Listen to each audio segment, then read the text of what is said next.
Okay, Fast. Gotta go fast. gotta go fast. We All schedule right. our streams a quarter mile at a time, so we live life on the edge. Yeah. Hello, everybody. How are we doing? How are we all doing today? Hope everyone's having a wonderful Sunday. We're here with another stream. Almost like this is going to be a regular thing. How exciting. Today, we're going to talk about Hugh's favorite film franchise. Why don't you tell Favorite, us a little bit about. ultimate, all time. We really have come all this way together. It's been what a crazy, wacky ride it has been. It's not Oh even my over. goodness, it's not Isn't there over. gonna It's not isn't there over. gonna be a Fast X Part 2? Oh, Jamie. Oh, my friend. There's gonna be a part two and a part three. No way, really? Yes. This is well. I'll get right into some of my extensive research here. This is from an Entertainment Weekly article. Okay. Buckle up. Vin Diesel says Fast X might be a trilogy now Why wouldn't they just call it 11 and 12?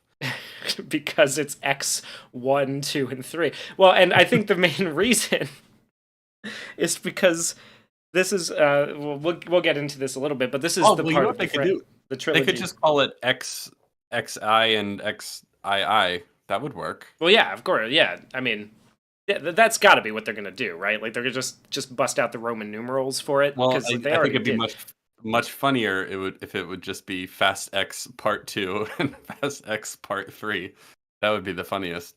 I mean, because there's no consistent styling to the titles of these movies, Oh so no, they could go with anything at this point. They they could call really it Furious X Part 2 if they wanted to. they. I really hope they do. Honestly, like They could call it Fast X and X Furious and X. Furious X if they really wanted to. And X would be the funniest one, I think. That yes, that would be pretty great. He had previously said he expects the 10th and 11th films to conclude the storyline, but Mhm. that will now reportedly extend to a 12th film because the producers evidently saw this one and said, "Damn, man, can you make that a trilogy?" Actually, that was his summary here. He goes, after the studio saw this part one, they said, "Could you make Fast X this finale a trilogy?" Oh So yeah, dog. that's Keep it that. going. Don't Buckle up, stop. baby. The Fast and Furious, sir. So X to Fast, be X clear, Furious. that's Vin Diesel talking, right? That is Vin Diesel talking. Yes, Vin Diesel and Michelle Rodriguez giving hints that a third one is in the Oh works boy. Oh at the boy. red carpet for this one. You know, it's funny. I had totally forgotten until I watched this movie for the first time yesterday. That this was not this was yet another movie that came out last year that's a part one Oh of, yeah, I guess, there's what was initially going to be a two-parter, because there was Fast X, which is not a complete story. There's Across the Spider-Verse, not a complete story. There's Mission Impossible Dead Reckoning Part 1. Now it's just Mission Impossible Dead Reckoning because it did so poorly that they dropped the Part 1 from the official title. Very funny. That's Oh not a wait, complete did they story. really do that? Yeah, Oh my on god, the that's crazy. whatever app it is, Paramount Plus, it's now officially just called Mission Impossible Dead Reckoning. And the next one will be called something else. Wow. Did you happen to notice, by the way, that the CGI at the end of Dead Reckoning Part 1 is pretty much exactly the same as the CGI on the dam at the ending of this movie? I don't. What do you mean? So there's a scene in Dead Reckoning at the end where they're on a bridge that has a bunch of CGI bombs attached to it that are blowing up as the train Oh, goes over it, and it is the like the same exact sequence. same sequence as Oh, it that's is in funny. this movie with the dam at the end. Is it like the same company that made it or I something? don't know. I Well, haven't looked that far into it, but I do. we'll, we'll, we'll talk more about it, but the CGI is really bad in Fast Oh, X. it's fucking No, but the horrendous. last one I wanted to mention before I forget, Rebel Moon, also a part one, not a complete story. So that's Oh, right. four major action adventure franchises that had not a complete story movies in one year. It's pretty remarkable. I'm seeing a lot of families in chat, maybe even a familia or two. Love to see that, because when you're here, your family, welcome. Yes. So glad you're all here Very to glad you can embark all on this. join us for this one. This is This actually stream is a birthday present to Hugh. Everyone say happy birthday to Hugh. It's not Oh, technically his thanks, birthday, guys. so you don't have to. But uh, was it Tuesday? Tuesday. So, Yep, I so yeah. turned the big So XXX2 XXXII on part Thursday. two Part two on out of Thursday. Yes. three. Um, yeah. So Three this is the is something finale. Hugh's been wanting to talk to us about for a while. He's been begging me to see this movie, Fast X, that is, since it came out, Since it came and I was out, like, yeah, I don't want to. I do not want I to. knew Why? you would Why love would? it. I knew you'd love it when from the moment I laid eyes on this movie, I knew it was meant to be. Now you have seen all of them. Oh, I have My indeed. Yes. experience with this franchise was that I saw 1 and 2 when they came out. I think I have them on DVD somewhere. I don't watch DVDs hardly ever anymore because 720p is not what it used to be. Um, so I've seen those. I think I saw most of, if not all of 5 on TV once. And I remember going, oh, this one's actually pretty fun. And that's it. So I had not seen Tokyo. Actually, okay, one thing I wanted to do. I studied for this test, but I feel like I'm still going to fail. I want to try and name all of them in order. Okay. I even practiced this yesterday, and I still feel like I'm going to fuck it up. All right. Okay. Let's go. Let's go. I'm going to see if I can do this. All right, it's The Fast and the Furious. Yeah, that is the first one, the So- franchise tentpole. Yeah, from Yes. 2001. That is correct. You're good. You're so far So far, so good. the best movie title maybe in history, Too Fast, Too Furious. Well, yeah, that was. See, if you had failed that one, I would have had some questions. I think that's maybe the best movie title ever made. I think 3 is when they decide to go. Is it The Fast and the Furious Tokyo Drift? Yes, that is the correct. That is Okay. the correct title. Yep, that is where we Nice. go. And 3, And that's the one that, if I understand correctly, has none of the same main characters in it. I think that's why I never saw it. I was It like, has- this seems like tacked on.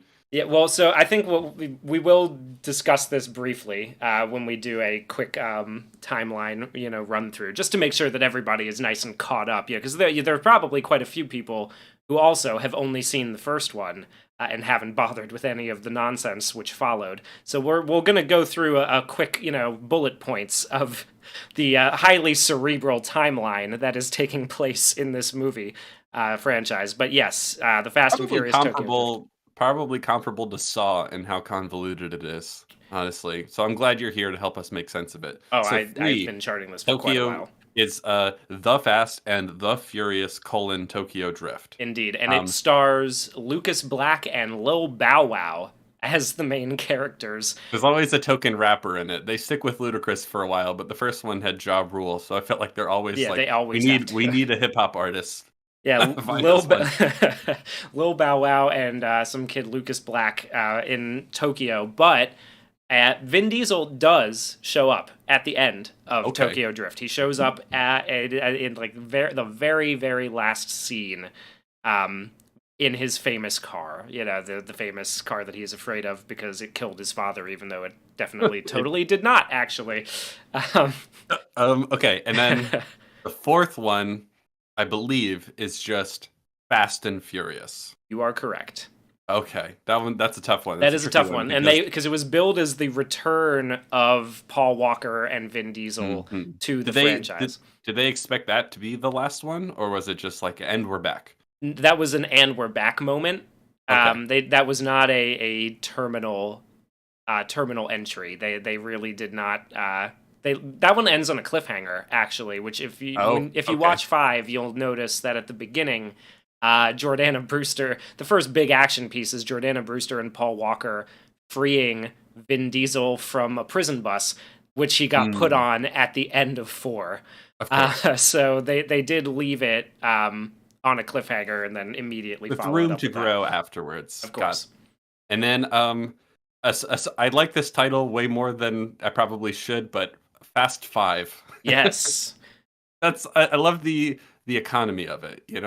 There's an efficiency to it. I agree. I really like that one because actually, yeah, I think maybe we'll talk maybe a little bit about that one because that might be, depending on your perspective, the good one as far as like riding the line between campy nonsense and actually interesting story. That might be the good one. We'll talk about it. Then 6, I think this is where I'm gonna fuck it up. This is where most people get confused. You're not alone. Is it? Oh, fuck. Is it? Is it? Is it Fast and Furious 6? It is. It is Fast and Oh, Furious 6. However, yes. the poster for the movie had Fast and Furious 6 on it, but Fast was X'd out in as if Vin Diesel had done it himself with red spray paint. Wait, no way. Hold on. Yeah. I have to see this. Wait, can you put it on screen? Yeah. I will try to find that. Okay, so it is Fast and Furious 6 unless you read the poster correctly. Did he cross out and as well? Or just Fast? I need to know because if the I'm title, trying to find it. according to the poster, is and Furious 6, that's very funny. Hey guys, I haven't seen the film. I'm here for the memes and the greater discussion. You're all family to me. Aw, thanks. Bye, guy. That must have been okay. I might have got that wrong. I could have sworn I remembered that being a thing, but it doesn't look like maybe that's it was the like an official alternative poster. Yeah. poster. Okay. It does not look like that was the official poster, but I remember seeing that and just finding that very, very funny. I like the idea that Vin Diesel did that himself, and it's like, here's my idea for the poster. It was supposed to be Furious 6, guys. Like, let's. Okay, so so it was Fast 5, and then Fast and Furious 6. Yes. And I believe the next one is just Furious 7. Yes, that one has a little bit of a play to a little bit of an homage to Seven Samurai or Magnificent Seven kind of thing.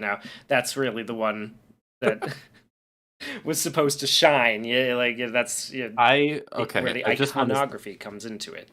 Quick detour. I love how seriously some of the people in this franchise are taking this, like really trying to. It's so funny because it feels so spectacular. There is a world in which Vin Diesel believes that these should be contending for Best Picture year in and year out. Like, that based on how he behaves around them. Yes. And then a real missed opportunity here. This one is called The Fate of the Furious, but they didn't replace ATE with the number 8. And that's a big missed opportunity as far as I'm concerned. They kept doing it in interviews. So like when Vin Diesel was talking about it, he would call it F8, Fate. But they didn't put that in the title, which would have really tied everything together with the Too Fast, Too Furious. It really would have been. So. It's the rug that would have really tied the room together. Yes.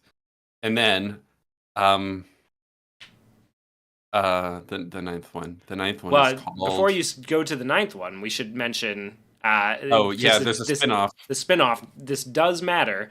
Fast and Furious presents Hobbs and Shaw, starring... Is that after 8 and before 9? That is in between 8 and 9, yes. Okay. So it's like the Fast and the Furious 1.5. Almost, yeah, except that it is The Rock trying to sort of co-opt the Fast and Furious franchise and make it his own, because every other attempt at becoming a movie star has failed for him in a way. All his other franchises have fallen off, so he kind of just ate Vin Diesel's. I love how much they hate each other. I can't wait to talk about that too. The ninth one is F9. Yes. Oh, man, I can't believe I did this. Okay, and then F9, which I can't believe that's actually what it's called. Yep, just F9. They basically were like, you all know what you're here for. You know what this is. It's like that's so funny to me. And then Fast X, obviously. And then there will be Fast X Part 2 or maybe Fast XI. Yeah, we have no idea. We have no clue. Who's to say? I believe on IMDb it's still listed as Fast X Part 2, but a lot can change in a year. It's not coming out for another year. Because I think there was another attempt to do a sort of a Hobbs and Shaw sequel that I'm not really sure has been getting off the ground the way they want it to. What would that be called? The Fast and Furious presents Hobbs and Shaw Part 2 Reloaded, and we're back. I think it was supposed to be... They dropped the name Hobbs and Shaw. I think after this one because it was. I remember seeing something about how it's like it's about The Rock going after Jason Momoa by himself Oh, is it? to Okay, I thought I tie saw something. into the final Fast X. So it's sort of like like an interlude chapter in between the trilogy finale, which is very like it's a very odd um it's a really odd kind of arrangement that they've got going here. Um By the way, really quick, there is a movie that hasn't come out yet called Hand of Dante that I saw on IMDb and was really hoping would be. would be about Jason Momoa. But it says follow the dark and violent path of a man who plunges into a metaphorical hell until he reaches paradise in search of his forbidden and impossible love. I think it's just an adaptation of Dante's. In The Dante's Inferno. Yeah, starring Uh Jason Momoa, and also starring no Martin way. Scorsese, Gerard Butler, Oscar Isaac, Al Pacino, Gal Gadot, John Malkovich, and others. Oh, So oh my goodness. Wait, is that that appears. might be No a way. No that's way. there's a lot of crossover is all I'm saying. Gal Gadot showing back up in this movie, which you might have been a bit confused by I was. considering She that you showed up, skipped and I number was very 6. confused. Um, so if that actually is in the Fast and Furious movie as just a side quest where Jason Momoa's in Dante's Inferno Like literally in with hell. cars, that would be, oh my god. That'd be That would fantastic. That like on it, like we would cement this franchise as possibly the greatest spectacle box office blockbuster masterpiece in the history yes. of those kinds of movies. Um, As worth Donald. mentioning that Okay, go ahead. I'll let you get to that in a second, but worth mentioning that it's not completely out of the realm of possibility, considering that Hobbs and Shaw introduces super soldier cyborgs to the mix. Um, Oh my god, does it really? Idris Elba, who plays the villain in Hobbs and Shaw, is a nanobot infused bulletproof super soldier cyborg who calls himself Black Superman.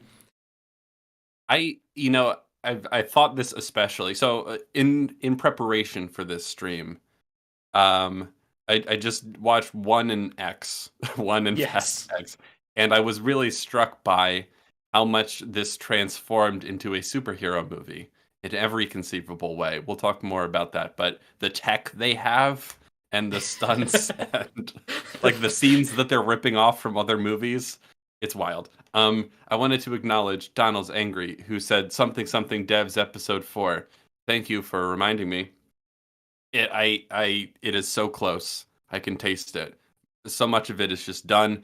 It's just a matter of putting in a couple, adjusting some of the music in it, and then it'll be ready basically as soon as that gets out of copyright jail, for which it will definitely be.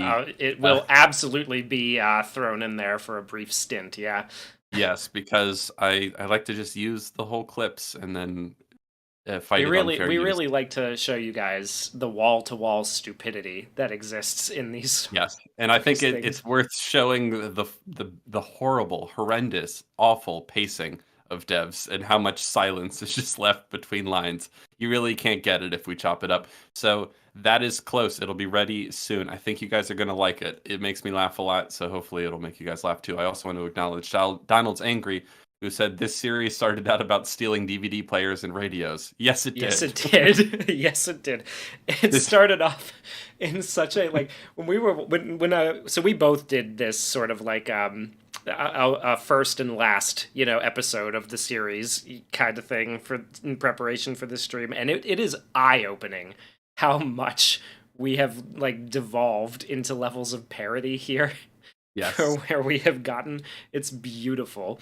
One of the things I was struck by is that even so, even with the fact that it used to be much more grounded, the first movie is about uh, street racers who have graduated to a more aggressive form of crime, and now we're doing all sorts of crazy superhero shit, even introducing super soldiers and things of that nature. Even so, I think the Fast and the Furious franchise might be the most unoriginal franchise ever made. And what I mean by that is if you watch any of these movies, all you're going to think the whole time is anytime a scene comes on, you'll be like, oh, this is just that scene from this action movie. This is just Die Hard. This is just The Matrix. This is just Point Break. This is just The Dark Knight. This is just Captain America, Winter Soldier. This is just Top Gun Maverick. There's a Top Gun Maverick scene totally ripped off in Fast X. It's pretty funny. I think you'll know which one I'm talking about. But you know what? I think that's enough preamble. Hugh, where would you like to start here? You're going to take the reins on this one since this is your baby. I think we should start with, so let's begin at the beginning, like we did for this stream. Let's start with Fast and the Furious of 2001, a review which we just did, both of us. What did you think returning to the franchise after how long has it been? A couple decades? Oh god, I don't know. Years. Probably since 2001. Rewatching one. It's not good, but it has good stuff in it. And I think especially compared to where the franchise goes, there's things to admire about it. The scale is much smaller, obviously, yes. and it is an early David Ayer script of Academy Award-winning Suicide Squad fame. David Ayer really, I think he came in officially as like a third string guy to kind of do a punch up of the last act or something like that officially, but it is dripping with David Ayer's kind of like street tough cool attitude in the dialogue. Yeah. The DNA of Suicide Squad 2016 is all over the Fast and Furious 1. Oh my god, with the use of music and the lines that are meant to be cool and tough and badass but are just really cringe. There's so many hits. One of my favorite ones, hold on.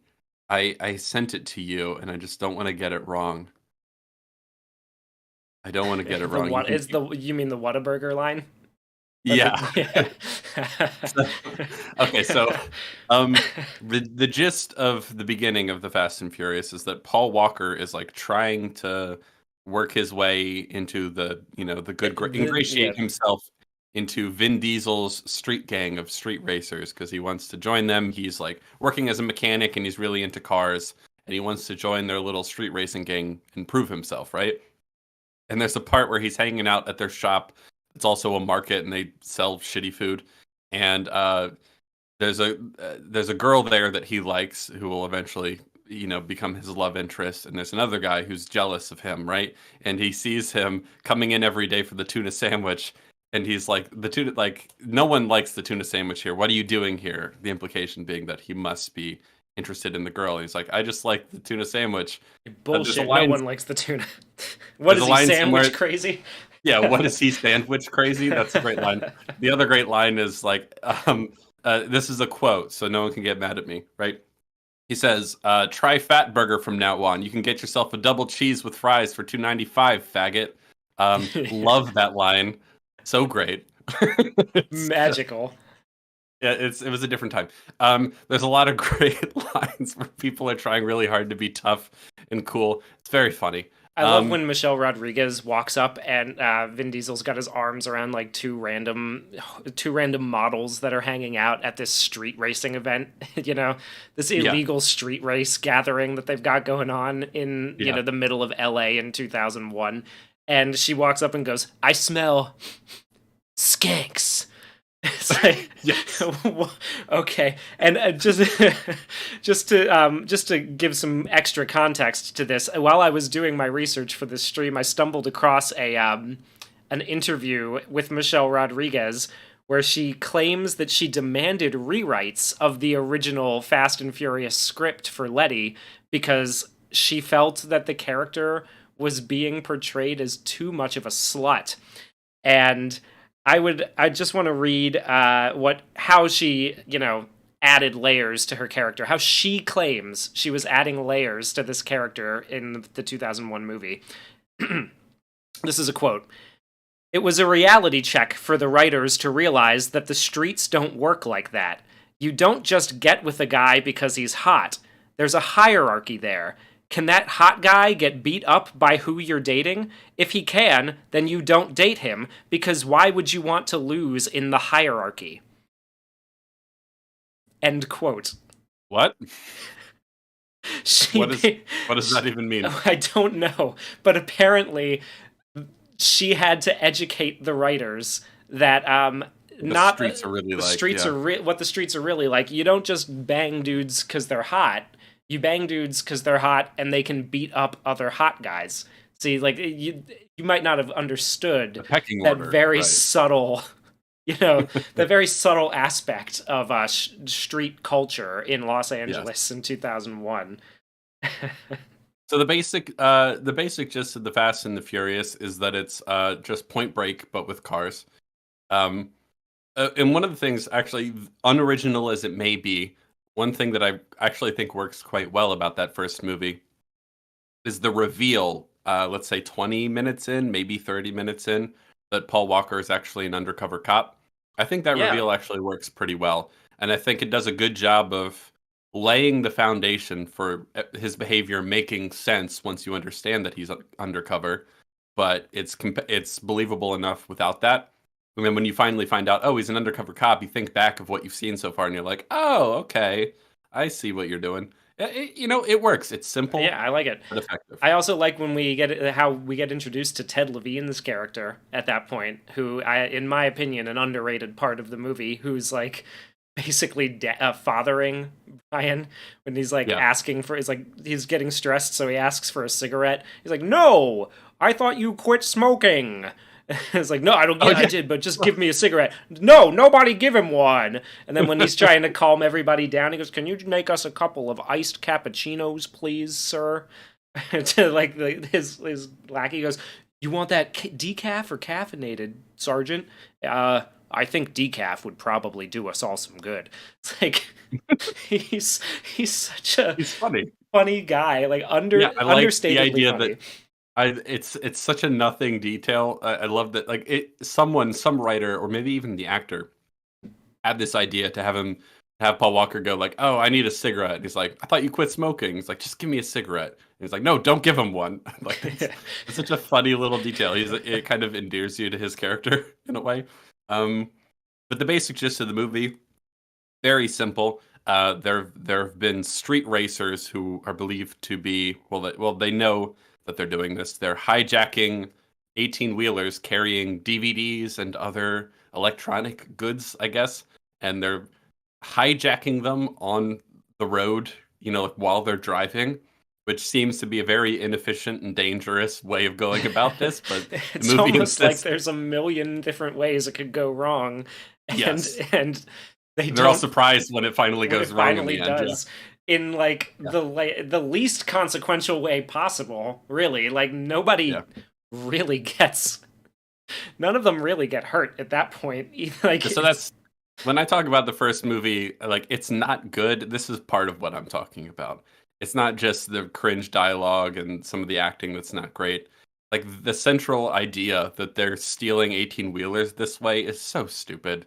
It's so dangerous. It's so funny because you had texted me after watching it that this movie really had you convinced that a car could fit under an 18-wheeler.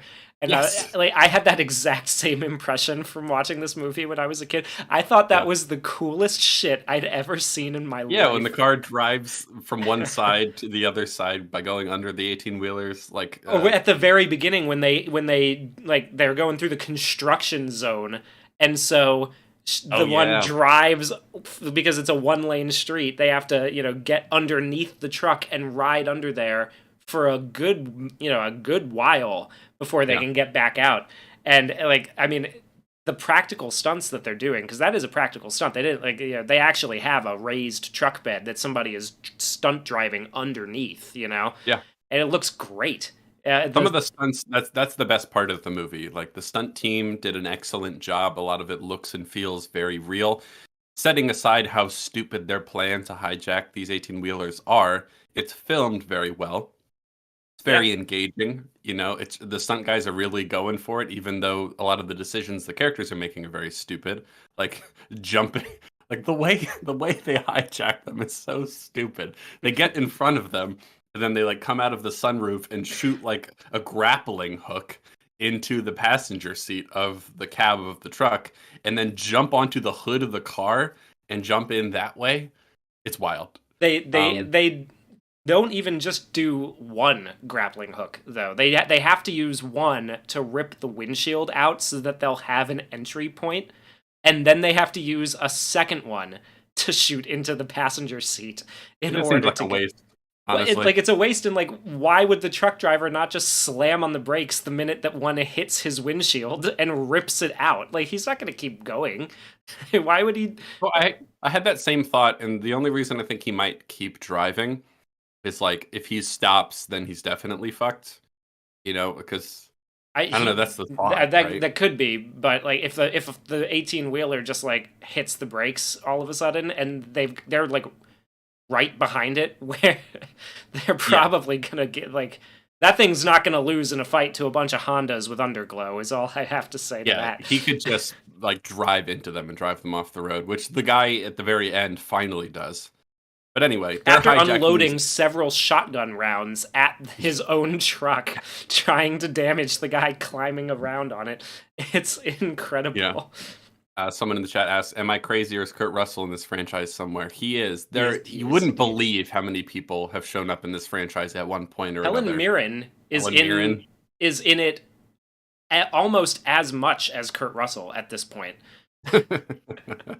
um, yeah, but Paul Walker is sent to find out which of these street racers, which street gang is involved in this activity, and he sort of, by getting his way, working his way into Vin Diesel's gang's good graces and earning their respect, he starts to bond with them, and he doesn't believe it's them. There's like a fake out Japanese villain group that he Yeah, thinks well, maybe they're the ones doing it. some kind of Asian. I think it's meant to be more like Southeast or Chinese. But Oh, yeah, well, whatever. He they wear thinks he, snakeskin pants and ride motorcycles. That's how you know they're the bad guys, right? Because it's this is cars and motorcycles, and everybody in, I think in the very first drag racing scene that we get in this one, everybody's separated into cliques. So you've got the yeah. Latinos on the one side, you've got the Mhm. Asians on the other side. There's the group of black people on the other side, and then there's Paul Walker, the signature Snow Roach, who just kind of comes in and ruins everybody's good time. It's it's it's fun for the spectacle. I don't think it's incredibly good, though. I will say another important point to make here, I think, is that Vin Diesel is actually surprisingly good in it. This will become important later because something happened to him. But we need to start with we should probably, since part of what we're doing here is charting the evolution of Vin Diesel's insane god complex and ego, we should probably talk about Vin Diesel in the first movie. We He's should. he's the leader of this street gang. He's already like, the best driver ever. His character's all like badass from the get-go, right? That's what we're supposed to believe He anyway. has some kind of cult-like pull over these urban street toughs, who are just like there's that one character who's basically Mouse from the Matrix. He's kind of Yeah. like a Yep. wiry little I guy. thought it was the same actor, but it wasn't. It's not. No, it's not the same actor, but he might as well be, you know. Yeah. He is, so good at technology and stuff that he gets a line about like, man, you should be going to MIT, And he Mhm. goes, haha, I could never do that. I've got that ADHD thing. I'm just a genius who's misunderstood. It's engines. That's what calms me down, He's he's like the Goodwill Hunting of this world.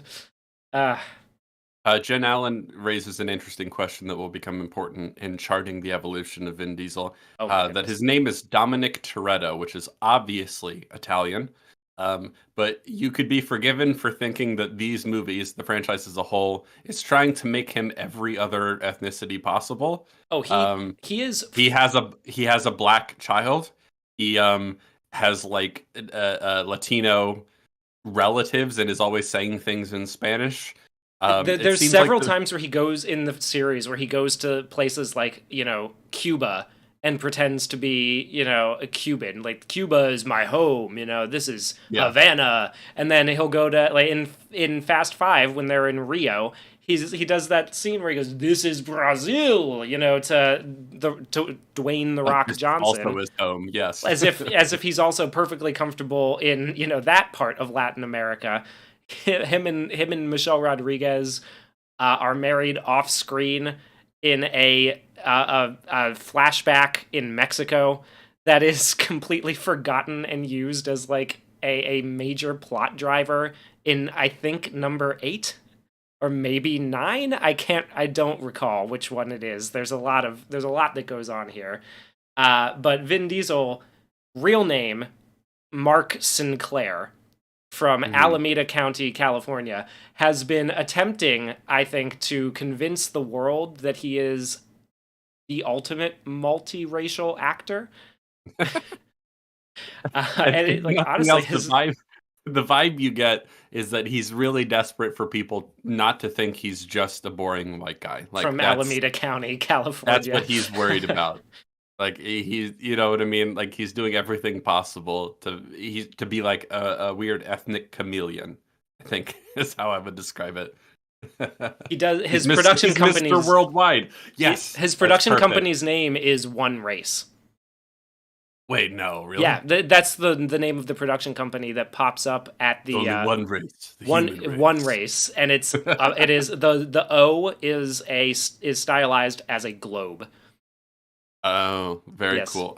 None of your business says he's Mr. Worldwide. I couldn't describe it better myself if I tried. Yes, he is Pitbull's like dream of he's I he's have he's gonna unite the world together. I have Okay, so Kevo in the chat is asking, isn't he half white and half black in reality? I have no idea. Nobody has any idea as far as I can tell. He keeps that very tightly under wraps. There is a He's like theory. Ariana Grande, I Yeah, think. there is a He's theory that he is a mixed, biracial, half black, half white. But I don't know if there's any hard evidence. If anybody in the chat does have this, you please feel free the to share it reason with the the class. reason we're making a big point of it is because his character's name is Dominic Toretto. He's so obviously Italian, but even in the very first movie, it's very confused about culturally what he is.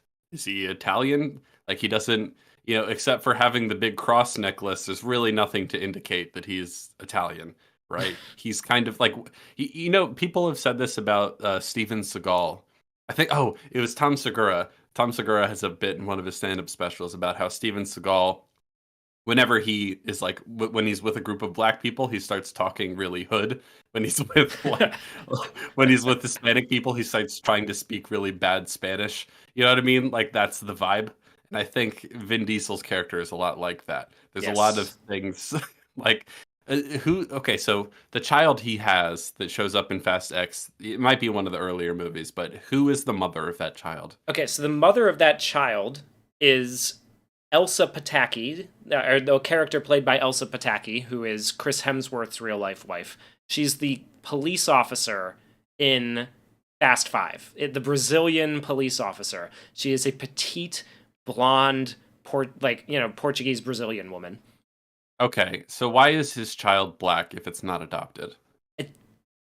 It's a different. I'm fairly confident it's a different actor than the kid who played his child in F9, because I started rewatching F9 earlier today. I decided not to continue with that project, but the child in F9 looks decidedly more white than the kid who's in F10, Fast X. I am not. I'm not sure if it's the same actor. I'll look that up right now. Actually, Okay, F9 little. it wouldn't be weird at all if he just had an adopted child who was black. There's nothing weird about that. But as part of the overall pattern of Vin Diesel's like very intentional ethnic ambiguity in this franchise specifically, the fact that he just has a black child I'm curious why that decision was Okay, made. That's so all. the Little B actually has four different actors across the three movies that he appears in. Wait, 4 actors in 3 movies? Four actors in three movies. One in How? F9, they were a set of twins. Okay. Okay. So Well. Okay. in That makes sense. F8, the baby version was played by Carlos de la Hoz. In F9, he was played by Isaac and Emmanuel Haldane, who they I don't know. I'm not going to speculate on racial makeup here, but they look a lot more white than the kid who's playing him in the new one, who is Leo Abello Perry, who is very dark skinned. So it is, or much darker skinned than the others, and then Yeah, Vin that's Diesel, very strange. which is an odd choice, playing Yeah. Lil B, Okay. short for Little Brian, because He named him after he Paul named Walker, him right? after Paul Walker's character, who is still alive in the universe of these movies.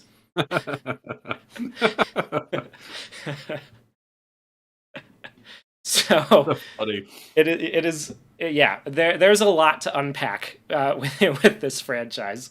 Okay, so returning to the beginning, he's a nominally Italian street racer gang leader man. He's awesome and badass, and he's the best, and everyone loves and respects him immediately. That doesn't really change. He's a Gary Stu in most respects, Yeah, he sure is. especially as this franchise goes on. But I will say, in the first movie, he plays it a bit more. He feels more like a real person in the first movie. A little bit, yeah. And- He's working with some pretty amateurish material for a oh lot yeah, of the it, but dialogue is pretty bad. Yeah. he has There's a scene, for example. Where we find out, of course, he has a tragic past. He has this really awesome car that he refuses to drive because his dad died in a car wreck. Not in that car, but in a different car. yeah. He died in like someone. He was in some race, some like actual. I don't know if it's NASCAR or like an actual professional real race. Yeah, And so in F9, the opening of that movie is a flashback to the race where his dad dies. And it is basically just NASCAR. Gotcha. He dies in a NASCAR, so Vin Diesel is scared of driving this, Chevy that he built that's been sitting in his garage since that happened. He built this car with his dad. His dad died because someone like put him into the wall, and he died in this horrible accident. And Vin Diesel, part of the whole thing with Paul Walker's character is like he has a sort of bond, or he has some respect for Vin Diesel's character, but he's a criminal, and the police are telling him he's not a good guy. He went to prison for beating a guy's face in. And then we find out that the guy's face he beat in was the guy who put his dad into the wall and got him killed. At least from Vin Diesel's point of view. Yes, and we find out that he feels bad about it. He has a nice line, I think, where he one of the rare examples of subtlety in this movie is when he tells him what the guy who he beat up is doing now, and he says he's a janitor.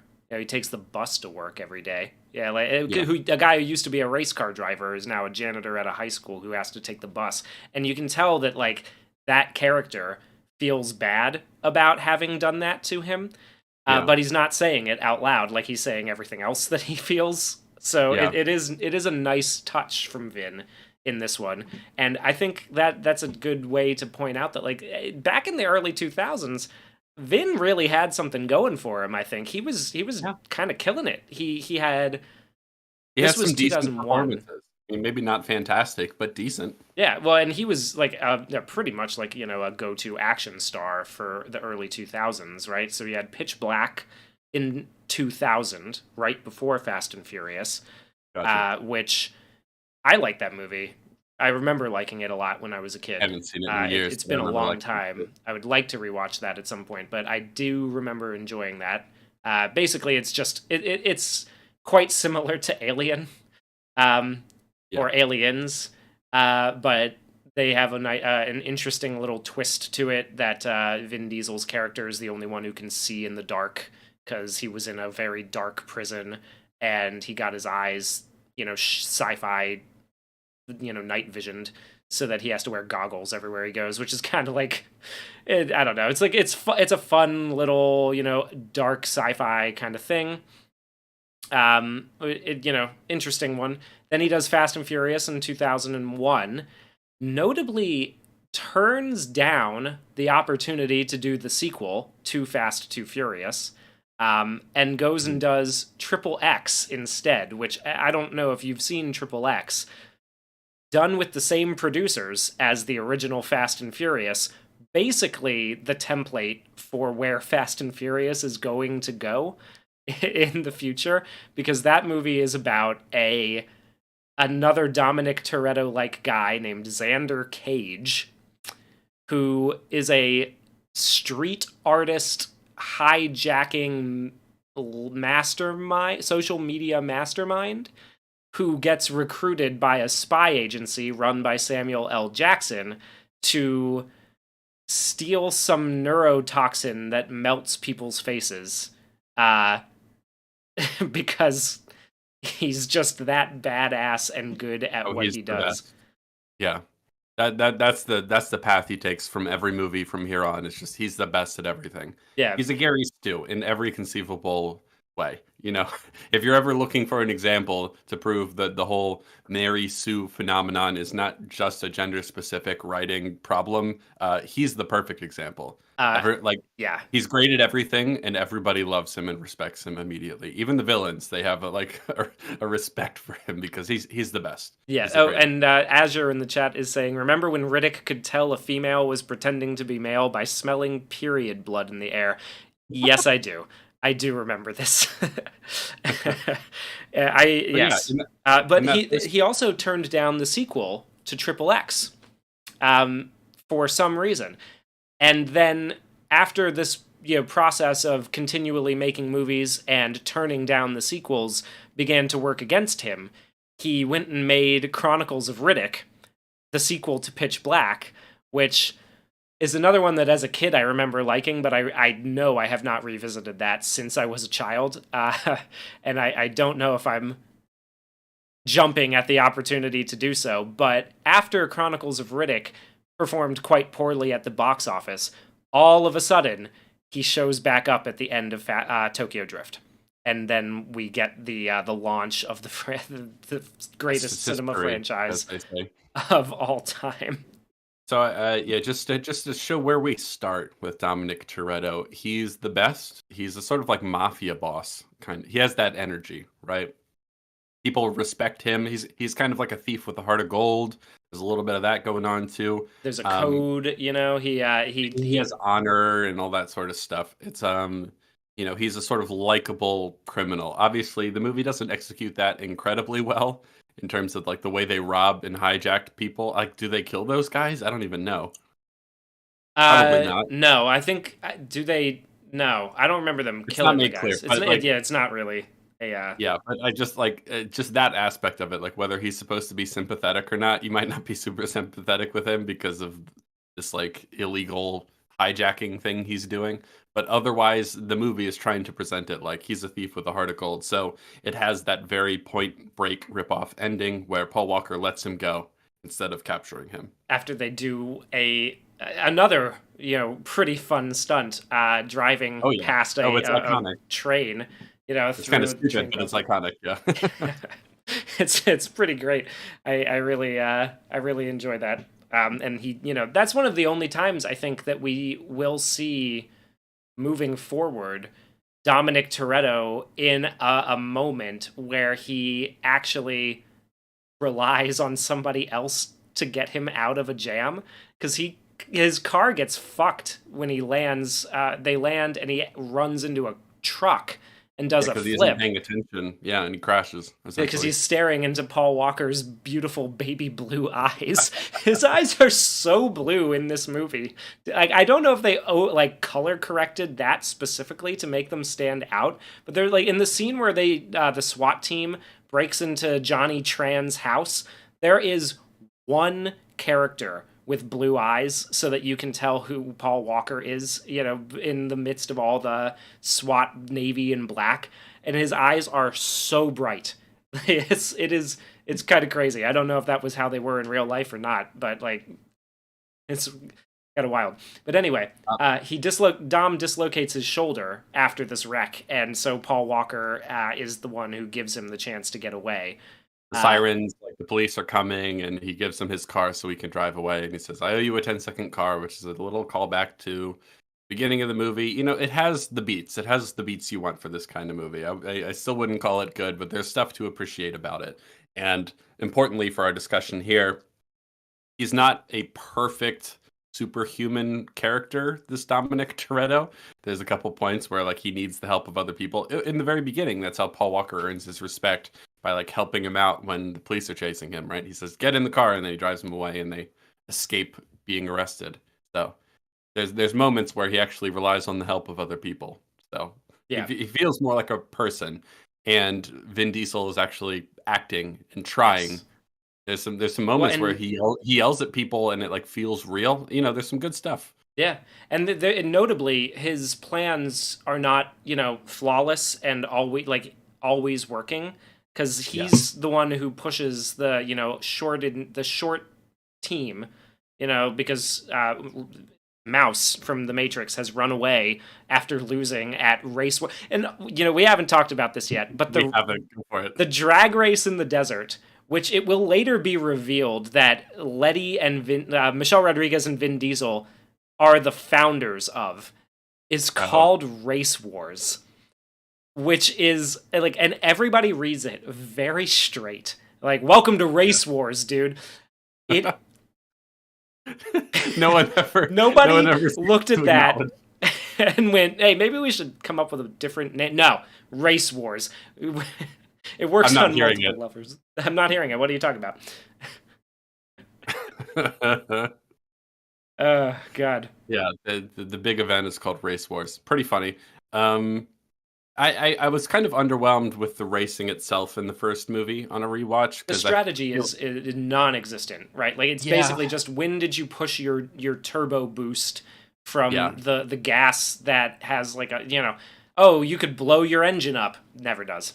Not once. Yeah. I've never seen that happen in these movies. It's all drag racing. One of the things I appreciated about Too Fast, Too Furious, which I'm sure is a worse movie, but there's certain things I remember fondly about it. One of the things I remember appreciating as a kid is that some of the races weren't just drag races. They had turns in them. And I'm like, oh, okay, so that's a bit more a strategy. Because as it is in The Fast and the Furious, the racing strategy really boils down to, do you have a good car? Do you shift at the right time? And did you press your go fast button at the right time? Because they all have like engines with like NOS that like sprays some chemical into the engine. It's the go fast button. And they press their go fast button and then they win. That's a lot of how the races play out. Establishing a through line for most of the films in the franchise, which when we get to Fast X, they're still, using good old NOS. And we will be discussing this when we get to the final scene of Fast X. Don't you worry. Mihai says, assuming I'm saying that right, says the racing community is dying. Repost if you're a true racist. Absolutely. Fists in the chat if you're a true racist. If you're really into racing. But one of the things I did like about the first movie is that a lot of the major conflicts don't really boil down to the races themselves, because the races themselves are kind of boring. That final set piece where they're trying to hijack the 18-wheeler and it's going wrong. It's fun and it's a cool stunt. It's a cool stunt set. When he's dangling off the truck and the shotgun's going, and they've got real stuntmen jumping from car to truck and everything. It's pretty cool. It looks great. It's one of the things that the practical stunts in these movies kind of, when they do them, they sell them. One of the biggest problems with, when we get to it, when we get to Fast and Furious, the fourth installment, one of the biggest problems with that is that there's not a lot of practical effects. It's very heavily CGI'd, and it's long. Fast X is almost entirely CGI. Yeah, there's like a couple of good stunts in Fast X, like the one where Michelle Rodriguez's character, like Jason Momoa, kicks down a light post that drops a gate in front of her, and then the motorcyclist like pops a wheelie, slows down, does this cool little twist, flips over onto the front wheel to jump the grate or the arch that's fallen down, and then spin around and keep going. That's a real Yeah. stunt, and that looks really cool. But they're very few and far between in Fast X. But there is a lot more to the concept is a lot more ridiculous and over the top, so it kind of Yeah. balances out in that way. In the fourth installment, it's really kind of lame. They're just drug running in tunnels, and a lot Mm. of it is very it just doesn't look very good, and it's not as interesting as when you bring the full scope of I don't know, rolling a bomb, a hydrogen bomb at a very important landmark. We'll get to it. So before we move on to, and I want to blitz through and just the important bits of the other movies, so we can jump Yeah, right and into I'd like Fast to X. talk. I'd like to talk about the chronological order while we do this as well. Yeah, So this is before you jump in, I want to acknowledge Dr. Diddler in the chat, great name by the way, who says Skim Beeble stars in Quick and Angry. So thank you for that. I appreciate that. Yeah, we're good. Skim Beeble. Yes, so in as brief a fashion as possible, I summarize what happens, because I jumped this time right from 1 to 10. So the difference is striking, and we'll talk Yes. all about it. But what is important to know that happens in the intervening 8 movies? Yeah. So the chronological order. There's actually so far, if you go chronologically and include their little short films, there are 13 installments in this franchise total. Some of them are short, some of them are not. But in the second chronological one, the turbocharged prelude to Too Fast, Too Furious, that is a 6-minute short that ran in theaters very briefly, basically summing up how Paul Walker escaped the law at the end of the first movie and made it to Miami. I've never seen it. I don't really intend Wait, on. by it played in theaters, like what do you mean by that? On its They own, or played it like in they played it in theaters, from what I can understand, on its own in the run up to releasing Too Fast, Too Furious. You can find it Who on would- YouTube now. who would go see a 6-minute short film in a theater if I, it's not like attached to anything I else? that's a great question. Was it attached to the first one? Did they like re-release the first one? I did not see that in the bit that I read about it. Okay, Let that's me odd. see if I can find anything for you. Anyway, But yeah, that's fine. You can continue with the summary. they might have run it at the midnight premiere of Too Fast, Too Furious, which would still be kind of odd that you just wouldn't include those 6 minutes in the movie. the movie and you release it as its own separate short film. Yeah, so that leads into Too Fast, Too Furious. Now, I don't really remember the plot of this one very Yeah, well. I don't actually want to summarize all the movies. I just want to get I know. the important details for where we start next. Yes. Really, I think the only important thing about this one is it introduces Tyrese Gibson's character, Roman, Right. and Yes. Ludacris's character, Tej. Can I just say, we're jumping ahead, but I hate them in Fast X. They're so annoying. They really don't know what to do with them Unbelievably annoying. anymore. Yeah, they've really kind of. Because I remember finding them amusing in the second movie, in Too Fast, Too Furious. Yeah, they are fun in Too Fast, Too Furious, and they're a lot of fun, I think, in Fast Five. But they have really devolved that character dynamic as They're it's they're gone like along. high schoolers, and they're like, we bicker, but we really like each other. But nothing they say is ever funny in Fast X. It's all unbelievably it's all like unfunny. recycled jokes and Yeah, like it's, really weird. Tyrese is stupid. That's that joke. That's No, funny. that joke That's the keeps whole- going. Oh my god, that joke goes. They use that so many times. Oh, Monty, Monty, you say happy birthday to me. Thank you very much. I appreciate that. Really, really helping me feel like family. You know. All right. Okay, so Continue. Too Fast, Too Furious. That happens chronologically, because the next film is Tokyo Drift, but I'm going to jump chronologically. So chronologically, we go to another short film called. Wait, so I want to make sure I have this right. Okay. Why on earth are these movies just not in chronological order? I really, I have no answer for you Okay. as to why this has happened. I think the main reason. So okay, we'll go as they were released, and then I'll talk about chronological because this might help clear some of it up. So, Fast and Furious Tokyo Drift. Totally different setting. Paul Walker's not there. Vin Diesel's only in it at the very last minute, right? They introduce a character named Han Solo, with Seoul spelled like the city in Korea. Okay. He is basically the Vin Diesel of Tokyo in this universe. He's the one who teaches the main characters, who are, like, from Arizona. They're, the down, dirty little street racer type, or the main characters from Arizona, Lil Bow Wow's from somewhere else, doesn't matter. They're down, dirty street racer types in the Tokyo underground kind of thing, and they're just trying to get by with, their high school crushes and, all that kind of stuff, and to be the best drift racing king they could possibly be. Han sort of teaches them, takes them under his wing, teaches them how to drift and how to drive around, how to avoid the cops and everything like that, and how to practice drifting. His name is Han Solo. That is real. You can check it if you want to check me on that one on IMDb, please do. Han Solo. That is his real name. That is his character's real name.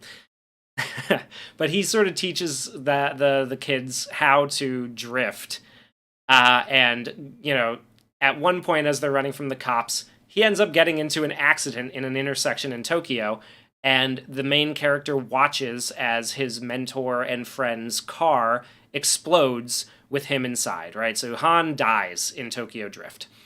And this sort of that's the all is lost moment of the story, but then they drop the climax of Tokyo Drift is basically that they drop a Mustang engine, or they drop the body of a Honda drift car into a Mustang and then drift it down this hill that is famous for being a racetrack in Japan.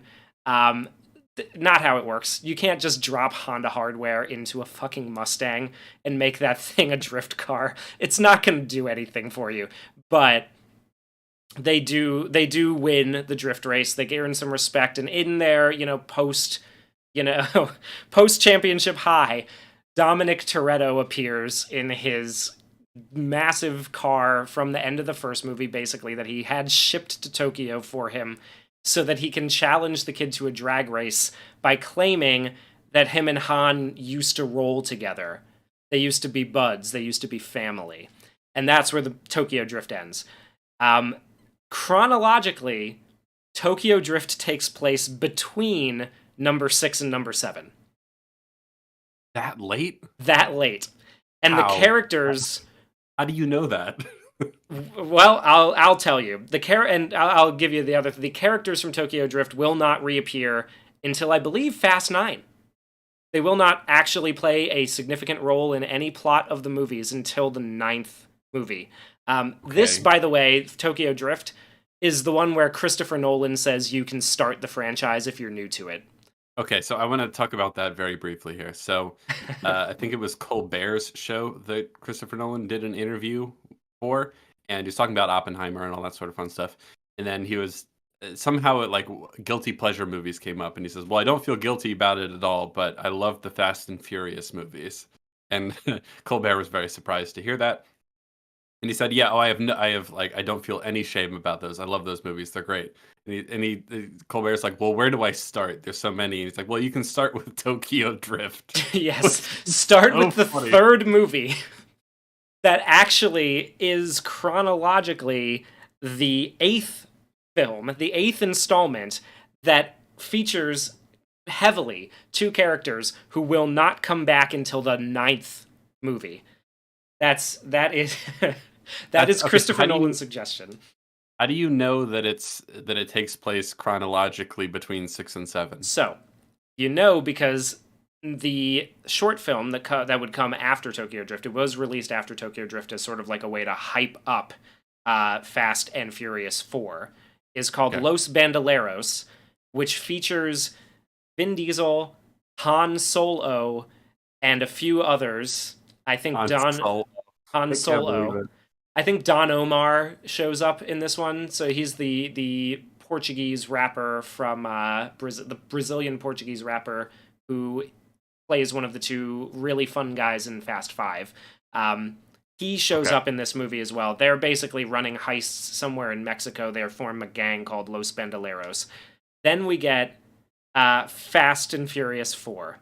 It comes after that. And this is chronologically the next one that was released after Tokyo Drift, but to many viewers' surprise, Han was still alive. Han was a fan favorite character, and so in the fourth movie, which it came out 3 years after Tokyo Drift, he's still there, and he's running around with Vin Diesel. So a lot of people were kind of confused; they didn't know what was going on, and he's only in it for the very first part of the movie, and then he disappears, and then it becomes basically a much more melodramatic rehash of the original movie. Because in that one, Paul Walker is back as being an FBI agent chasing down Dom, and he has that same conflict of, oh, will I, won't I go with Dom to help him solve this problem. This is also where Gal Gadot is introduced as Giselle. She is working for the drug kingpin that Paul Walker and Vin Diesel are joining forces to take down in this movie. Okay, so I think because this is going to be a recurring pattern, is it not? That someone who starts off on the villain's faction joins the family? Yes, almost every movie this happens. It's kind of to the point where they've even Made fun of it. In the newest one, and used it to subvert our expectations a little bit. They really pull the 180 on that. This is great writing, by the way. Take notes, guys. Yes, prospective screenwriters, please. Fast X. That's that's the masterwork. It could be a class. So Gal Gadot shows up in number 4, and her character is basically she's like a mush-mouthed hot assassin who's working for the kingpin. Wait, hold on. So, mushed mouth because it's Gal Gadot, or because that's a character-specific detail? It is a character-specific detail. She can't pronounce words. That's what I'm getting. She sounds like she has a mouthful of molasses every time she's delivering a line. It has not improved. Wait, okay. I just want to make sure we're clear here. Does she talk just like Gal Gadot talks, or is it more so? I think it's more so because she hasn't quite gotten used to English yet at this point. Okay, so this is early on. It's a little. I think this was her first film. Wait, this is before Wonder Woman? Yes. This was. I think this was her first real movie experience, her first introduction to the screen. Yep, she made her debut in Fast and Furious in 2009.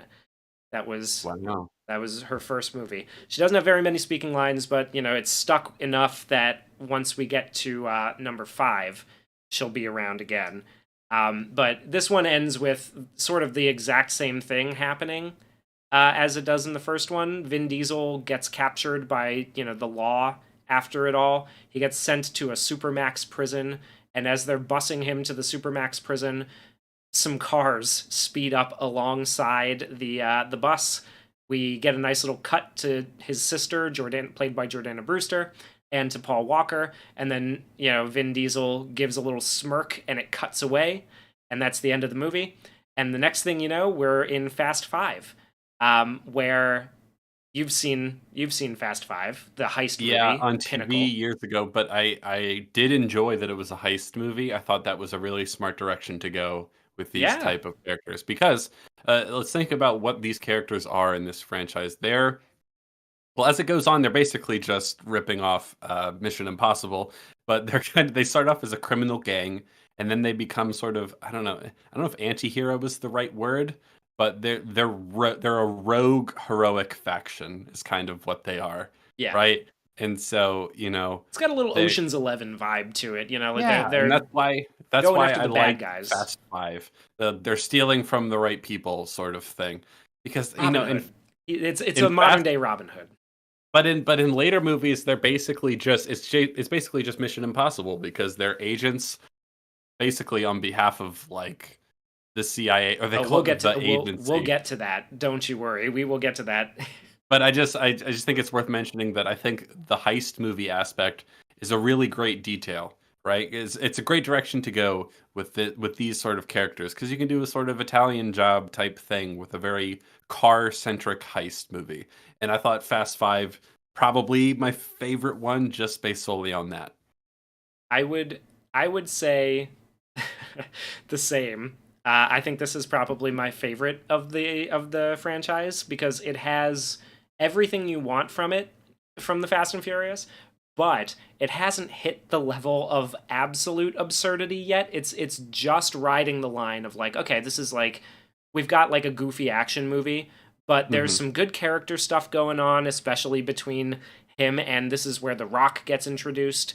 There's some decent character stuff with him and Elsa Pataki. Oh, I forgot to mention in the fourth movie, Michelle Rodriguez's character gets blown up in a car. She dies. She dies. She is dead. She gets exploded. Her car flips over. It's leaking gas, and one of the Kingpin cartel member people lights it on fire, and it explodes. She is dead. That is why she is not in Fast Five. That's odd because she was very much alive in Fast X. Yes, yes. And funnily enough, sh- okay, we'll go through Fast Five real quick. I'll just because Before this you is do, I want to. Kevo says, "Happy birthday, my Pisano. Go easy on the gabagool, and oh my that's goodness, I supposed to say cannot go easy. cannolis, or you'll make your mama upset. Bada bing. I cannot go easy on the gabagool or the cannolis. That's just not a possibility for me. It's not in your nature. It's not in All my right. nature. No, it's as Thank you very important to much, me as Kevo. family. Thank you, Kevo. I appreciate it very much. Fast Five. Let's Yes, do it. Fast Five. So they end up in Brazil, on the like basically like on the wrong end of the law once again. They join up on a one last job kind of thing to steal some cars off of a train in the desert. Another incredible set of stunts where they actually do a great job where they bring a like a truck up alongside a moving train and start loading cars out onto the truck, and you've got stunt drivers like pulling off the back of the off the back of it and driving off into the desert and everything, and it looks fantastic the way they're shooting it. And this is the one that kind of revived the franchise because it was in a little bit of trouble with Fast Four. It didn't perform as well as they had hoped the build re-return of the main stars would do. But I remember reading a lot of interviews at the time of this release, and basically the director, the stunt people, they were all like, they relied too much on CGI in the last one. We are going to do as much of it practical as we can for this one because that's really where our bread and butter is. That's where our bread is buttered. That's the meat and potatoes of our franchise. Is people are people are coming for the crazy story, but they do want to see real stunts with real cars. They want to see cool driving things, and that Absolutely. really helps this movie a lot. What also helps this movie a lot is The Rock being introduced as a antagonist of sorts, a foil of Vin Diesel, the lawman version of Dominic Toretto, Yeah. Luke Hobbs, who is very bombastic and very like he's doing a really great character in this one that sort of disappears from some of the others. But he's basically just this like massive sheriff, old school. I think they refer to him in this movie as like the Old Testament. He's a real Old Testament kind of guy, and he walks around with this giant revolver on his hip. He looks like he's not scared of anything. He comes in. He calls Elsa Pataki woman all the time whenever he's speaking with her, which is really funny. But he handpicks her because she's the one cop who couldn't be corrupted by the crappy legal system in or the corrupt government system in Rio de Janeiro. It's it's a lot of fun, and this is where we start getting the clash of egos between Yes. Vin Diesel and The Rock.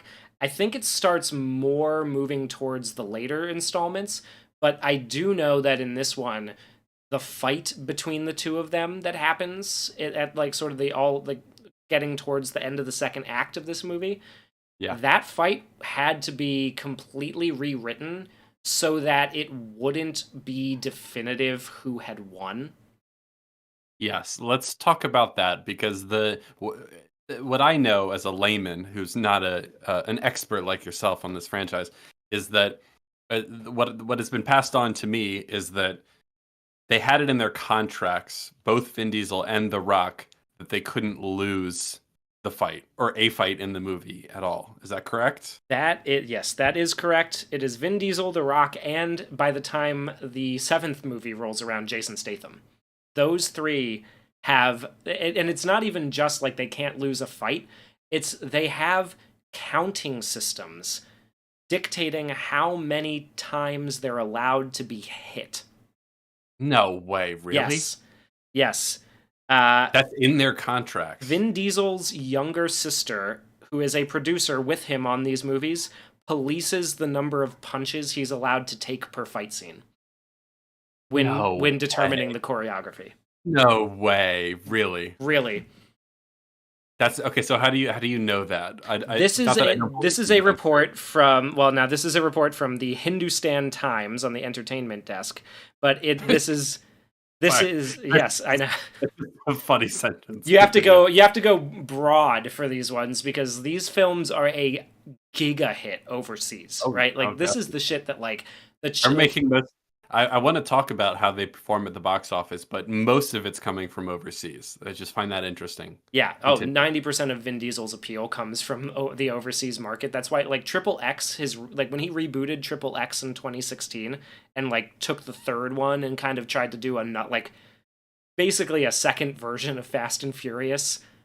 Yeah. Running a parallel to Fast and Furious. It didn't do very well over here, but the international market ate that shit up. It made so much money. It is really interesting. So you got to go broad for your research on this one. But yeah, according to the producers and crew members on the films, Mr. Statham, 51, negotiated an agreement that limits how badly he is allowed to be beaten up on screen. Mr. Diesel, 52, has his younger sister police the number of punches that he takes. And Mr. Johnson, 47, enlists producers, editors, and fight coordinators to help make sure that he always gives as good as he gets in fight scenes. That's so crazy. Okay, so I want to break that down for a second because I cannot imagine the level of ego you have to not let yourself just serve the story. Now, I can understand you don't want to be humiliated, maybe, but like, surely for the sake of the story, fights need to have winners and losers. Like, why isn't anyone just willing to play the part necessary for the story? That's crazy because they have to, the hoops you would have to jump through to make sure that everyone. Like, how do you write these fight scenes with all that in mind? And what's kind of nuts is after you realize that these three have that in their contract, and you start looking at the rest of the fight scenes, you'll notice that none of them ever lose a fight anymore. None of the main family cast ever loses a fight anymore. So like. If that in Fast X, you'll remember the pinnacle moment where Michelle Rodriguez finally confronts Charlize Theron's character. Oh, that was such a pointless scene. It's retarded. It doesn't make any sense. But we'll get into that once we get to the movie. You'll notice that neither of them really definitively wins.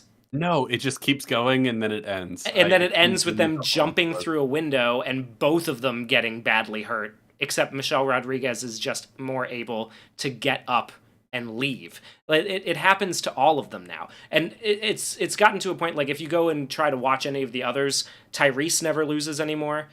Ludacris never loses anymore. Even the chick, Ramsay, the girl from Game of Thrones, she doesn't lose fights anymore. She gets in fist fights all the time. And she doesn't lose. Jordana Brewster, in the most recent one, had a moment, like a fight where she's punching a bunch of armored SWAT people and elbowing them in the helmet, like these motorcycle helmets, and she doesn't lose a fight. It's wild. It really ruins them, honestly. It ruins a lot of these scenes. Yeah, and so the Hindustan Times is quoting an article from Wall Street Journal just to let you know, like they we like to go to the real source. I like to go to where the magic happens, you know.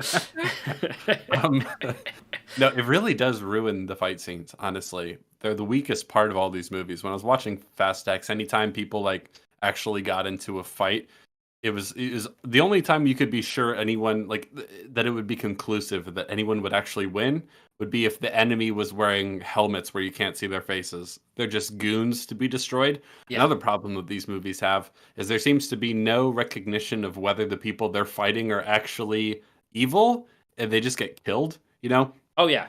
There's a couple scenes in Fast X, I'm sure this happens in the other franchise movies as well, where the people that are chasing after them are just local police.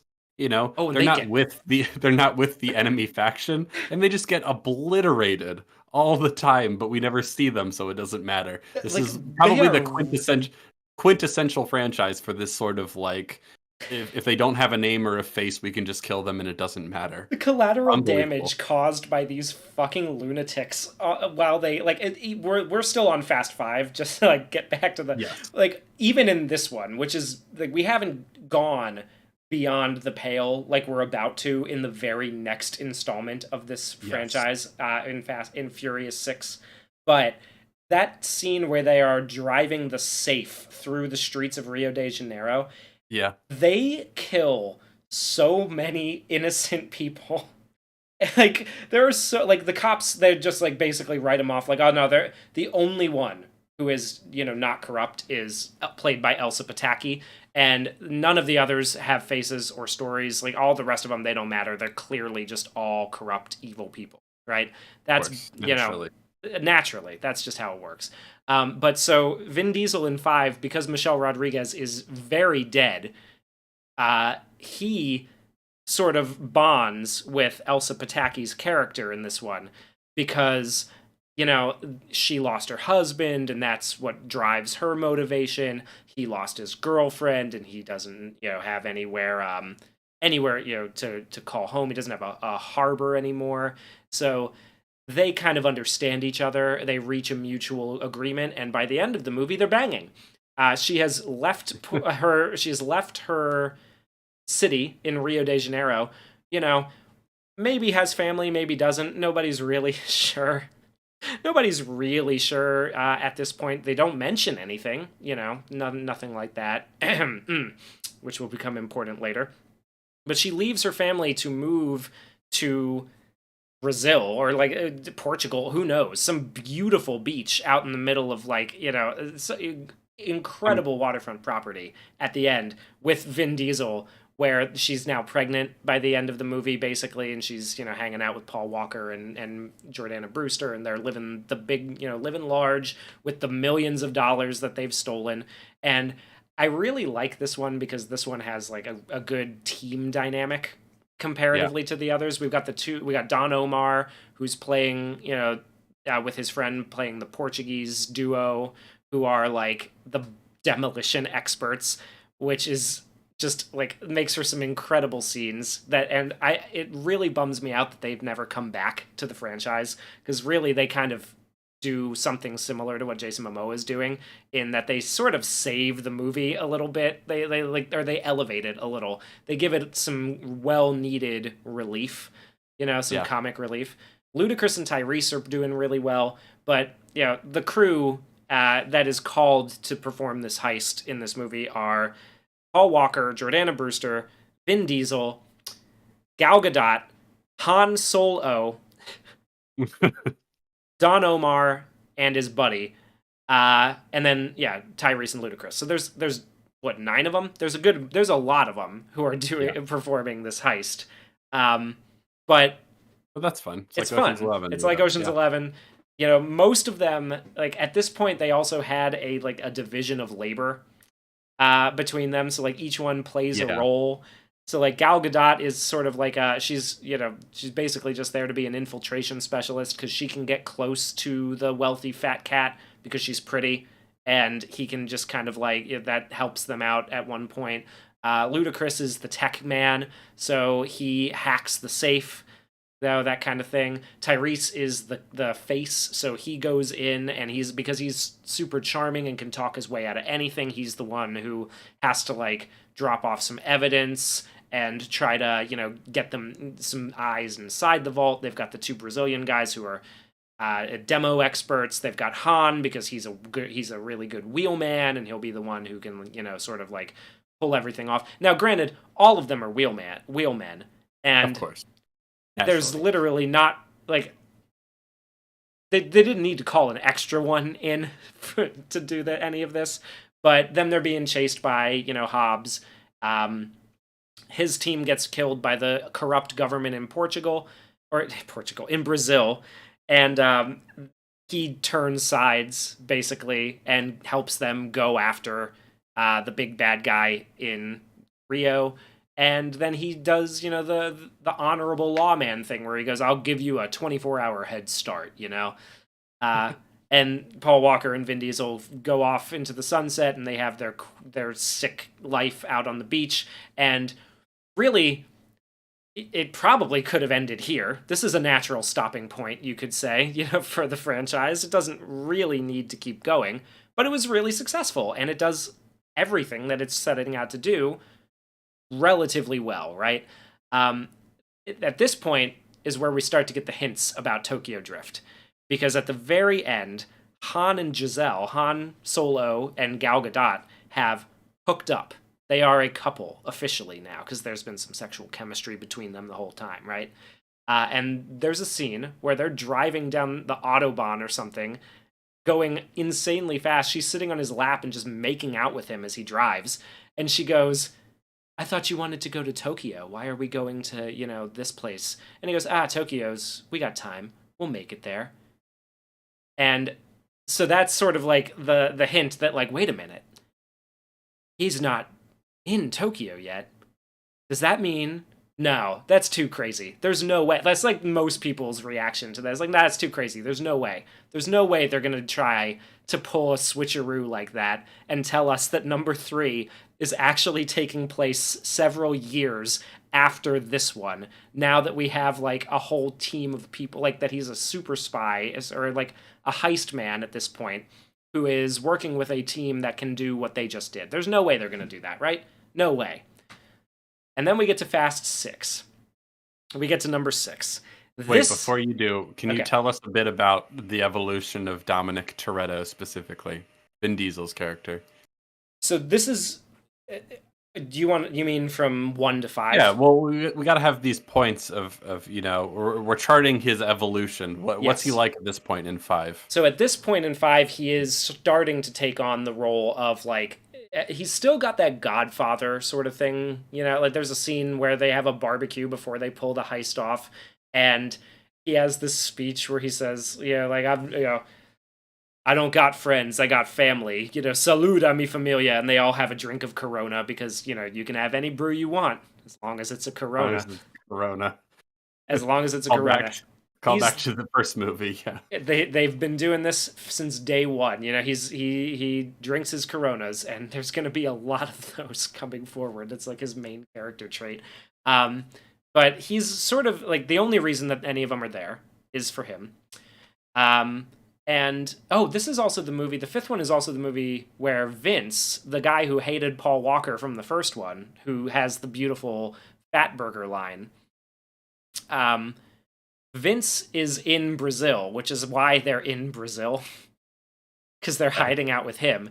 Vince has the exact same arc that he does, essentially, in the first movie, except that in this one, he decides to sacrifice his life to save Mia and Paul Walker, because Mia is also pregnant. Because Paul Walker's going to have kids in this... Perfect. Yeah, Paul Walker's character is about to have kids and become a father, and that's his main, driving through in that. But Vin exiles Vince for some such nonsense that happens in this movie, and then when Vince comes back at the end to sort of, make amends and be like, "Hey, I'm here to help if you need me," he kind of gives him a look and he goes, "Brews are over there." He accepts him back into his good graces because people just can't live and be satisfied with their life. Vince has a wife and son in this movie, but they cannot be satisfied with their lives unless Dominic Toretto approves of what they're doing. Yeah, Yes, there like that hangs over this entire franchise that like he's the be all end all of who gets approval and who doesn't. I think in terms of charting his evolution, one thing to really hammer home the idea that he can't lose a fight anymore, and he has his sister producer friend counting punches and stuff like that. We're evolving to the point where he can do literally anything, and he never fails. yeah, like Um, him and Paul Walker and Jordana Brewster come out of a paddy wagon, armored paddy wagon, fully armed, and they just eliminate a group of mercenaries that's posted up on the rooftops of buildings around this caravan that's being attacked Al Qaeda style. they're like just the best. yeah, like one of them had an RPG. That's what started this whole thing. Is like The Rock is driving them to jail, and a mercenary with an RPG blows up one of the the caravan that's transporting them through the favelas in Rio.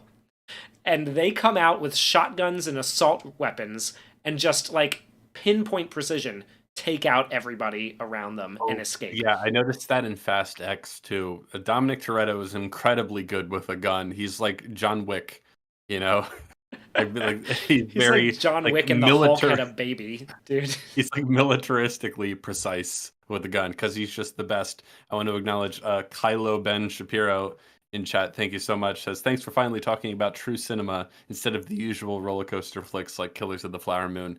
You're You're welcome. very This welcome. is This is this real is creator-driven cinema, as we are yeah. going to find out. Because, this is really where Vin Diesel starts kind of flexing his muscles as the producer of these movies, and as Mm, like the main creator. Because I think we all know at this point that this is like his star vehicle. It's done by yeah. his production company. It is his baby. He's the one who's out there doing all the press, making sure, like making all the deals, everything. This is him, right?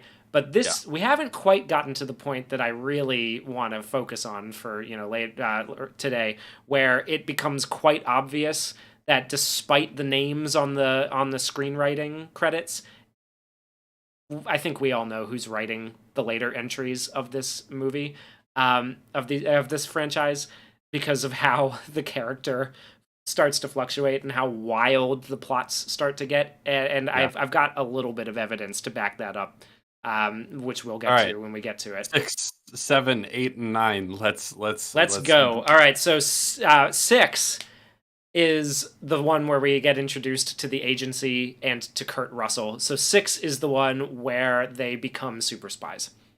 Okay, so the agency, to be clear, is that just a CIA, NSA, FBI amalgamation? Yeah, basically, with like extra damage additional to it. Basically, like they've What, got what does that mean? Additional damage? like this is beyond like sci-fi, like crazy shit Yeah. that like Okay. way beyond what you would expect for like even Like the fifth MCU one. levels. It's MCU levels of tech and all that sort of stuff. This It the feels sixth one yeah. is the one where they introduce, and this is something that you might have been confused about watching Fast X as well. They introduce the piece of technology called God's Eye in this Okay. movie. God's So Eye was let me see. I want to see if I can guess what God's Eye okay. Go is. for it. God's Eye is a surveillance tech that is basically just a ripoff of what they use in The Dark Knight, where it's a whole like, ooh, this is incredible technology, but in the wrong hands, it could be bad. I Am I right? think yes. It's pretty much that. It was invented by the girl from Game of Thrones who's in these movies. It was invented by her. This is where she joins the team and becomes a main player. Um, and it gets stolen in number 6. But I think it's almost if I'm remembering right, it almost operates like the GoldenEye from GoldenEye. Like it has a laser that it can fire. If I'm, Wait, I might be, did I might be are you misremembering. are you telling me that the God's Eye is a Jewish space laser? Is that what you're telling me? I think I it. I can't remember if it is or not. I think it's either just a ripoff of the Dark Knight thing or that thing from Winter Soldier. that can just identify people and threats and just like pinpoint exactly where they are at all times. Yeah. It's either just that or it is that, and also it has a laser. And I don't remember if it has a laser or not. It really the laser doesn't come into play, so not in Fast X. So yeah, I can't remember if that is what like makes it as so dangerous in 6. But either way, it is being tracked down, attempted to be stolen by, because it was invented by that girl who is not working for anybody in particular. She's not with an agency. She's not with anyone. She just made it herself because she's a super hacker. She's the best hacker on the planet. The only one on the planet who is better than Ludacris is basically where they go with this. She's the only person who can out-hack Ludacris. Speaking of, there's this funny scene in Fast X where she's typing on her computer rather normally for a hacker type character, and one guy says to her, like, "Man, you're really typing, like, don't type too hard on that thing, you're gonna break it. Is everything okay?" That's Han. Yeah, Han goes, "Wow, you might break that thing. You're going at it so hard." She was not like slamming her fingers on the keyboard. She was just typing away quickly, and it's like, you better be careful not to break that thing. Is everything all right? As if she's typing angrily because she's upset. It's just so stupid. I love it. Anyway, continue. So she invented God's Eye, and Luke Evans, who is in these movies, is running basically like the eviler version of the Dominic Toretto gang, right? They drive, they do heists, they do all that kind of stuff. And oh my god, he has Letty.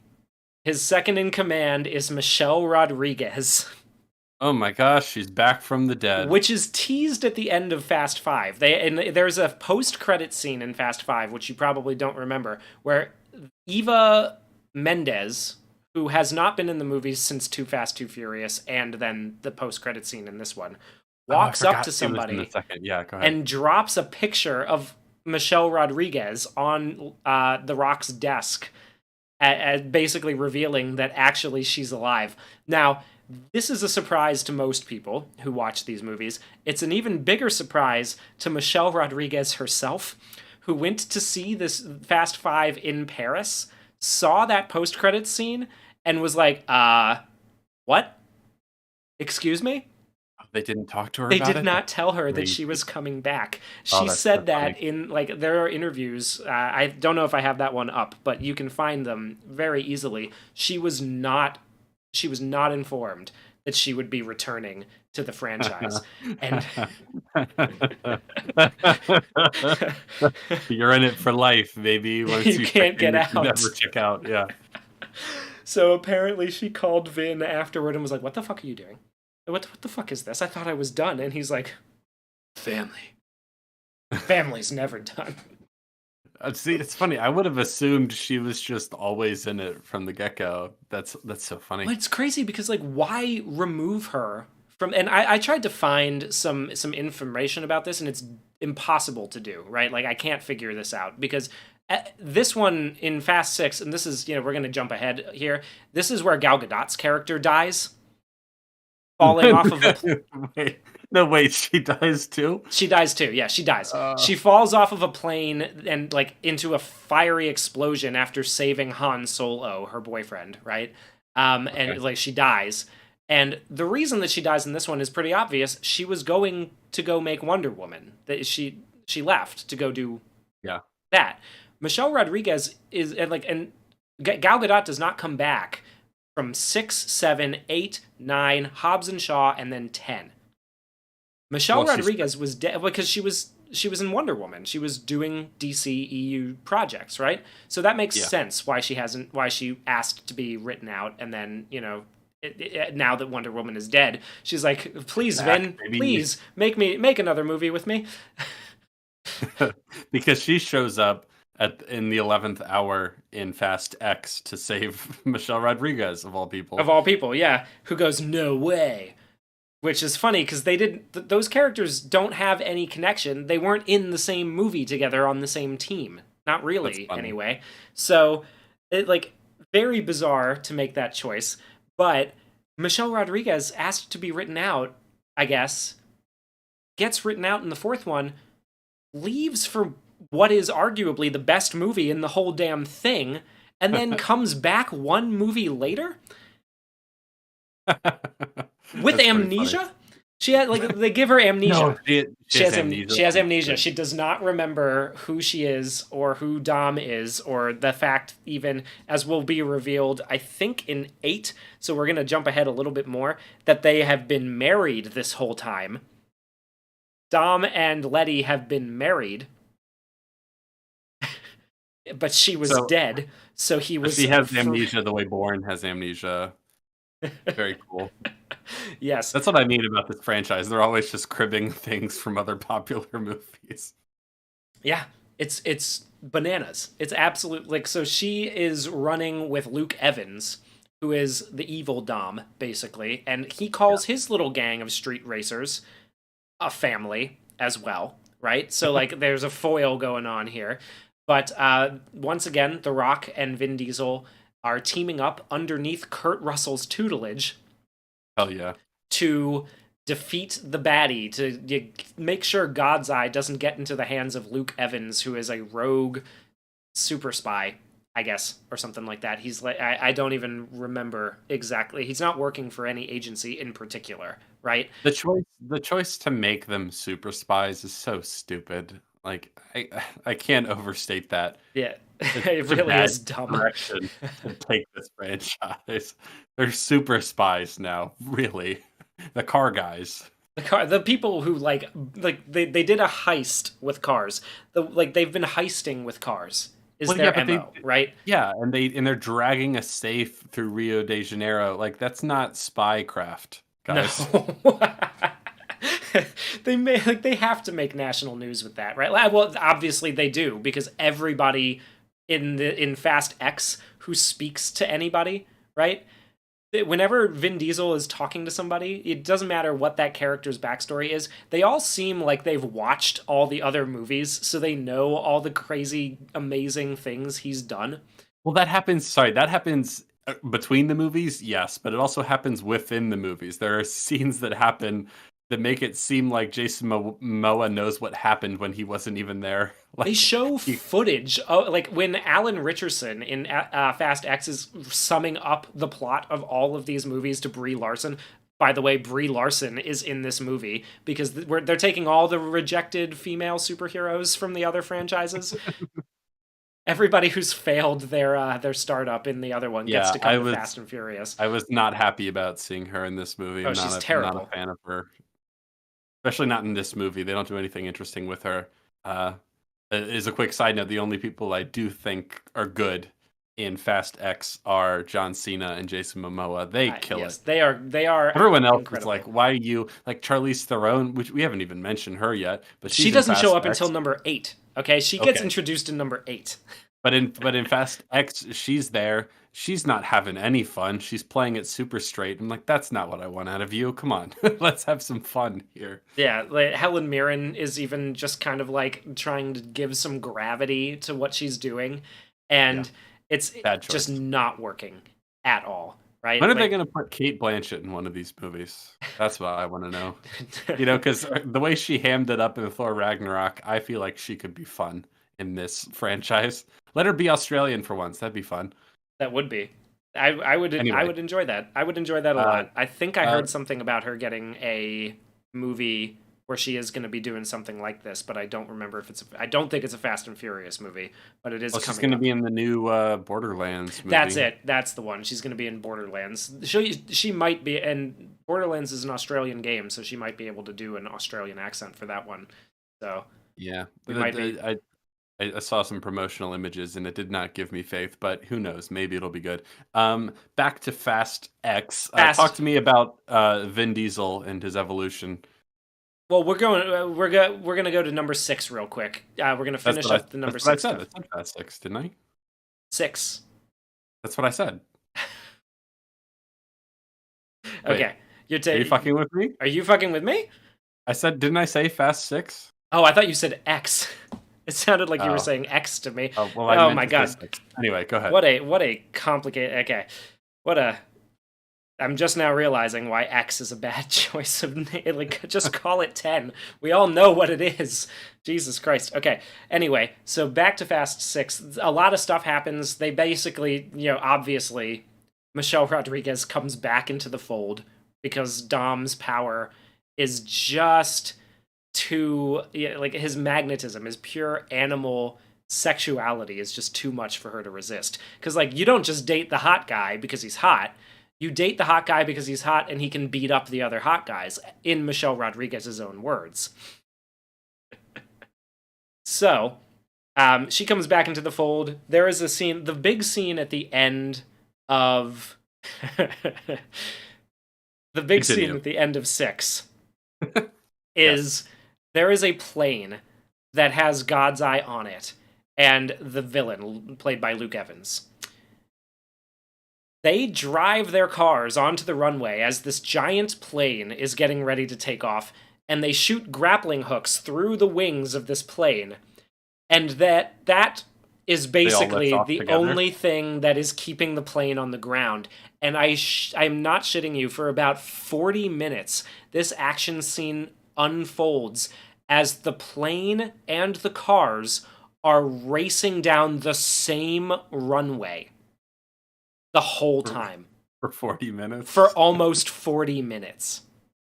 How do they make that work? Do they just keep cutting around and cutting back and forth? They keep showing that the grappling hooks in the wings that are attached to the cars are weighty enough to ground the plane and keep the wheels on the ground. But runways aren't very long, Hugh. How did they stretch this out for 40 minutes? That is a great fucking question, Jamie. This has got to be at minimum like a 100-mile runway.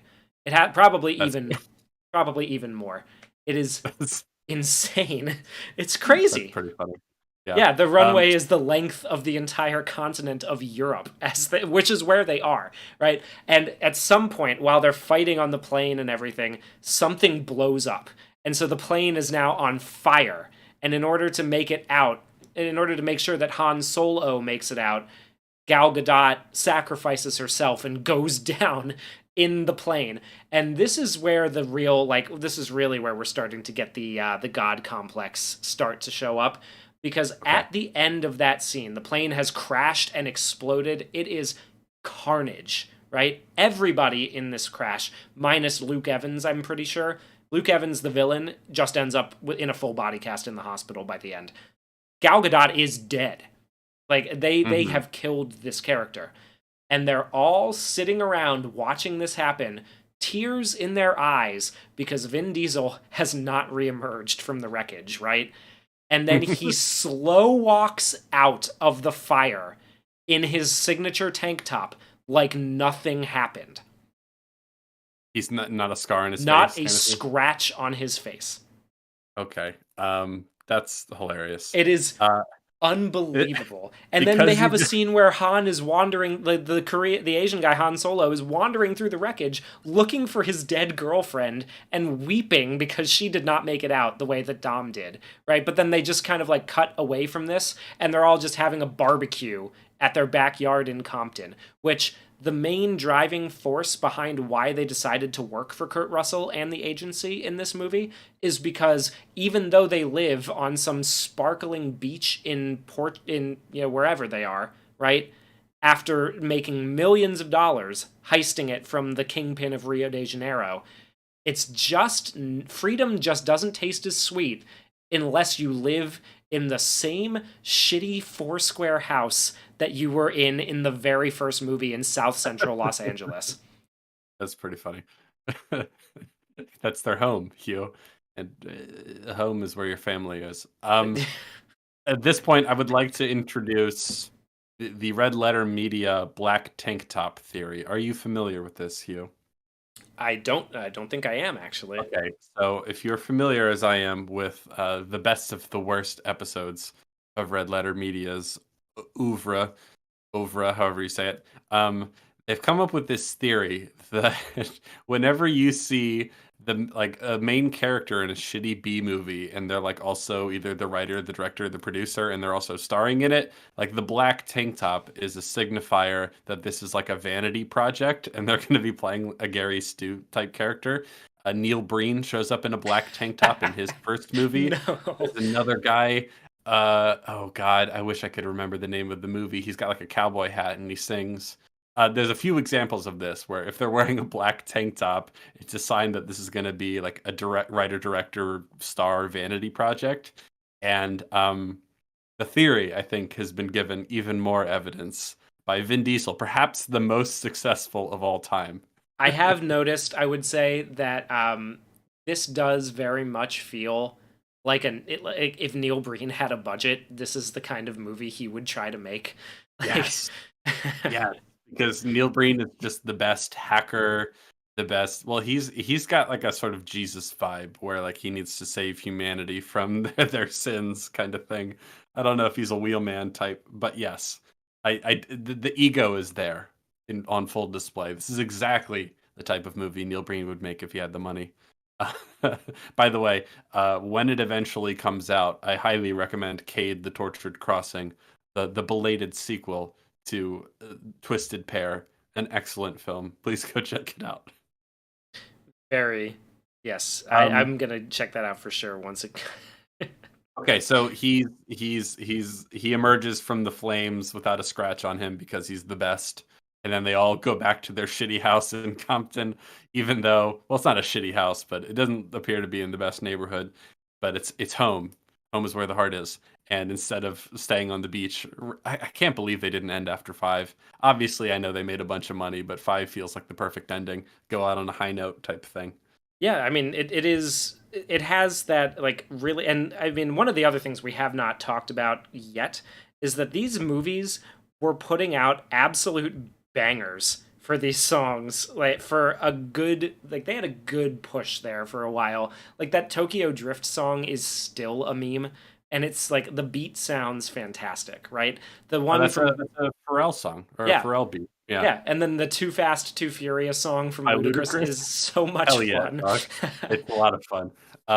Yeah, I will say every Well, and movie, then Fast Five, there's barely any score in these movies. It's like wall to wall soundtrack. yeah, it's crazy. It's got to be expensive as hell. There's no way he's not spending like he's spending A lot. insane amounts of money to get Yeah. these song rights. He also is casting a lot of the people who are doing the music in the movies, so that might help counterbalance it a little bit. Um, but yeah, it's it's crazy. It's crazy. And then 5 has a really good song by Don Omar at the end that I really enjoy that one. It's in Portuguese, I believe. So yeah, that one's very So exciting. And it so ends on a stick. very joyous note. You know, they've got all the money, and now we've gotten to the point where Han has watched his girlfriend die in a plane crash, and you know they've moved back to L.A. and everything. It's kind of like a return to square one in a sense, except for that they're super spies now. Yeah, and so now you were asking me, how do I know that Tokyo Drift takes place after these 3 movies? Well, the post-credit scene of this movie is what seals the deal on that. So, I told you before how when Tokyo Drift, Han gets in a car wreck, that in the original one is very much implied to just have been, you know, like he lost control while doing something reckless. You know, it's a bit of grounded reality for a movie that tends to, at least now, a franchise that tends to kind of shoot beyond that to the point of ridiculousness. Oh, they jumped the shark long ago. Yeah. Yeah. That was a moment of grounded reality in Tokyo Drift that a lot of people actually really enjoyed. They thought it was like, wow, that actually is kind of, you know, it's kind of sad. It's kind of heartbreaking that that happens. He watches his friend and his mentor, this guy who sort of took him in Tokyo, die in an accident. Well, the post-credit scene of this movie reveals that Luke Evans, the guy who they were after in Fast 6, his brother is actually the real Giga Chad badass, played by Jason Statham. And Jason Statham, Is that how he enters this franchise? Jason Statham is revealed to have been the person who deliberately caused Han to crash his car in Tokyo Drift and then lit that car on fire and blew it up as revenge for Han's role in putting his brother in the hospital. Awesome. Very cool. Thanks, guys. So that's he's introduced in a post-credit scene in the end of 6, and then I'm assuming he shows up in his full glory in 7. He is is that right? the main antagonist of 7, yes.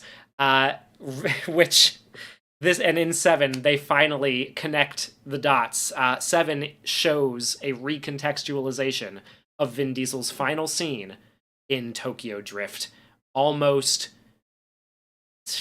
7 years more. I can't believe how much this is like the Saw franchise. So the Saw rather famously keeps doing this thing with every successive movie where it's like, that scene you remember? This other person was right off screen the whole time. They were there. You just didn't see them. We didn't show totally there the whole time. We're not just making this up now for our own convoluted current purposes. They were there the whole time. They were part of it. They were secretly behind this the whole time. It's like he calls Dom on the phone. Jason Statham does.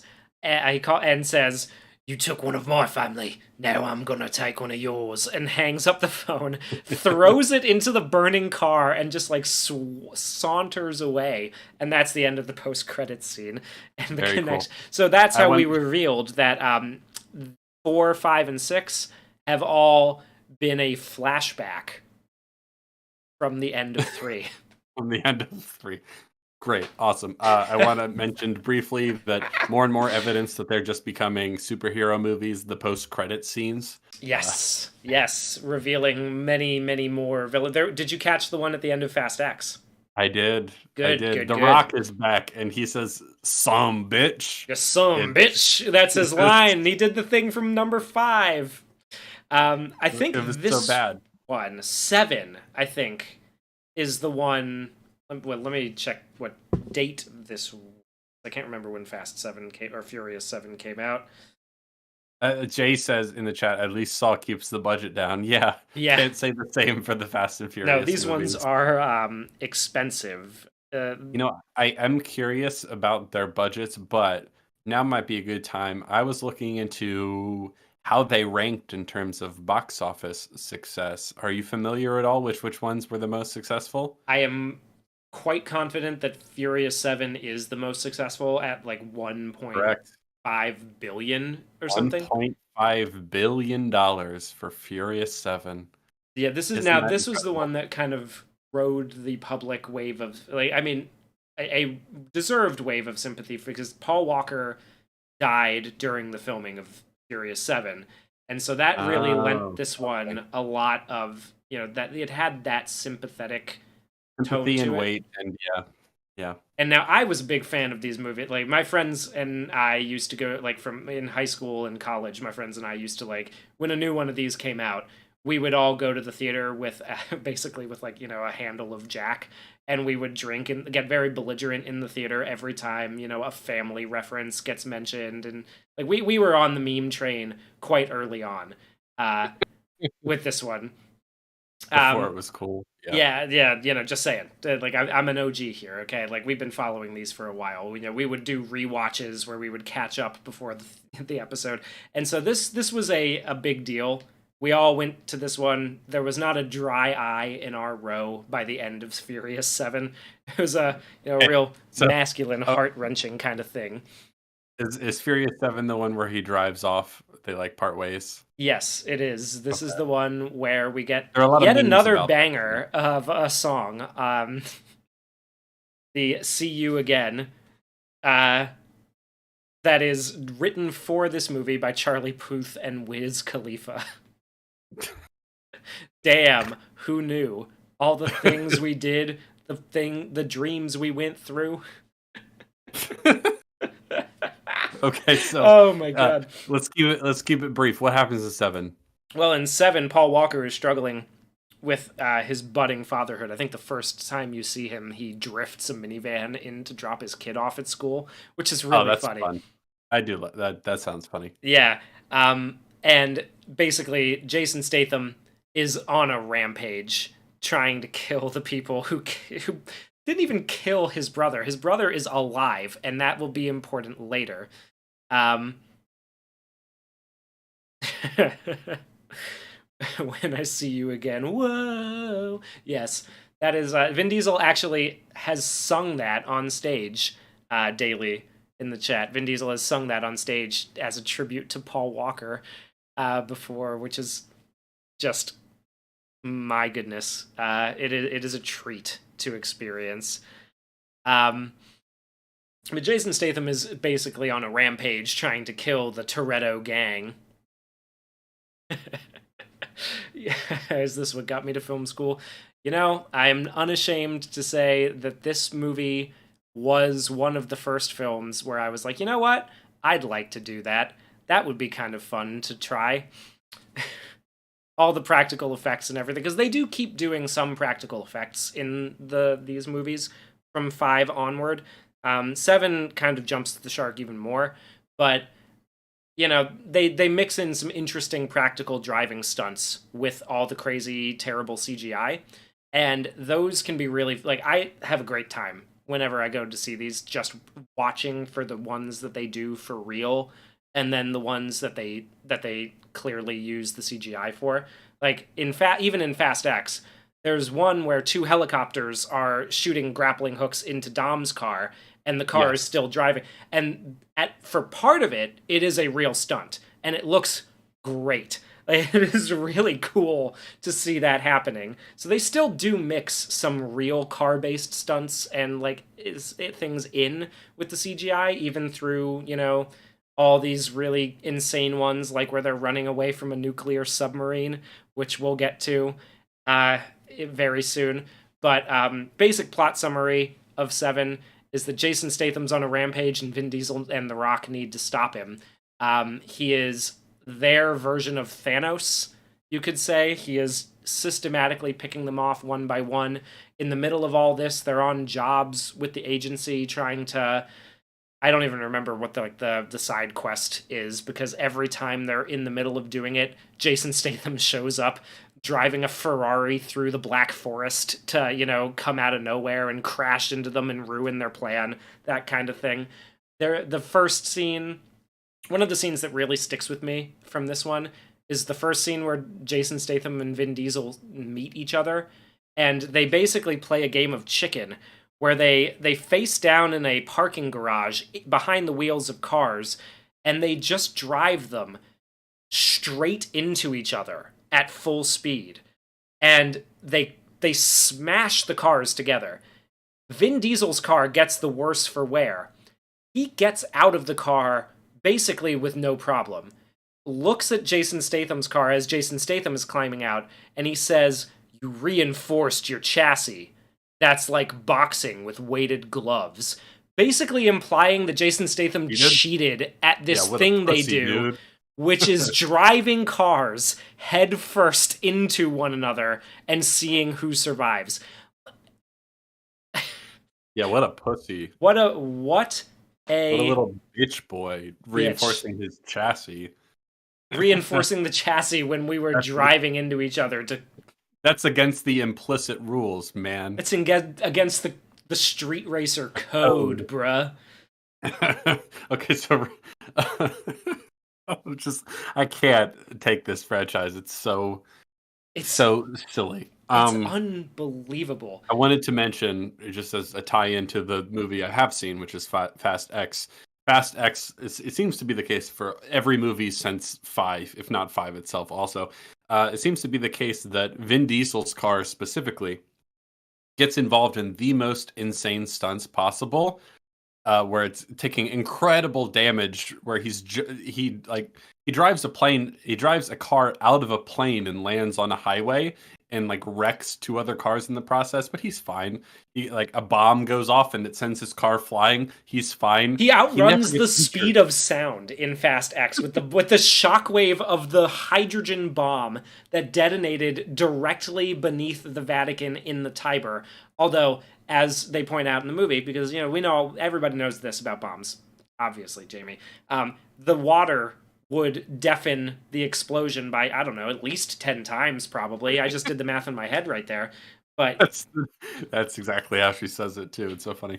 it's, yeah, it is fucking crazy. Also, Kevo in the chat is pointing out that Jason Statham's character is heavily implied to be the same character that he plays in The Italian Job. No. Yes. When we get to, No, yes. stop. No, There's no nope. way that's true. It is heavily implied. He has No the fucking Italian. When we way. get to Hobbs and Shaw, and The Rock comes in there and finally sees the hideout fortress that the Bat Cave that Jason Statham's character has built for himself, the Italian Job car is there. The Mini from the Italian Job is in the garage. Well, so let me see if I have this right. So his character from the Italian Job he was just a wheelman in that, right? Like, no, was he explosives? No, that okay. Most Def was explosives in the Italian Job. Yes. He was just the wheelman, and so he got all his money and his Aston Martin and stuff like that, and then he becomes what in this franchise? He's basically like the ultimate mercenary, like one-man army. The idea, I mean, I love the implication that that's the arc that character went on. That's so funny. And Quantum Ranger Power is pointing out things that, yeah, like there's a lot floating around in here, but yes, he's right. He does say when The Rock asks him what's the story with that Mini Cooper, he says, I used it to pull a job in Italy. Okay, so clearly the filmmakers are just having fun, but the implication that that's actually the same character is absurd. I love that. That's incredible. That's really funny. Very, very heavily implied. So yeah, he basically, in this one, the main conflict is just, the Toretto gang versus Jason Statham, who's outdoing them playing 4D chess at every level, right? They can't. This is where the contract comes in. I love the way you put it, that this is just their Thanos. That's very funny. Yeah, he comes in every time they have something going on. He shows up to throw a wrench in the machine and cause suffering kind of thing. He's the first, like, the template version for what Jason Momoa is doing in Fast X. Jason Momoa in Fast X is bizarrely, but very much so like the Joker in The Dark Knight. Oh yeah, I think we'll get to that when we get there, because I inspiration to me. I would say I agree. Like he definitely. So okay, we'll just jump around. He's going up to Dominic Toretto and being like, "You complete me." He shows up when their first face-to-face meeting in Rio. He shows up in what I can only describe it basically as a gay Joker suit. He's in a purple outfit. He's got his nails painted, his hair, done up. He's wearing those like librarian glasses. He's very gay coded. It's very funny. Yeah, I love it's fucking hilarious. Like I don't like every time he does something, I sit there and I go, "Why that choice?" And the answer is like, "Why not? Why not that choice?" Keep going. I think what's surprisingly funny about it in a meta sense, even though apparently, as we'll get more into it, but Vin Diesel was not happy with Jason Momoa's performance in Fast X, which I can't believe it because he saves the movie. But it does, the implication, at least the subtext, is that Vin Diesel is macho muscle man who's very stoic and has a gravelly voice. And he is a car action hero man. He cares about family. Meanwhile, the villain is a very gay-coded Joker who's like painting his nails and like waltzing around and talking about how much he loves ballet and he wants to blow up the Vatican. It's Vin Diesel versus the gay agenda, is what I'm saying. Yeah, no, that's what I'm saying too. Saint Dominic defeats the gay agenda. Yeah. The flaming bomb, the giant flaming ball headed. It's a flamer. It's a giant flaming ball headed straight for the fucking Vatican. We've got, like, there is a point. Did you catch also, because on the rewatch this time, I caught a very, very funny piece of sound design where John Cena is bringing Little B into the hideout, right? And the sound design, the score or not the score, the soundtrack comes up, and it's playing some hip hop song. I don't know what it is, but the only line that everybody gets quiet for so that you can hear it is "You used to be gay, you swish, and you ain't now." That's the only line you can hear. The subtext of Fast X is very funny. Where are we? 7? We're on 7, Okay. and this is really where it starts to take off. This is really where the God complex thing starts to Okay, take good. off, because Uh, Paul Walker dies during this mhm. one, and this is a very difficult thing for all of the cast members who are clearly just in this for the love of doing it, right, at this point, because Yes. they're just in And the it to have paycheck. fun. We'll The throw in the paycheck. paycheck. Well, the paycheck's good too. Yeah, of course. But Yes. they're coming back to it, and they're having a good time, right? Like, you can tell they're having a good time. One of their best friends is now dead in a very Yeah. tragic circumstance. I don't know if you know exactly what happened, but he was at I don't. a charity, basically a charity race, and he was in the passenger seat with a professional F1 driver, I think. The F1 driver was drunk and lost control of the car, crashed it into a tree, and killed them both. I'm Oh, pretty sure. yikes. Yeah. So he was doing it to promote the movie, which had not finished filming yet, but he was passionate about that, about racing, about that kind of community, and about getting his friend's passion project, basically the passion project of him and his buddies, off the ground. So he dies during the filming of this, and this is obviously a very difficult thing for them to deal with. I think they handle it quite well in this movie, the way that they give him the send off, except that they keep going afterwards. And I think this is a good point, because there's not really much to the plot of this one. It's it's Jason Statham versus the Toretto gang. Jason Statham loses, ends up in Supermax prison, not dead. Noted. They give you a nice little shot that clues you into the fact that, I don't know, maybe by even just the very next movie, he'll be on the team. They love doing that, don't they? And then it ends and everything, and it ends with that famous scene of them driving separate ways with the song playing, "I'll see you again, whoa," kind of thing. A very passionate, beautiful send off, and then this is where we start getting.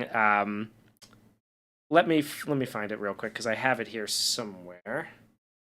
This is where we start getting all the crazy shit that Vin Diesel starts doing. So, Paul Walker had said some stuff in an interview before he'd passed that, well, if Fast 7 does really well, you're definitely getting 8. That's definitely going to happen, right? Yeah. And why wouldn't they, Why honestly? wouldn't they, right? Like, because it was already going well. Wasn't finished No one production yet. They didn't no one know. cares if these movies are good. They're still gonna go see them, so why not? Keep them coming. Yeah, they have not. They and they don't know how it's going to end yet, or they do. Well, they have an idea of how it's going to end, but they don't know how it's really going to go, right? Vin Diesel gives an interview, and this I'm getting this from a website called newswheel.com, but this is a quote. It's citing MTV News and everything like that, so this is where we go. Vin Diesel says, "If fate has it, fate, F8, then you'll get it. Furious 7 was for Paul. 8 is from Paul." And this is the Wait, because okay. Okay. So what I interpret that to mean is that, like, okay, this was a tribute to Paul. The next one, what I think what a normal person would assume is, oh, did Paul like have this idea for what happens in 8, and they're gonna make that? no, they did not. He just was saying, like, Paul Walker was just saying, like, yeah, if this movie does really, really well, if this movie does well, then you're going to get an 8th one, right? Obviously, we're going to keep making them, right? Mhm. As long as they're doing well. Vin Diesel took that as Paul guaranteed Furious 8, which means this next one will be from Paul. What does that mean?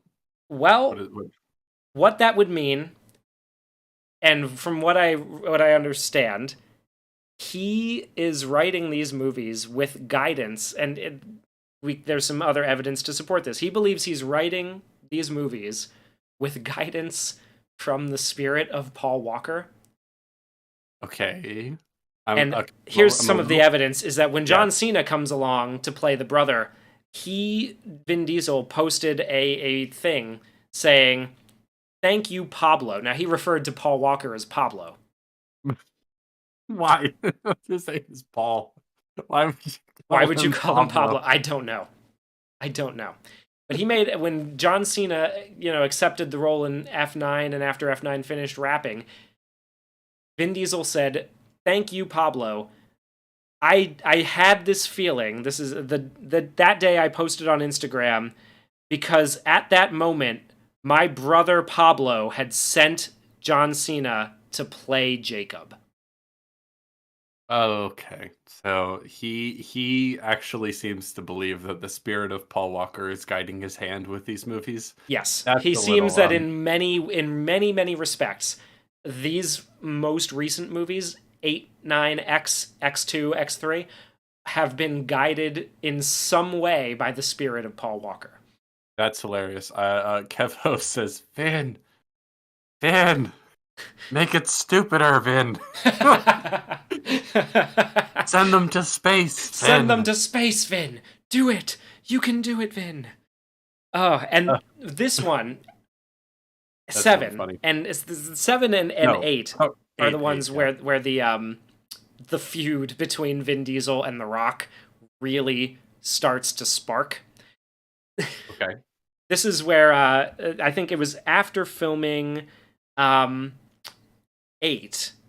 Yeah, after filming 8, The Rock posted on his Instagram, "Some male co-stars conduct themselves as stand-up men and true professionals, while others don't. The ones that don't are too chicken shit to do anything about it anyway. Candy asses. When you watch this movie next April and it seems like I'm not acting in some of these scenes and my blood is legit boiling, you're right." He went on in a follow-up post to say that conflict can be a good thing.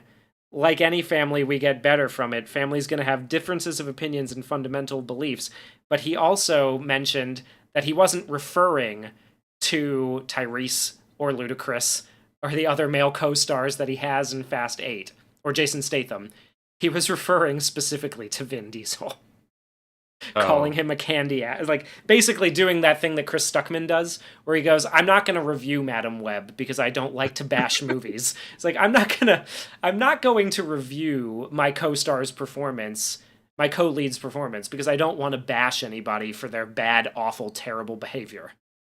that's yeah, a little cowardly to not just say it, to say the name, like to say it without saying it. Just say Yes, it. Like, just if like you're gonna be that explicit, just be like, Vin Diesel's a pussy. Fuck that guy.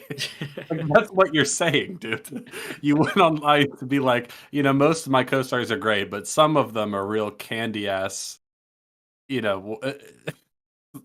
So yeah, he doesn't like Vin Diesel. I guess he doesn't think he puts in the work. Is that part of it? That he's not Well, like so trying? from what I understand, Vin Diesel, this is like Seven made the most money out of any of the franchise installments 1.5 before, billion at that dollars. 1.5 billion mark, right? Which is very, like, I mean, this is the seventh installment of a movie, and if that is like the peak of performance, that's actually like That's given wild. that's wild. Like, yeah, Yeah. like that's really crazy. So my theory here is that this is when Vin Diesel, because like Vin Diesel's production company made a shitload of money from this because he was already a producer on the others. 8, 9, and 10 are the ones that are done by One Race, his Okay. specific production company.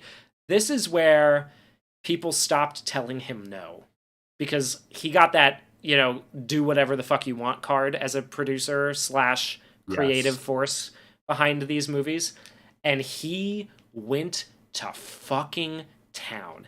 He was like, "I have the competition," like, and of course Paramount, Paramount is gonna push for that because Paramount has, or no, this isn't Paramount, this is This is Universal. universal. Yeah. Universal has nothing going for them that can Not compete with really. the fucking Avengers movies, right? Like there's No. nothing, and this is 2015, 2016, so like this is roughly around the Civil War, when we are hitting peak MCU, when Yeah. things are really starting to come through. So they desperately need Vin Diesel's magic to make these movies work, right? And he is the one who has been like, I mean, everybody knew that Paul Walker and him were the ones kind of driving these movies because, like, really, you know, who else is putting these out, right? Who else is like getting these off the ground and running? Like they are the ones who are bringing everything together. This is And the with one Paul gone, with Paul gone. it's all him now.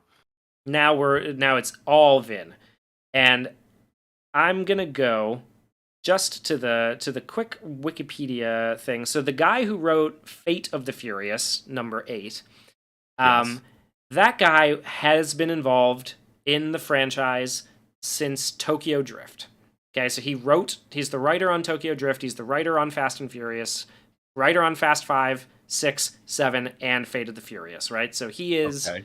a long time, friend, He's a veteran. veteran Yeah. of the group. This is the one where we've really like gone beyond the pale on what these characters are doing, because we're introducing Charlize Theron as the hacker queen of the world, the only hacker who's better at hacking than Ludacris and Ramsey, who invented the God's Eye program that can just like superhuman find anybody on Earth and pinpoint them within a couple of seconds, kind of thing, right? She, for unknown reasons, I guess to sort of like hijack Dominic Toretto's insane skill set that he has, his Superman skill set, kidnaps Elsa Pataki, the Portuguese woman police officer who he impregnated at the end of #5 and who gave birth to his child in #6. The child did not show back up in like at the beginning of 6. I think, oh no, the beginning of 6 is Paul Walker's kid being born. Vin Diesel's girlfriend in that disappears in #6 as he goes back to find Michelle Rodriguez. She is not mentioned in #7. In #8, she is back, but she has been kidnapped by Charlize Theron, and she has had a baby. Dom's baby. Okay. And Charlize Theron has Dom's baby. So she uses this to manipulate him into betraying his family. Okay. Okay, so there are references to this in Fast X that there are. picking up Yeah, on. there are. Because in Fast X, there's a whole bit where Jason Momoa does what appears to be a similar move, and she's like, "Oh, you're stealing my move? I invented that move," or something like that. But he has a little twist on it. Anyway, continue. Yes. I invented that move, kind of thing. There's also a reference Really in Fast quick, X to why.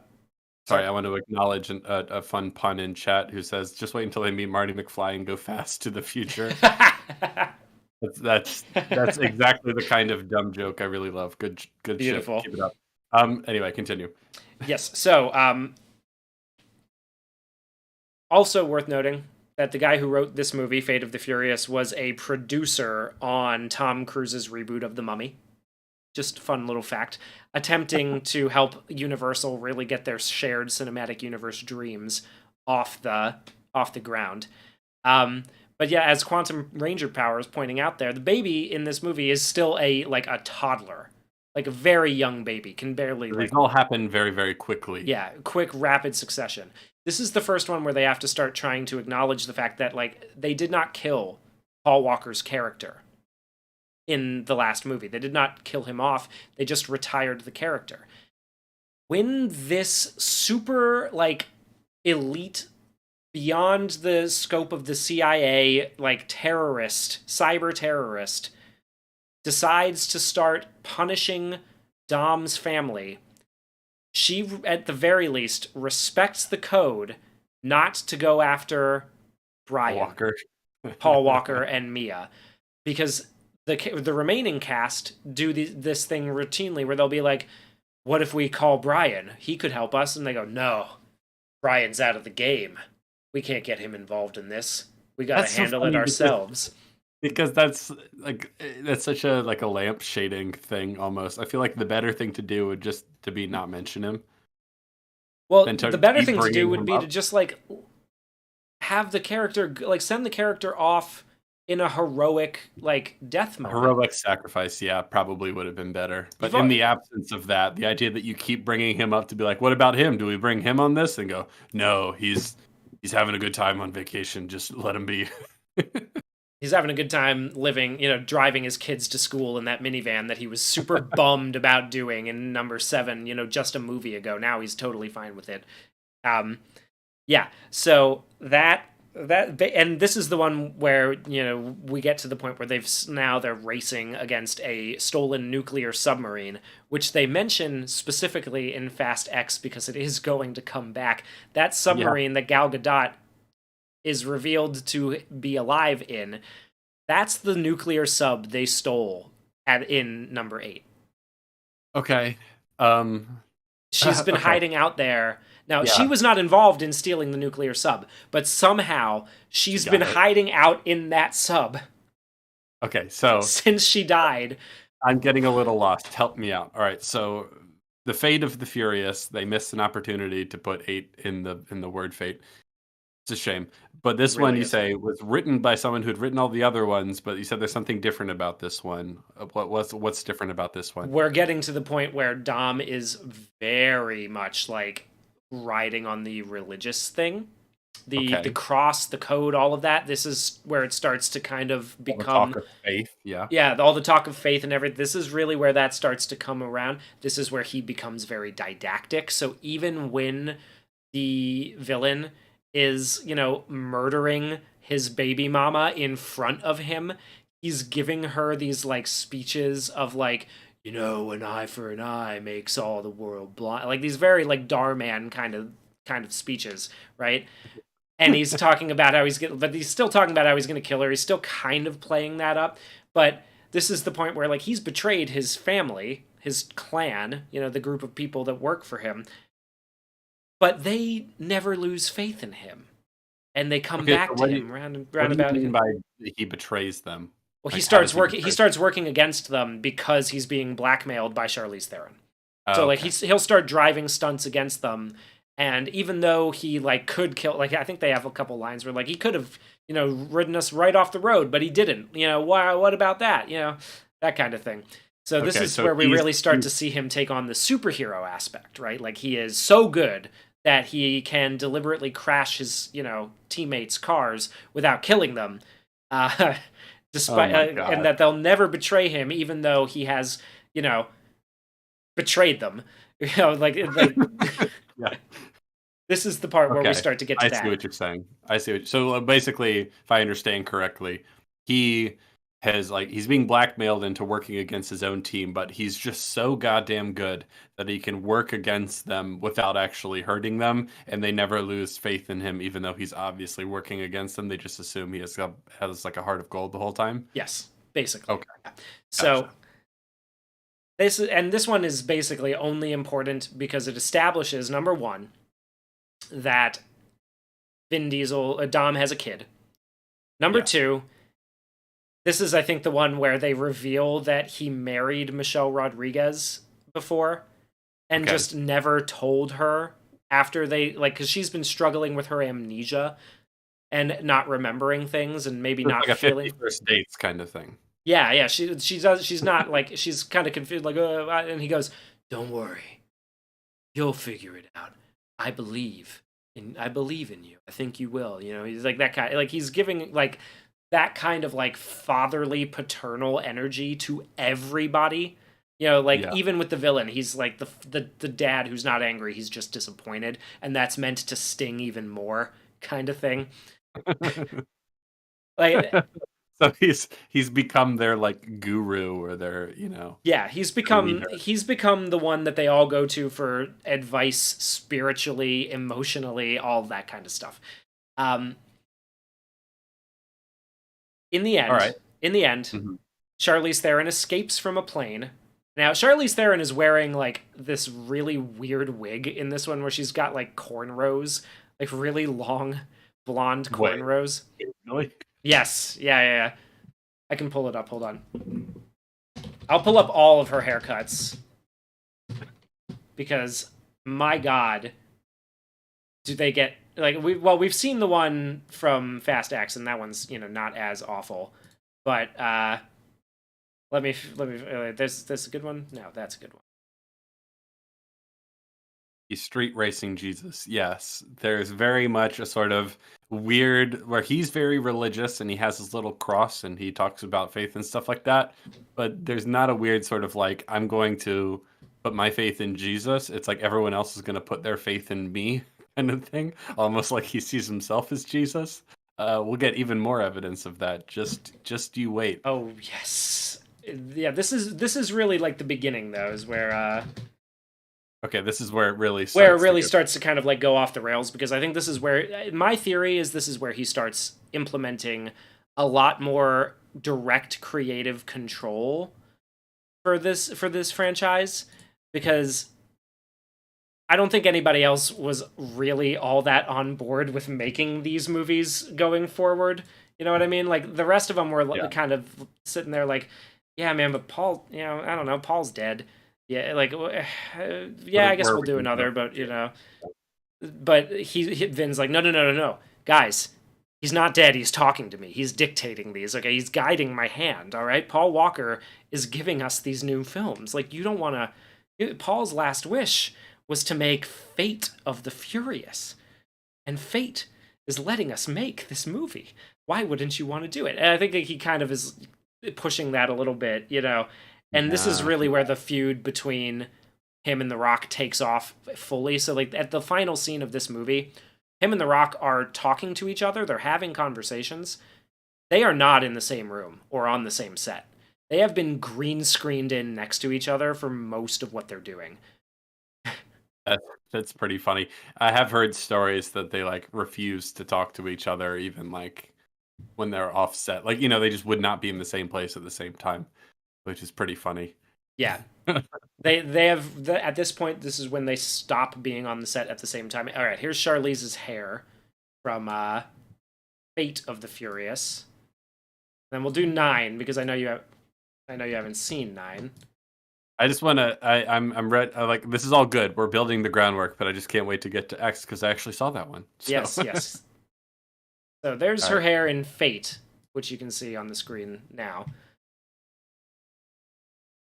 Which is like, it's not really cornrows, but it's like this weird thing of braids that's like basically done to make her sort of look like that twin from The Matrix, I think.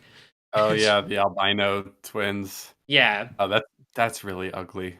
Well, just you wait until. Okay, so if that one's really, you think that one's ugly? It's not flattering. Here's F9. Here's her haircut in Fast 9. She's a pretty lady. Why would they do that to her? Wait, okay. I'm waiting for Fast 9 to appear on the screen. Yeah, it does remind me of the albino twins from The Matrix. Oh no! Why would no? They did the doofus Rick, dude. They gave her the doofus Rick. Oh, why would they do that to her? That's what she looks like in F9? Yeah, she's barely in F9. Okay, like she's not really in the movie, but this is what they give her. This is like worse than the Agent Argyle haircut they give Henry Cavill. Yeah, like, oh my god, yeah. No, this is way worse. This is straight up. Way worse, yeah. This is straight up doofus Rick. Like, that's so funny. It's what's it called from Tropic Thunder? A Simple Jack. Simple Jack. Yes, perfect. Oh my god, that's unfortunate. Yeah. How did I do?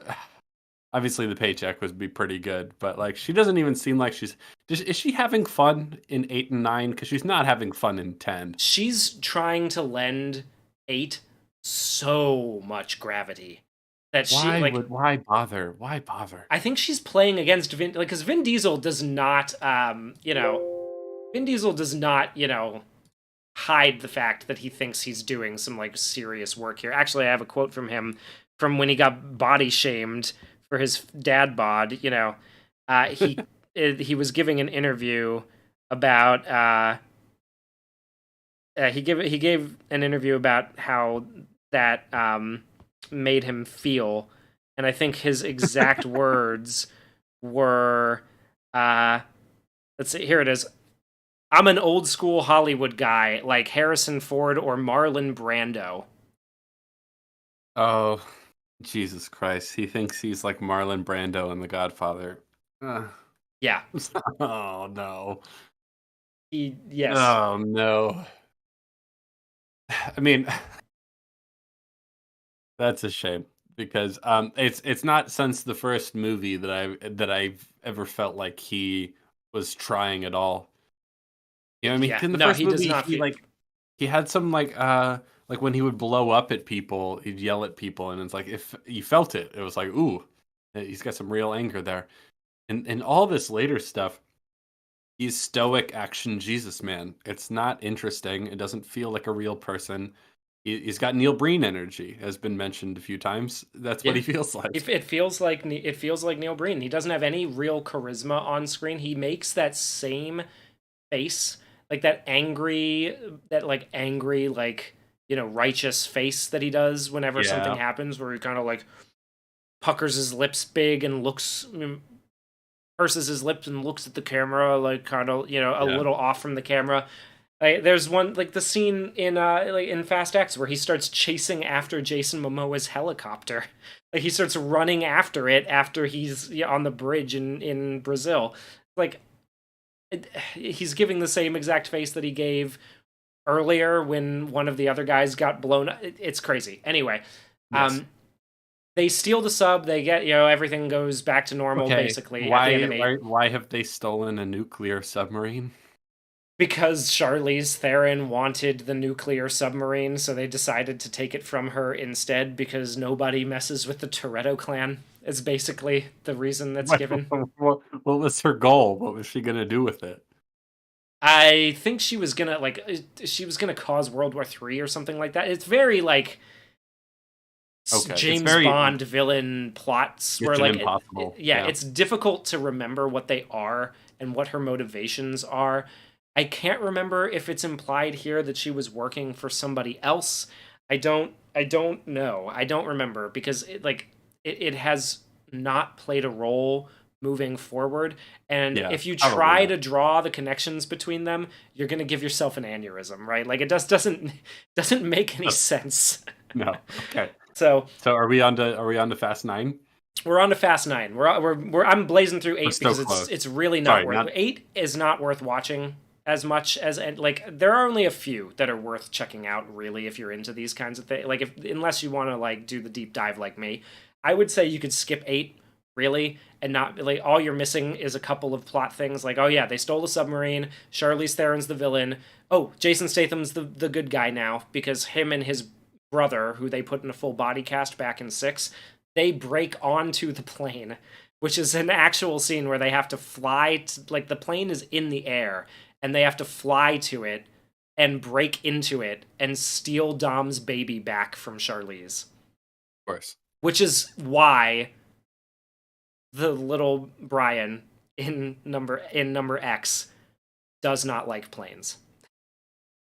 Oh, okay. Right. That is a big part of his character.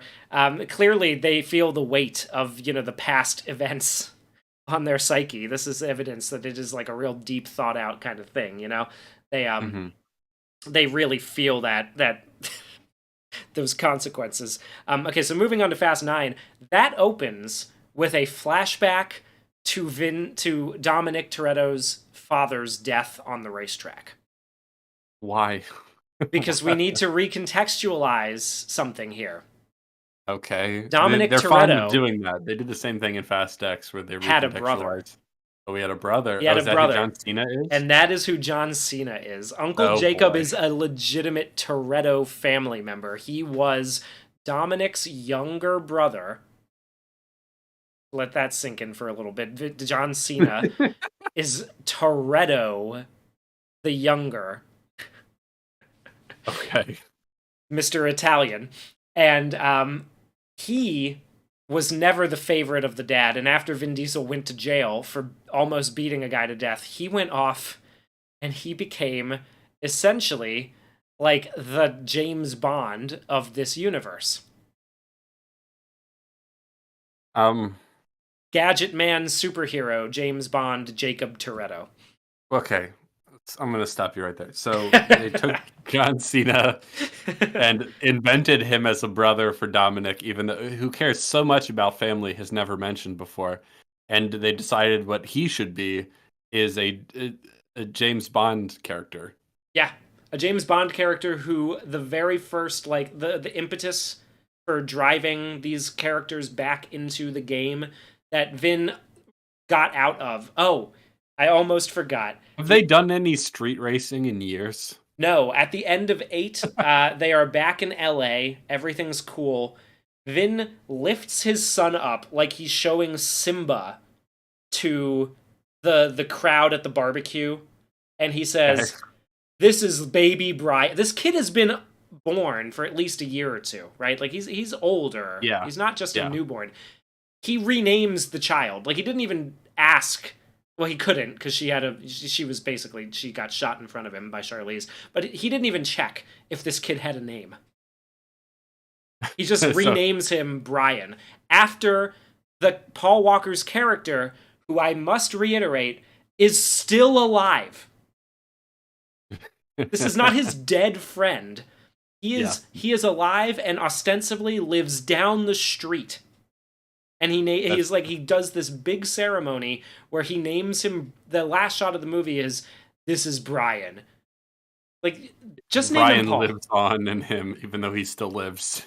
Just name him Paul, man. We would have all got it. We had it. Pablo, even if that's what you called him for some reason, right? You didn't need to do the Brian thing because now we're just getting confused.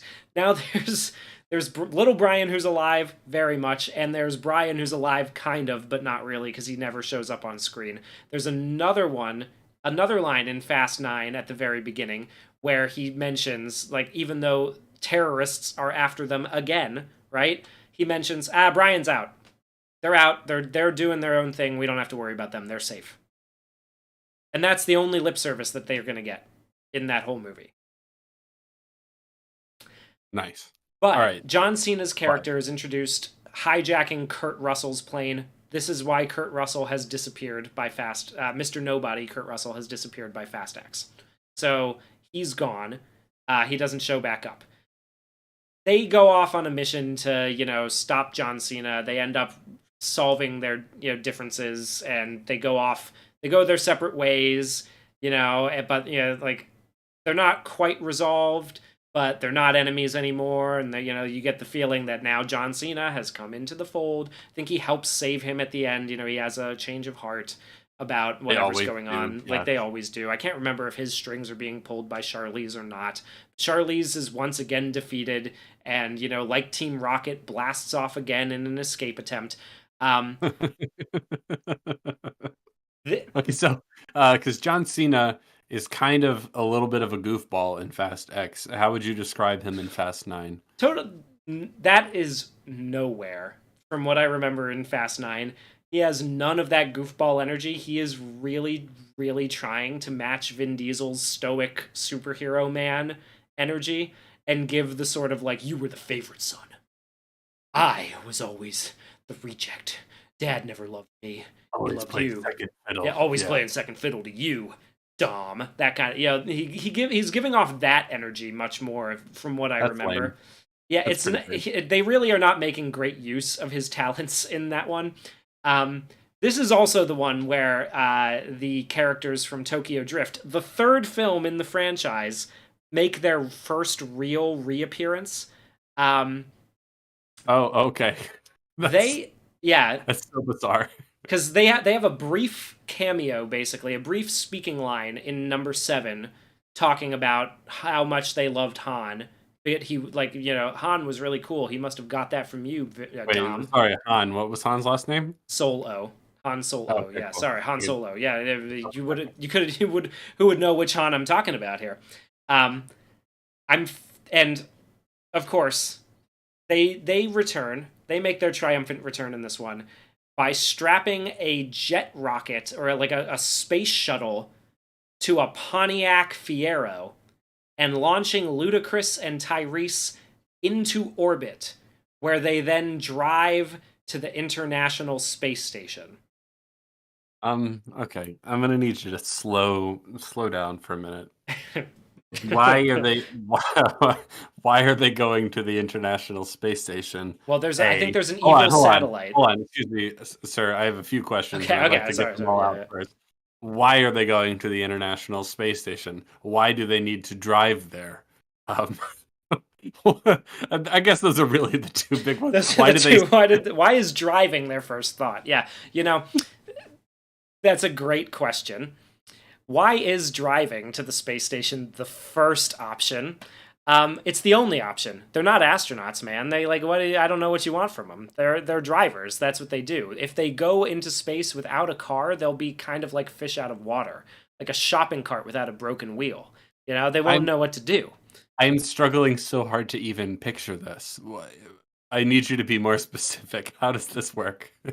I'm I literally this is the only way the way that it happens is that they put the car on a jet engine that these kids from Tokyo who are now like super mechanics have built. And because I think there's like I'm pretty sure this is one of the ones with like the Moonraker satellite. Like this one has maybe this is where the evil laser satellite comes into play. They have to go up to disable the satellite or to do something like that. So they launch the jet engine Pontiac into space with Tyrese and Ludacris. And that's why we get the Black Bezos jokes from Fast X, because they are astronauts now. Okay. So my first thought is that a Pontiac whatever is probably not Fiero. designed to to withstand the forces um of I think it would crumble. You I you think might be correct, and think the space answer shuttles is yeah. Don't space worry about it. shuttle We fixed it. Don't worry about it. We got it. We think it'll work. They do did they they do this even thing. did They they no, put a case around the car, or is it just the car with the jet engine attached? I will find you a picture of this real quick. Okay. I have so many questions. Mostly what What and and how how? Yeah, and why. I'll show you the car that they. You know what? Beautiful. I'll show you the car that they send into space if I can get a JPEG of this. You know, it's funny. I feel like we had a conversation years ago. It might have been before this movie came out, where we're talking about where they could go with this franchise, and I'm pretty sure we joked that they should go to space, Yeah, like I that we they should did. We did do that they that. should drive around on the moon or something. I think at the time we were saying that like Elon Musk should be like an evil billionaire who, like Bond villain style, wants to destroy the world with a satellite, and so they have to go up and like race him on the moon or something. And Yeah, then they that did was basically that. our pitch basically. Is like he's set up like they should do like a Moonraker thing where there's a moon base, with a Mhm. villain who is I think it was did I say Idris Elba or I can't remember. Either way, Idris Elba shows up in between these 8 and 9 Hobbs and in Shaw, Hobbs and yeah. Shaw. We're not going to really cover that one. Basically, That they doesn't matter. introduce that's the one where The Rock tries to take it over. They introduce that superhuman cyborgs exist. Idris Elba becomes bulletproof by taking the nanobots injections, but then The Rock and Jason Statham figure out that if you punch him in the head hard enough, it'll fry his hardware, and that's how they solve the problem. Very So cool. he's bulletproof, but if you shoot him in the head, he still will get like he's bulletproof, but he can't tank a punch from the Rock. So yeah, That's how uh, strong he is. Yeah. No, I there get it. the Fiero on the ground is now on screen. You'll see that in a second. Okay, I see it. That is the Fiero while it's on the ground, and here's what it looks like when they finally send it into space.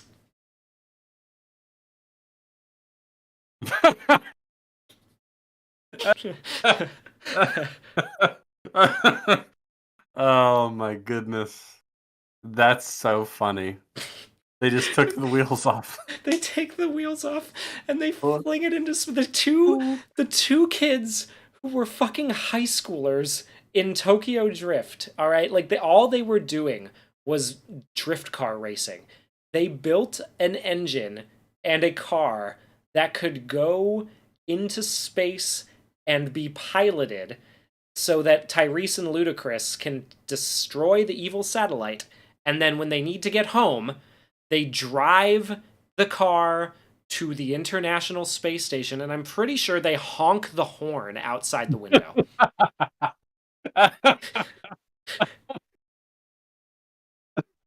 Oh,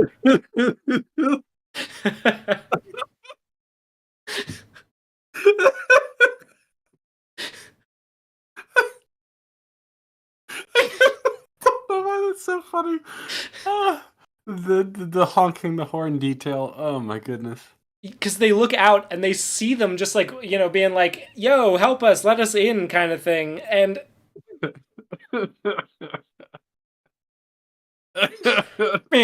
what's that? The astronauts like crawl, float over to the window, and there's a Pontiac Fiero pulling up like it's a fucking drive-through. But yeah, that's you know, you know what? Someone had mentioned earlier in the chat, excuse me, that the director of Fast X had said that Fast X is like one of the more grounded ones in the franchise. And I couldn't possibly believe that that's true, but it appears that it is, kind of, by comparison. I mean, especially compared to the last installment. Yeah, I mean, really, there wasn't a whole lot of.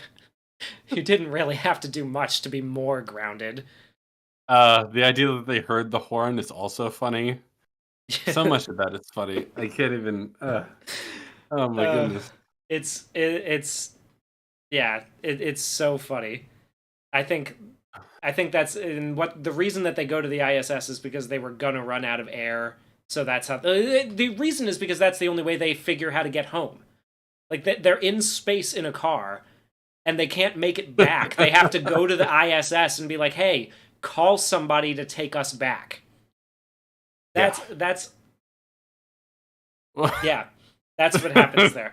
And this is also the one. My face is numb from laughing at that. This is also the one with, I think, the first big dialogue line that really clues you in. Like, the mask has come off of the God complex here. Fast X is really where it sort of takes off. This one has a line close to the beginning, and I'm going to read. I went and got this from the beginning of this movie for you, just because I wanted to make sure, because I've been telling you about this for a while, and I wanted to be sure I have not been misrepresenting it, and yes. I am quite confident that now that I've heard it again, I have not. It is insane. So, some quick context here. He's putting his kid to sleep, and his kid says, "Daddy, do you know where God is?" And Vin kind of smiles and goes, "Where is God?" And the kid goes, "In your heart." And Vin says, "It's in your heart, too. And you know something?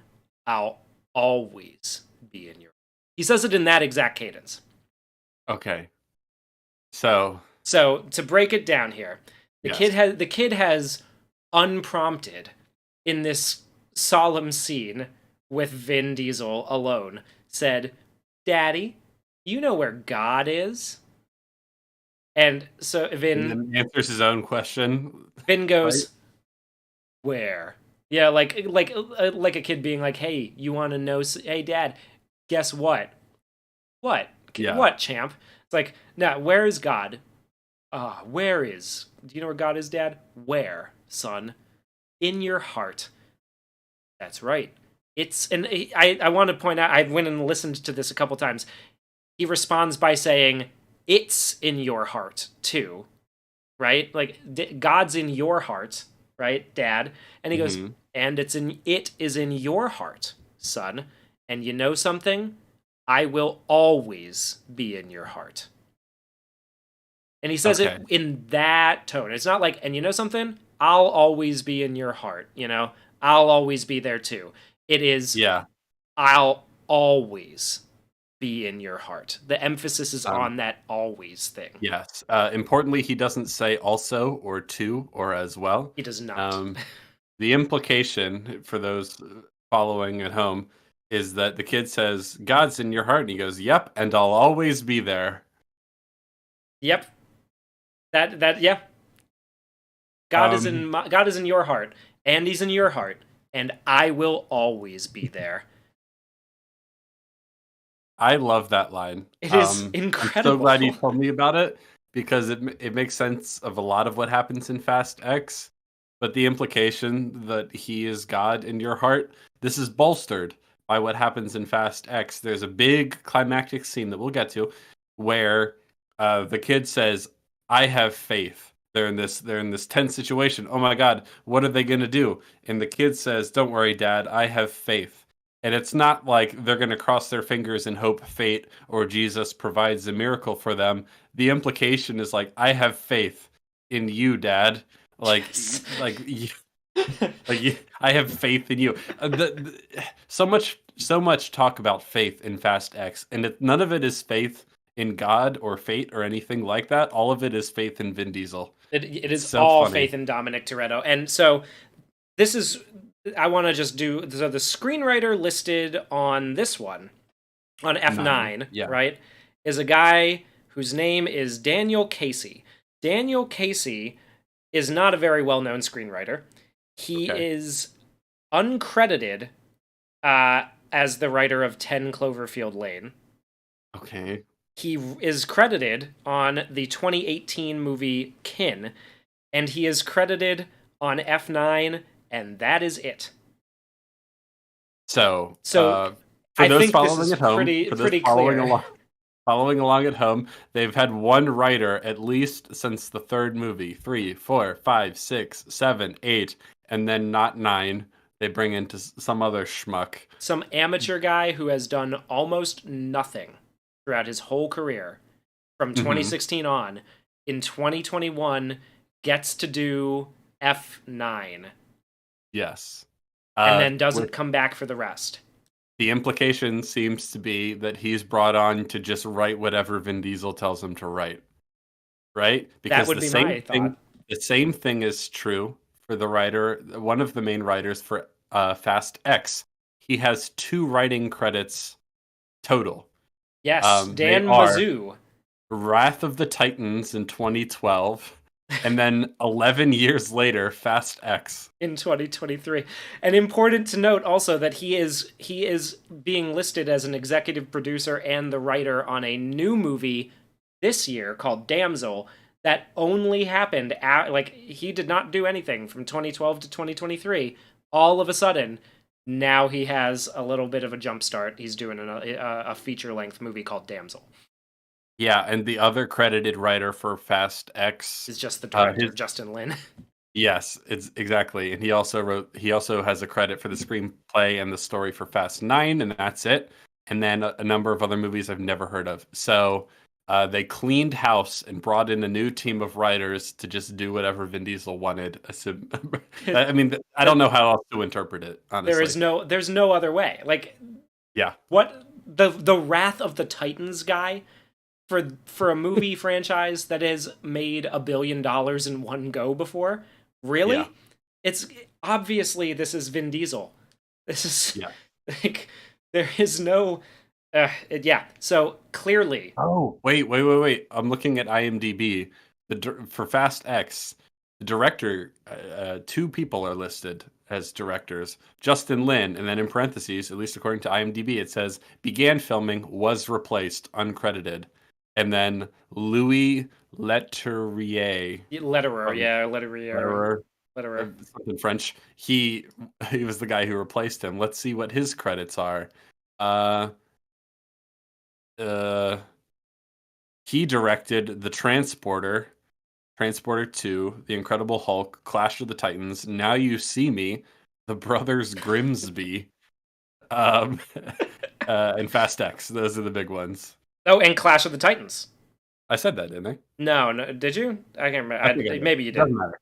It doesn't really. Yeah. And Wrath of the Titans too. Yeah. So okay. So yeah, Valerian in the City of a Thousand Planets. Yeah. Okay. Yeah, so it seems to be, there's a lot of evidence to suggest anyway that Vin Diesel is really the one writing these things, and he's just hiring screenwriters to just do whatever he wants. And these writers, God, these poor writers, have to keep in mind all these different contractual things, especially when it comes to fight scenes. Mm-hmm. About who can take how many punches. And Vin Diesel's like, this movie's about faith, and I want to ride down the Hoover Dam or whatever. Right. Yeah. This movie's about faith in God and being in your heart and the all the The mad. Yeah. a real implication of Fast X is not that the power of God is behind them. It's more so that because he wears a cross necklace, he is God. That seems to be more So so there the are a vibe. lot of things in Fast X that it's very mask off. Like this is the main line that stuck out to me in Fast 9 when I watched it in full was that Yeah, one in particular. It's not quite as egregious moving forward, but that's a pretty big line, right? Like I'll always be in your heart, God is in your heart. Yep, he sure is, and I'll always be there. Yeah, that's a pretty big one that is like it's hard to ignore. Yes. And then you start, and I mean, of course, he's performing these like as they call them, as they begin to call them in Fast X, miracles. He's performing Yep. miracles with a car. Mhm. Um, There's a line from Jason Momoa. It says the only two ways to become a saint are to perform miracles or to die a martyr. So which will it be? Yeah. and that's when the kid says, "Dad, I have faith," and Yeah. that's yeah. So He views himself as a saint. Literally, his character is essentially a saint. mm-hmm, It's pretty mm-hmm. funny. Now, I think we're about ready to jump into Fast X, are we not? I think we are, unless you'd like So, to check out the interview with Vin Diesel. Do we want to do that at the end, or do we want to do that now? well, Because you have not uh, seen that yet, right? no, and I don't know what the context is, but there's something I wanted to do first. Okay. You already guessed the first one on this list. I'm curious what you and the fine people at home think the ranking is for box office performance, because I'm curious about that. So Okay. Well, seven's number one. 7 is number 1 at 1.5 billion with a B dollars worldwide. What do you think is number 2? Is it eight? Yes, it is. It is The Fate of the Furious with 1.2 billion dollars Yeah, that makes sense. worldwide. Right, it's still riding the popularity wave from Yeah. seven, clearly, because like it that was its moment, right? Was like, oh my god, like seven was like the seven was a really good action movie, guys. Like, let's go see what they do for eight. I'm gonna say nine probably is not number three because I'm gonna assume it fell off. Well, no, maybe it is number three because it got greenlit for another one. Number 3 is Fast and Furious 6. Oh, really? Yes, at Impressive. Jesus $789 million. Christ, that's a lot. Just below that, we have Fast and Furious Presents: Hobbs and Shaw at 760 million. I'm surprised that did as well as it did. I really like that shocks me because they did not greenlight that for a sequel, even though it was very clear The Rock wanted one. Like he really wanted to take that and run with it. But that one, so that performed better than F9, huh? It did, yeah. I Wow. want to really quick. Where can I find the Hobbs and Shaw had like a $200 million budget. So that's a profit. Yeah, that's not bad. Yeah. I mean, Okay. most of them post seven are going to be like 200 something million dollars. And one of the Well, things that hold I on. like, okay. I think you'll be a little surprised. So number 5 after Hobbs and Shaw is F9 : The Fast Saga. I didn't actually realize that the Fast Saga was part of the title. Oh my god. Oh my god. That's another 719 million. After that, number 6 is Fast X with $714 million. And then quite low on the list considering it's the good one is Fast 5, $629 million. All of these are clearly in the profit, Well, right? yeah, so well, and also clearly, like, number five is the one that kind of kickstarted the popularity, right? Because, like, that Mhm. makes sense for being what it was and the time that it Yeah. happened. Would be, like, $600 million for that has got to be a big success, right? Oh, Like, definitely. According to this one website I'm looking at, it had a budget of 125 million. So 629 million, that's definitely a pretty big success. yeah. I was going to say these are all clear successes. I'm actually not so sure of that because Fast X, reportedly, at least according to the website I'm looking at, has a budget of $340 million. What? I mean, 340 million?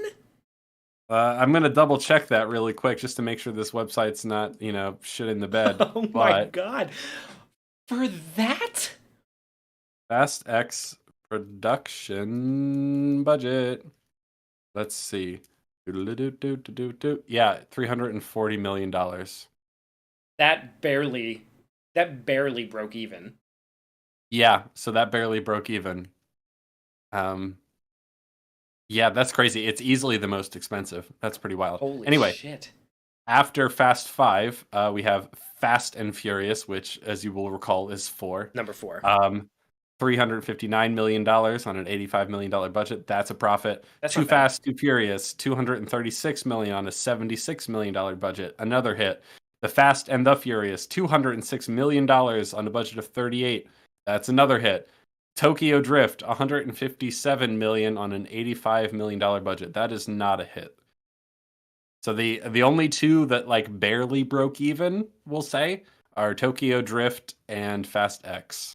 Yeah. Well, and Tokyo Drift also makes sense because, everybody was like, what the I remember at the very least being like, Tokyo Drift, it doesn't have any of the characters in it. Why would I go see that? And Yeah, like then I, ended up seeing it with a friend and I was like, oh, that's not bad. in the chat, Topaz Dude says 9 and 10 lost money. It appears 10 might have lost money just because the budget was so enormous, but 9 appears to have made money, at least according to what I'm looking at. But, regardless, most of them are hits. Most, with Not great no one when is the most so- recent and most expensive is like one of your worst performers, but Yeah, that's not good. But also, I don't know how it gets to 340 million. Because, as we'll talk about, because we're about to jump into it, Fast X looks pretty cheap.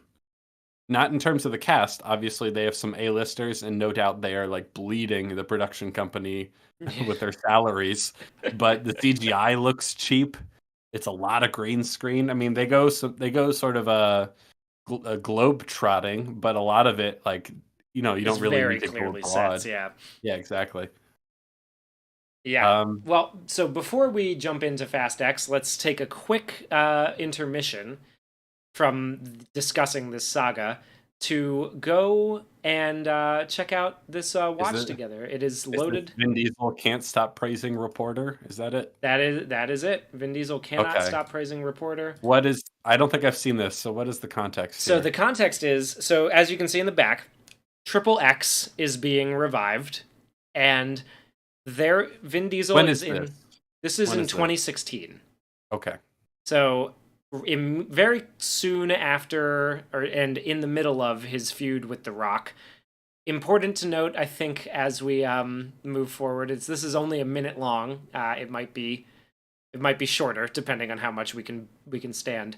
Married with 3 children at this time, and he goes to do an interview with Brazilian media, I think, in Rio to promote Fast X, or to promote Triple X. Sorry, I'm getting my Vin Diesel tent poles mixed up. There's a lot of X's involved. I understand. Yeah. All right. So go ahead and hit it.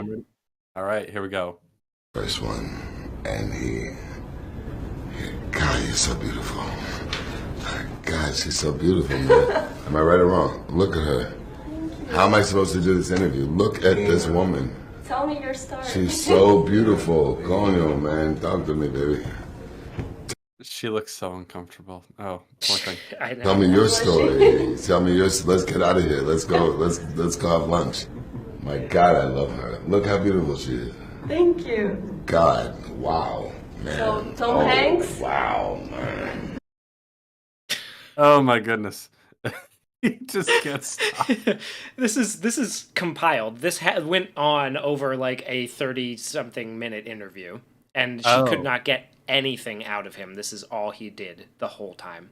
Oh boy. Yeah, Tom Hanks. I found out that you are a nerd like me. You love Dungeons and Dragons. I'm anything like you because I love you. But I'm anything like you because Who is he looking at? He's turning to the cameraman. Be like, did you hear what I said? I said I'm anything like you because I love you to her. That's what you do. That's how you have the magnetism. I love you. Guys, really? Look how beautiful she is. You guys think this is a joke. How am I supposed to sit over here when I'm looking at such beauty? Come on, guys. She's so beautiful. I'm in love. Oh, the face change. Oh my goodness. Oh my goodness. She's like, okay. Okay, come on. And The I love you seemed to go a little too far for her. In love with the interview. so you play Dungeons. Was that him trying to do like on the spot rendition of I'm in love with a stripper by T-Pain, but I'm in love with the interviewer? Yes, yes, that was indeed. You caught it. I'm very glad. Man, the syllables didn't quite fit the way he hoped they would, so he abandoned it. But He shot it. I played Dungeons and Dragons. So I brought you. Oh, that was a weird cut. That's okay. I did say I'm putting it. Did you? Eu sou o Groot. It's so good. Eu sou o Groot. Eu. I love her. Man, she's so fucking sexy. It's not, I can't do this anymore. Look at her. Eu sou o Groot. Does anyone say this? Guys, what's wrong? Am I the only one that's saying it? Look at her. What he's looking She's at? so- He's looking around at people. And he's like, "What's wrong? What do you mean? What am I doing wrong? What's like? Come on! He's trying to get support from the crew around this thing, and he's just got nothing. Like, they're all. You know, the camera guy is sitting back there. Like, stop. What are you doing? Please stop. Stop. Just come on. Like, what do you do? No, don't look at me. Don't rope me into this. Fucking beautiful. It's like you can't even do an interview with her because you're just like da da da da da da da da da. Right or wrong? Oh my god! Guys, someone save me. When did this turn into Beautiful World? When did this turn into Beautiful World? Why does he have an iPad in his hands? What I is have that? no idea. I think that's probably for like translation stuff. Maybe I don't know. It He's is. speaking English perfectly. Fine. Like, Yeah, I have no idea. When did this turn into Beautiful World? I love that. That's so funny. turn into the most gorgeous girl in Brazil? When did this turn into I love you? Thank you so much. Thank you very much. There you go. Well, So that's who we're dealing with here. Is basically my point. This is him. This is him on the set that he doesn't control. okay. Did you have any other clips you wanted to show before we jumped into Fast X, or There's only the one of him singing "See You Again." Fuck it. Let's do that one too. Do you have the link? Send me the link, and then I sent it to you already. It's in the chat. Where? It's a short. Oh, I see it.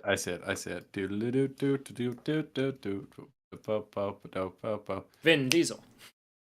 I'm in love with the interviewer. Oh, that didn't work. Okay. It's been Tried.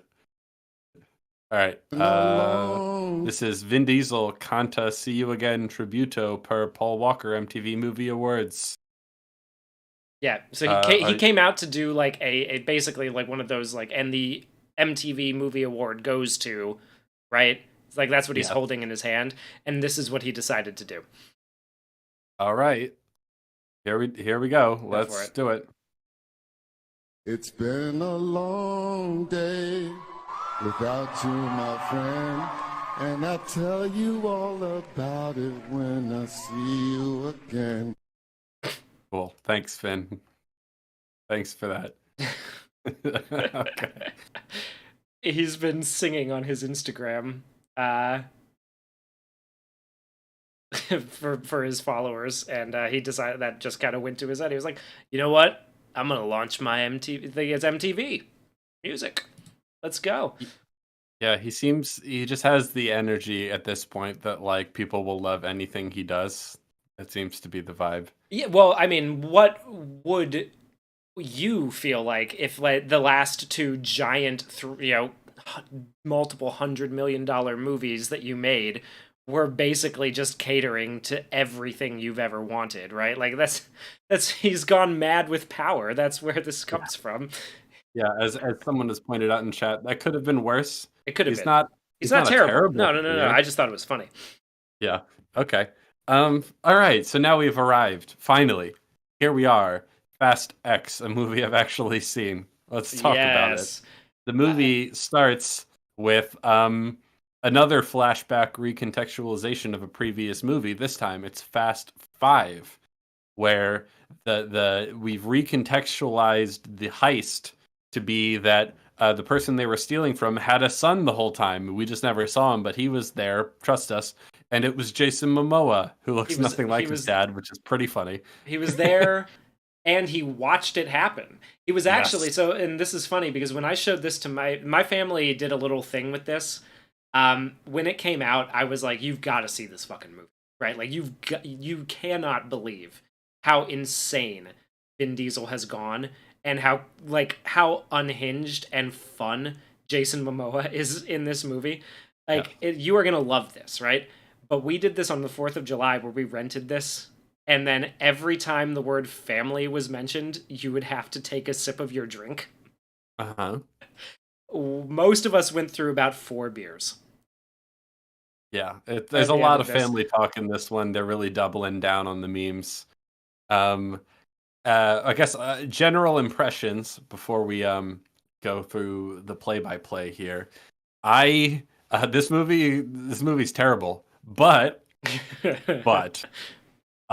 it's a lot of fun in an ironic sense. Oh, well, not it all is. of it, not all of it, but It does start off kind of slow, I will say. it starts off a little slow, and any scene with Ludacris and is it Tyrese Gibson? Is that his name? Yeah. Oh my god, yeah. Any scene with They're them. pretty painful, but any scene that Jason Momoa is on screen is hilarious. He is so funny in this movie. I like he saves the whole movie. It would be hard to watch without him. He's killing it. I love him for this movie. He's hamming it up. You know what I mean? He's having a great time. Yeah. Yes. Back in January, I watched the movie Night Swim. Not a good movie.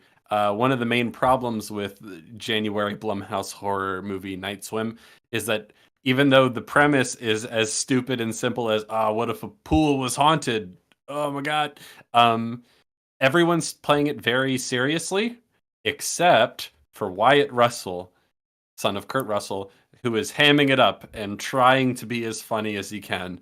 He doesn't get a lot to work with, but in Night Swim, Wyatt Russell is trying really hard to channel sort of like Jack Torrance, Jack Nicholson, that is, from The Shining, and it's pretty funny. No one else is treating this like the silly, campy premise that it is, which is unfortunate. That's kind of how I feel about this movie. Jason Momoa is treating this like it's really stupid. And oh my god, God bless him for it. It's so funny. He's the very gay-coded villain foil to Saint Dominic Toretto. The stoic macho, Yes. the absolute masculinity, God as masculinity father figure. Jason Momoa is the perfect foil for this guy. It's like if Nathan Lane played Heath Ledger's Joker. It's so fun when he gets hit. He does the overreactions. He'll pull a tooth out and throw it at Vin Diesel and call him a butthole. He blows raspberries at them as Oh, that's so. I love it when he does the. Yeah, oh my god, so funny. It's fucking amazing. Yeah, he's funny. He's great, and we'll talk all about how great he is. The other person who is saving this movie from being painful is John Cena, who he has this weird sort of buddy cop relationship with Dom's child, who they call Little B. He's stuck with him the whole movie, and they have a surprisingly charming sort of dynamic because John Cena just seems like a nice guy. He's kind of funny. Yeah, he's a bit of a goober. He's doing a almost I want to say like he's kind of assuming the Arnold Schwarzenegger from the early '90s role, where Yeah, he like was like, kindergarten cop. yeah, Yeah. he's doing that kind of thing here, and it's almost a little bit like they dropped season 1.5 of Peacemaker right in the middle of this movie. Yeah, yeah. Which is funny because you tell me he's very serious man in the last movie. They Yeah, just completely it's abandoned that. this comes out of nowhere for his character because like they have not reconciled since the last one. Like they kind of had that moment because he comes over to his side at the end, but then he leaves without saying goodbye, that sort of thing. And they imply that it's going to be a little while before you see him again. And then the next thing you know, in the very next movie, he's back. He just got a call, like a favor thing, and he's, just chill, regular, like goofy guy who happens to be pretty much a fucking superhero because the first scene he comes in, he picks up a man, a full-grown man in a SWAT armor, a set of SWAT armor. He lifts him up and he throws him through the hardwood floor of the Toretto household. From the top floor down to the floor below. Yes, Yeah, he just throws him right through the floor. and then he jumps through the hole and starts punching people who are attacking his sister with guns. He's like punching them in the helmet too. Yeah. Classic action movie stuff. Yeah. Like it makes a whole bunch of sense if you just go like, "Oh, Peacemaker took a break." Like from Yeah. this is a side quest for Peacemaker. Yes. What other general impressions? This has another stacked cast, but everyone is like playing it really serious in a way that's not fun. Vin Diesel's character is not fun in this. Michelle Rodriguez is not fun in this. Charlize Brie Theron Larson is not not fun in this. fun. Charlize Theron is not fun in this. Who else do we have? We have So Helen, I want to point out too, because Helen Mirren shows up for one scene. She plays Jason Statham's criminal underworld boss mum. And in the first movie where she showed up, which I think is number 8, she has this line that has stuck with me the whole time because Dom goes to her to sort of like enlist Jason Statham's help by going to his mama first.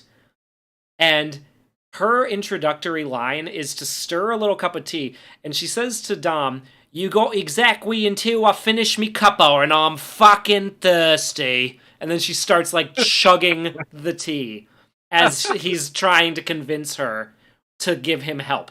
And she is hamming it up in that movie to an incredible degree, and she's having a great time because she never gets to go do. Dame Helen Mirren does not get to do roles like this where she gets to play a Cockney crime lord.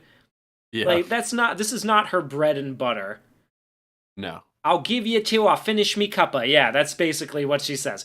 And it's great. And I quote that all the time because it's fucking like I She found doesn't it talk so like funny. that in Fast X. She does.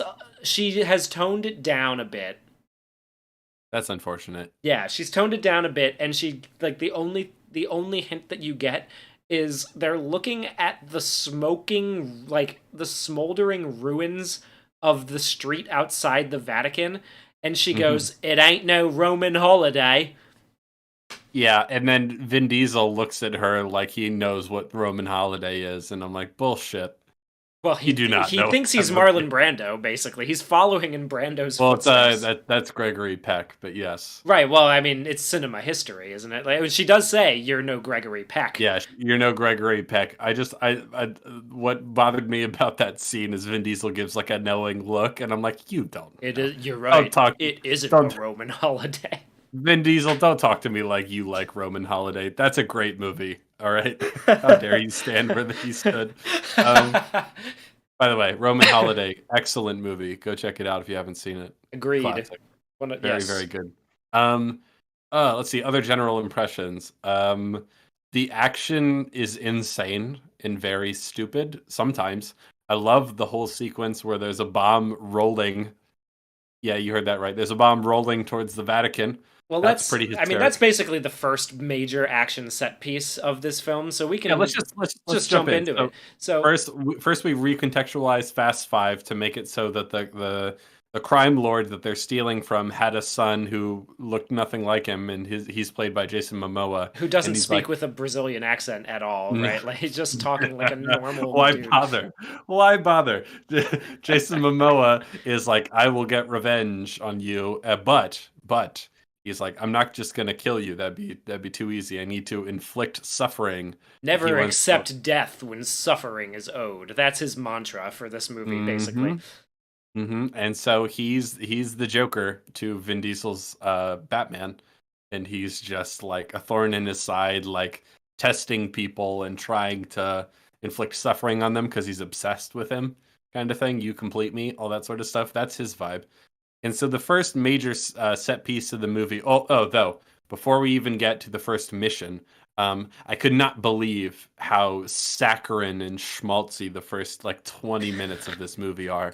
When he gives Han the lecture about fatherhood, he's like, wait, why? Like this guy who's like your friend who came back to life in the last movie, right? They resurrected him. How did you survive? Don't worry about it. That's basically the exact dialogue. They don't give a recontextualized thing about how he escaped the car crash that killed him in Tokyo Drift. Wait, who is this again? Han Solo, the Asian guy. Han Solo, okay. Who died in Fast and Furious 3, came back for 5, 6, and because those were technically beforehand, 4, 5, and 6, and then died in between 6 and 7. Came back to life in 9, just resurrected from the wherever he was, Came back to life a movie ago because he was a fan favorite, and oh my god, we can bring him back, right? So boom, there he is. And he can I gives just him a say that lecture. Can I just say that I have no idea why he's a fan favorite based solely on this movie? They do nothing with him. I think it's because he was in Tokyo Drift. Is like he was just like the favorite of he was like the Vin Diesel of Tokyo Drift.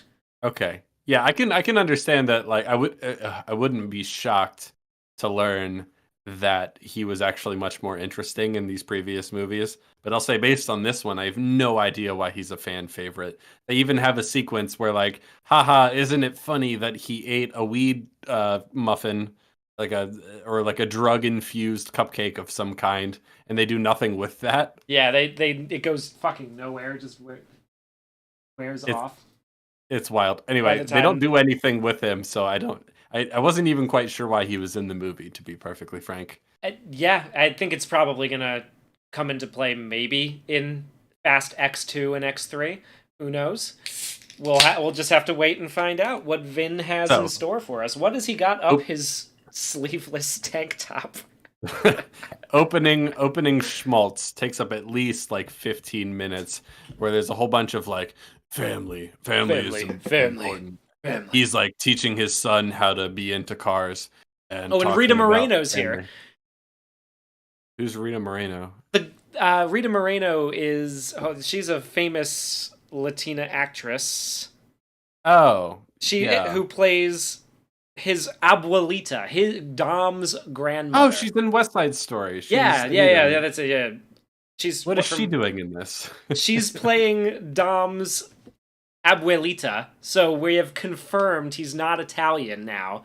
He is Hispanic. Well, isn't that his wife's grandmother or mother? One of those two? No, that is his father's mother. So his father's mother's what? Cuban? They mentioned something about Maduro. They mentioned something about Maduros, so it's one of those. Okay. So this is what I mean about the sort of ethnic chameleon that that Dominic Toretto is. They just like, he has a black son, even though I don't know how that happened. And just to be clear too, like Rita Moreno is the one, a Puerto Rican woman is the one who gave birth to Dominic Toretto's father, who fathered both Vin Diesel and John Cena. This is the family of, I guess, ethnic Latinos. I'm not really. That's why he likes Corona so much. And Jordana Brewster. Yeah. Also, decidedly, probably, I would say, not a Latina. But that's fine. This is this franchise for some reason. Lots of schmaltzy scenes where we get like very insistent dramatic music. It's the only real bit of score in the whole movie.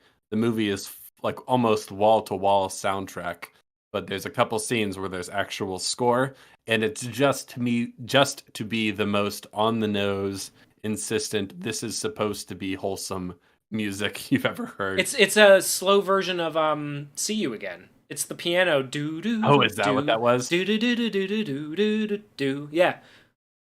Okay, see, I didn't Because catch that's that that's reference. become the theme song Yes. of the Fast and Furious thing since 7. Because these movies are from Paul, divinely dictated. So, I wouldn't be yeah, surprised if Vin Diesel is the guy who wrote that song. By the way, like given how he is, like I would not be surprised. Oh, sorry. I love this in the chat. Jen says Vin doesn't see race, and Kevo says he races them. Exactly.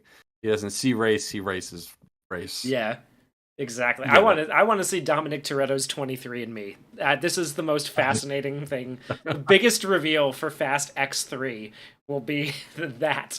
He just spends some time as he looks for new family.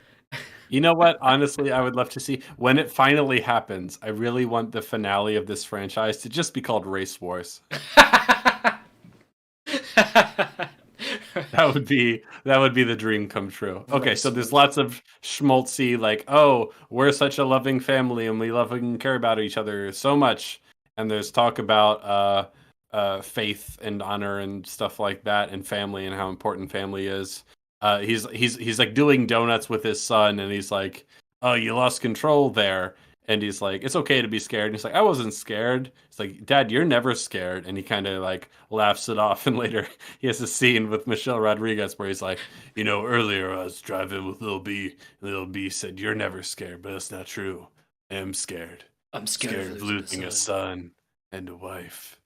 It's Oh, like, and this okay. is when we reveal that he's trying to get Michelle Rodriguez pregnant so that he has another kid, because the one with his dead mom, and let's also be honest here. Little B, who is a different woman's child, is never like asking questions about his dead mother. Like he doesn't seem to give a shit at all. For all intents and purposes, he is just Michelle Rodriguez's kid. There's not really a good reason to have this whole complex family dynamic, except I guess to show that Michelle Rodriguez's character doesn't see that, right? She doesn't care. She loves him like her own. It's reinforcing the whole found family aspect of this, because like hardly any of these people are actually blood related, but they're all a family anyway. So it's kind of reinforcing that. The only reason I had any reason to suspect that Little B was not Michelle Rodriguez's son is that he calls her by her first name a couple times. Yeah. Otherwise, yeah, for all intents and purposes, they're the perfect found family. That's the vibe they're going for. Pretty much, yeah. So I couldn't believe how like saccharine a lot of these early scenes are, but eventually we finally get the first mission. And this is a mission. The mission is set up. It was it is the first time that Vin has allowed Tyrese to lead the mission himself. It's a big deal. I don't know if this is set up in any previous movies, but he's really committed to like being a leader now. It's not. It's absolutely not. This is brand new for this movie. It's just so that we have that one little character arc go through. Yeah. So he wants to be the team leader, so he's going on this kind of side quest mission in Rome, based on some intel.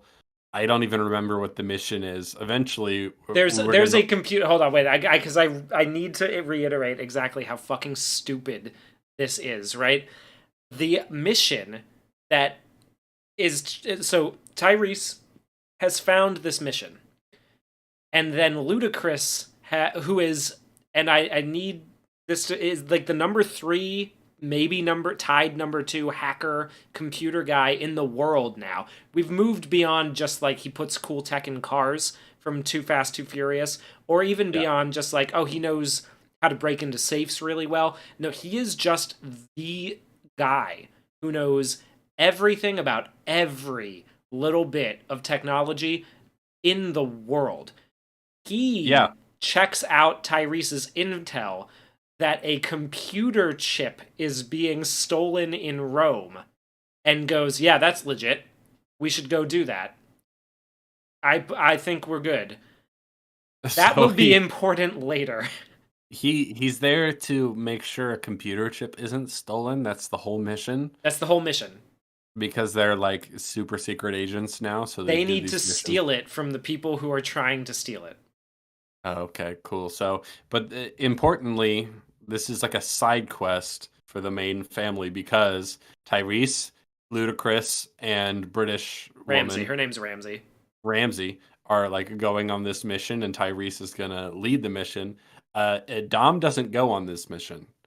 He's like, this is happening without his not without his It's not knowledge. without his but knowledge, it's with his blessing. He tells Han, like, how could I say no to Roman? He wanted to go on a mission by himself. Like, he's a proud father. Yeah, yes. He's like treating these people like his children. And then, this may have been a setup. Yeah, because no. fucking Scott Eastwood, Clint Eastwood's son, is in this movie, by the way. He's been in this franchise for a while now. He is playing Kurt Russell's that's son. who that was. Okay. Yeah. I was wondering, he looked, you know what he looked like? He looked like Adam Levine from Maroon 5. Yeah, a little bit, yeah. Now, he is playing Little Nobody, who is Mr. Kurt Russell's son, and Brie Larson's brother. Okay. Yeah, that is like, because it's all in the family, right? Like, but he's an agent. He's the agency. He's an agent for the agency, right? Yes, he is the head agent for the agency now that Kurt Russell has disappeared. Can I just tell you how much I love that they didn't even name it? It's just the agency. It's like a placeholder name that they never came back to. That's one of the things that I kind of love about this is they just like, some of the writers back in the day when they established these things, they knew what they were doing. They're like, I don't know, like, just the agency. Like, nobody cares. Like, this is not we don't need to make this real anymore, guys. Like, we're going to drive this plane on a runway the length of a subcontinent, okay? Like, we're fine. Yeah. Anyway, so he works for the agency. Yes. And so he reveals they don't have a mission in Rome. So it must be a setup. Twist? Oh my god! Oh no! Oh my goodness! What's gonna happen? And then Vin and Michelle Rodriguez, they go to Rome to try to help their family, and they can't get in contact with them because somebody is jamming the radios. Yeah, the tech they have in this movie is wild. Oh my god. And since they can't get in contact, they're just kind of driving around Rome looking for the gold Lamborghini that Tyrese requested for the mission. I think just on agency just to show off. Because, you know, on a stealth mission like that, a gold Lamborghini and a bright orange Alfa Romeo, that's the choice. That's what you'd want to do. Obviously. They have a remote control RC car with a bobblehead of Ludacris attached to it that is going to drive beneath the gigantic armored truck that is transporting computer chips. And that is going to release knockout gas into the cabin, which the two people driving the truck, they start coughing. They don't slow down. They don't slow down. They don't seem to like even pay attention to the fact that there's gas coming out of the air vent. They're just like, and then they fall asleep. That's weird. Yeah. And so then they like jump onto the car, which is very obviously just a green screen stunt. And then they like hop into the car and it's like, oh, now they have control of this truck. But then, oh no, someone like they like get locked in the armored truck immediately, and it's being remote controlled, piloted by someone else, and they're like, "Uh-oh, we're not in control of the vehicle," and that's when Jason Momoa shows up with a remote control operator for this armored truck that he's driving, while simultaneously like. I don't know who he's talking to, but he's definitely he has stolen some mercenaries from Charlize Theron. He basically showed up, and all the mercenaries that Charlize Theron had in her team apparently all had like friends and family and shit. These are like hardcore hitman killers. The Charlize Theron, Yes. who is a hardcore hitman herself, um, she didn't vet them All for right, any of that. I would Apparently, love to set that scene. We skipped past it, we but did. this was the first scene I loved in this movie. So at some very high tech looking office space, Charlize Theron, who's super secret agent lady mercenary person, is doing whatever, and not Jason Statham, sorry, Jason Momoa, whose name is Dante, and I'll just call him that from now on. Dante just waltzes in, and she's like, "What are you doing here? Like, you shouldn't have waltzed in here." And he's like, and he says something to the effect of like, if you care, the ones you care about most in the world could be in danger, so you got to listen to me. And she says, like, I'm the person I care about most in the world. Like, you really think that trick would work on me? And he's like, it wasn't aimed for you. And then all of a sudden, all the mercenaries who have guns pointed at him, all their phones go off at once, and they all pull out their phones. All at and the same time, and they all have images of like their own individual family members like tied and bound and going like, held as hostages. And he's like, if you care about your family, you better join me. And so What's really fucking funny too is that like, why does he need them if he has a team that can go and kidnap all these people's families? You know what? That's a good question. But mostly he's there for specific tech. He's there for specific tech that she has. I think, is it the God's Eye that she has? No, she does not have the God's Eye. Okay, well, he's after something of hers. She has like Giga tech. Chad technology because she's mega hacker man. And he just needs the technology to be able to control other technology, is basically what it is. He waltzes in, and I can't understate how funny his performance is. He's doing stuff like, so if you care about your family, you better listen to me. And then like they all point their kills guns one at her. guy and licks the blood off of the knife. Of course, I think that's in the trailer. You'll see that as it cycles through. Yeah, and then he goes like he didn't even have a kitty cat. the only thing, he was the only one who didn't have anything to take, not even a kitty cat. It's like the way he says so things. Funny. I cannot believe how gay coded this character is. It's very funny. What was I gonna say? Oh, so he grabs the tech. This is another part I really liked before he leaves. He grabs the tech and he's like, so who wants to come with me? I need nerds. I need someone to figure this out for me. Like he's like, which one of you nerds wants to help me figure out how to use this technology? You can come with me. And then he goes into the elevator and he goes, ciao. Oh my God, it's so good. And then Charlize Theron has a boring action scene because there's a lot of boring action scenes in this. Can we, before we fast forward through her boring action scene where she, like, you know, this very small woman beats up an entire room full of armed, trained male mercenaries, right? Like, before we even get, like, fast forward past that in this movie. There's so tons much of it. I just want to draw attention to the fact that in order to distract them, she unplugs one plug that was situated behind her computer, and that turns all the power off for the whole building, basically, except the elevator, which is like pretty cool. It's pretty. I mean, it's pretty sick, awesome. Man. She also, like, they go to shoot her, and all their guns, because like all their guns look like laser tag guns. They have little green lights on them, and as they go to shoot her, they all start turning red. And she reveals that she has this. Like, they stop firing, and she has this like thumb drive, basically these brass knuckles with tech on them, that turn off all their guns. And she just goes, "Did you think I would trust you?" Like, it's anime villain. Like, Jay in the chat is saying anime villain stuff. Yeah, this is standard anime villain nonsense. It's the only time Charlize actually looks like she's having some kind of fun in the movie.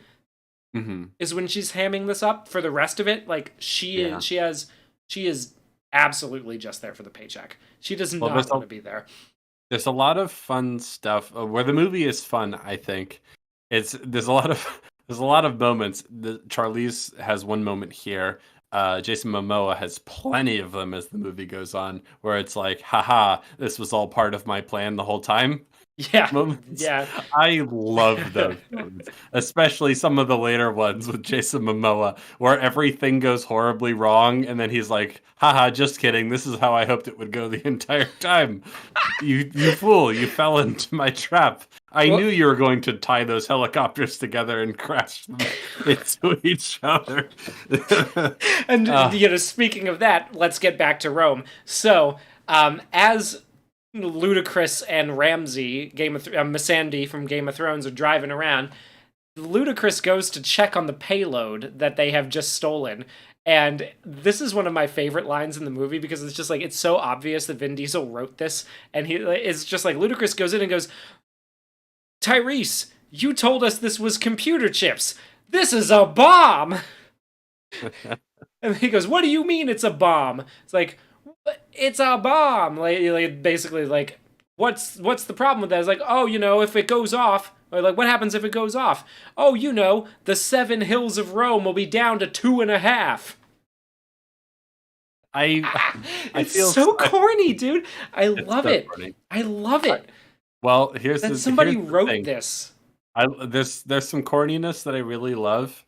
I think Ludacris is so bad in this movie. Oh, he's not. He clearly does not believe in what he's doing. All right, like if No, you, it's such a but shame because okay, first of all, Ludacris is really funny musically, and some of his songs really make me laugh. I enjoy them quite a bit, and I have enjoyed him in the past. I think I enjoyed him most in Too Fast, Too Furious.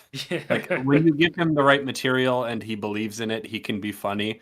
But in this, he's so unfunny, and it was just kind of a pain to Well, watch. a lot him of them are just like recycled Will Smith jokes from Men in Black movies. Like there's there's a recycled iRobot joke in this movie. the about allergic to how- bullshit one, right? Yep. Yeah. Yep. Tyrese recycles Will Smith's. It's weird because I think the problem is that Vin doesn't know how to write for them, and he's writing these like really cheesy dad jokes, and they just don't know what to do with it, right? Like him and Tyrese really don't know what to do with it. Like they make so many jokes about how there's a Tyrese is bobblehead. stupid. Yeah, That's there's a big one. bobblehead on the remote control car that shoots the knockout gas into the truck, and Ludacris is all pissed off that they have a Ludacris bobblehead strapped to the RC car for some reason, and they have this really annoying cut that it goes to him and he goes, just so you know, that little guy's brain still bigger than yours. And then they cut back to Tyrese taking like personal offense to this comment. It's like, what are we doing? Like, what the fuck are we doing here? It's so bad. They don't know what to do with them at all.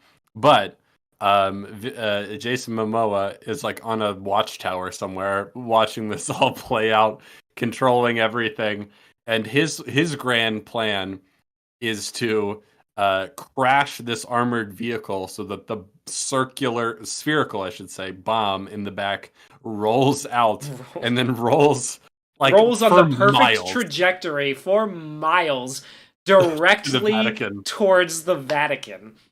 His grand plan is to use this bomb to blow up the Vatican and then blame it on Dominic Toretto and his gang and to like frame them as terrorists because he doesn't want to kill them, remember. He wants to cause maximum suffering.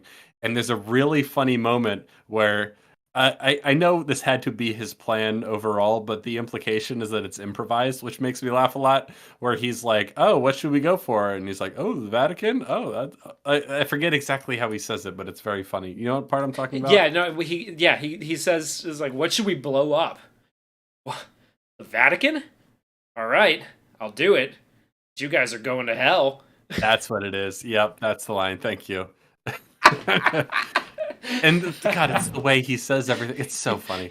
I love it. He's really like a perfect cheesy movie villain for this. But yeah, so what? Like basically, they end up deliberately crashing the truck that their own two people are driving. Right, like Ludacris and Ramsey are behind the wheel of this car. She keeps her hands on it the whole time, even though it's not helping anything. It's being remote controlled and she has no control over it. But the actress just doesn't know what else to do with her hands. So she's just like white knuckling the thing, like pretending to steer the whole time.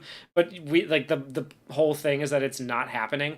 They deliberately crash the truck with them in it, which then flips over and the bomb rolls out of the truck so that Vin has to chase it down in his Dodge Challenger and like try to get in front of it and stop it from moving, even though on several occasions it's straight up like it tears through a bus like it's fucking tissue paper. Like, yes. It rips through a bus. There's such cartoon logic to this whole fight scene or action set piece. Favorite part of it is the fact that the ball just keeps rolling forever. It even catches on fire at one point. Yeah, it rolls over a gas pump, and Vin looks at it and goes, "That pump's gonna blow." And then moves like drives up the side. There's a part where it starts rolling down those like famous steps in Rome, and Vin is backing the Challenger down the stairs. He flips it around in a donut fishtail maneuver, and then the bomb is like rolling towards this woman who's walking her two dogs, and he drives off the stairs and bashes into it just enough to deflect it so that it won't crush her and her dogs. Yeah. The physics of this whole sequence are absolutely incredible. It's wild. This is like one of the he's most... like driving downstairs to like push this ball around to steer it in the right direction. He's playing Rocket League. Like it's like yeah. Exactly. He's playing Rocket League. That's exactly what's happening. Jay in the chat says, "Is this a bomb or a cannonball?" Yes. It's shaped like a perfect. It's funny. It's spherical, but it's got like rough edges and things jutting out of it. So how it rolls perfectly for miles, I have no idea. You'd think it'd be this perfectly smooth thing if they wanted to move the way it does. But it has like pieces jutting out of it, and somehow it keeps running perfectly and rolling and rolling and rolling. Like a bowling ball on an oiled alley. It's going exactly where Jason Momoa wanted it to go. Towards the Vatican. Based on like the 4D pool playing that he's doing by knocking, like it stops at the top of the stairs for a second, and then because he blew up. Like, he gets on a motorcycle, drives underneath Scott Eastwood's car, like Kurt Russell's, son's car, throws a bomb underneath it, it blows up and rolls perfectly to hit the ball just enough that it has the amount of momentum it needs to start rolling again all the way towards the Vatican. Yeah. And so... there's this. Okay, I'm going to fast forward a little bit through this section. It's a wild scene. It's really funny, but it's rolling. It's been rolling for ages, and it's rolling right towards the Vatican. And oh my gosh, it's going to make it. And then they call Vin on the phone. Well, at first, somebody calls. He calls Ramsey and says, "Ramsey, how deep is the Tiber? The river in Rome." And she goes, "Well, it's 60 feet deep.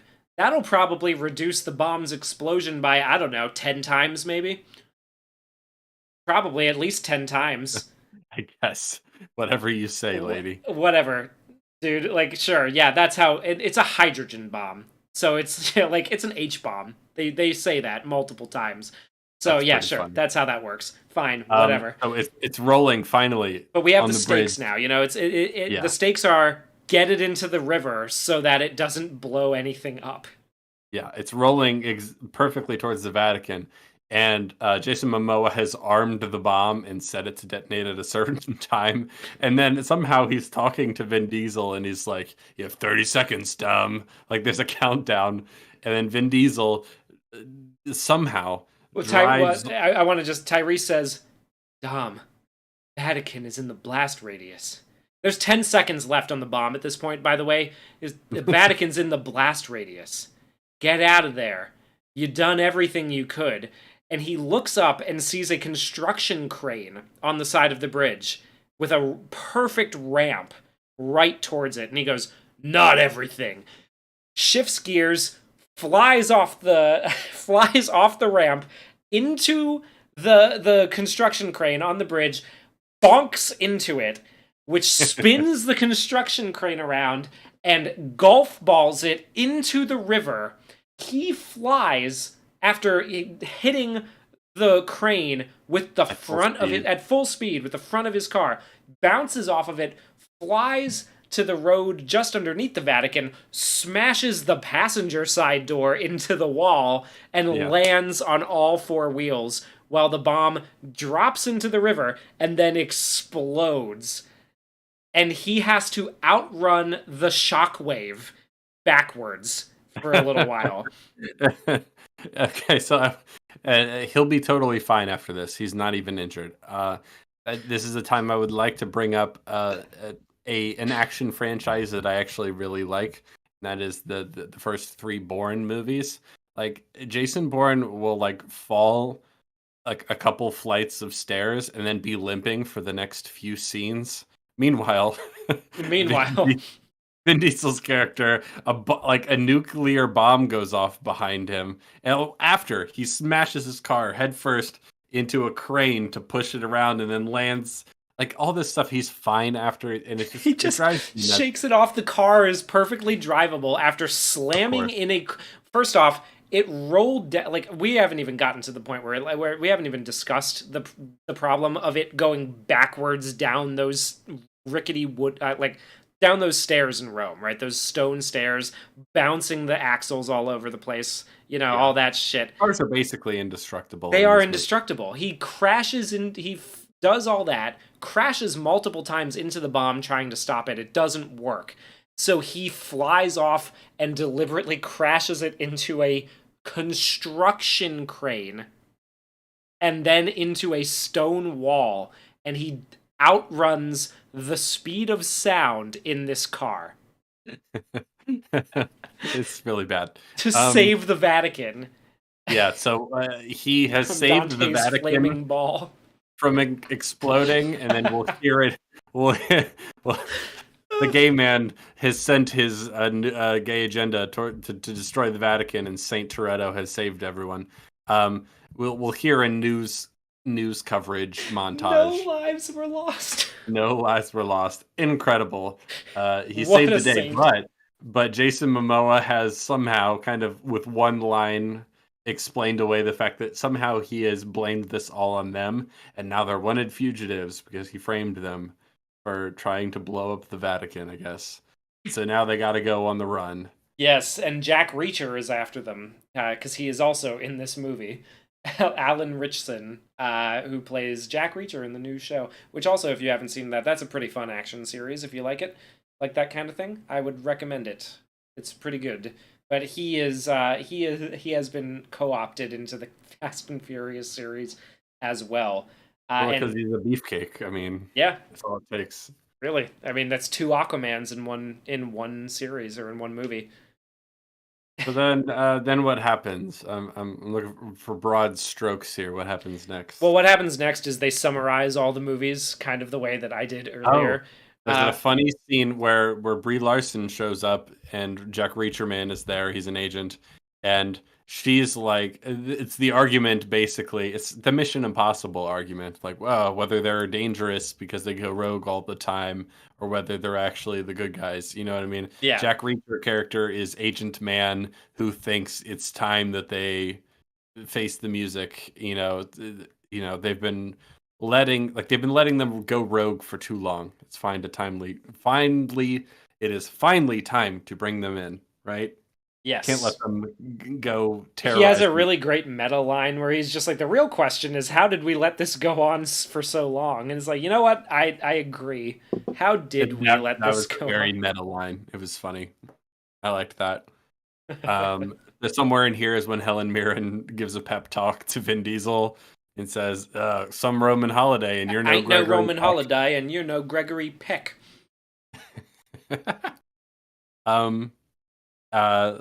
could breeze through some of the finer details. What happens next?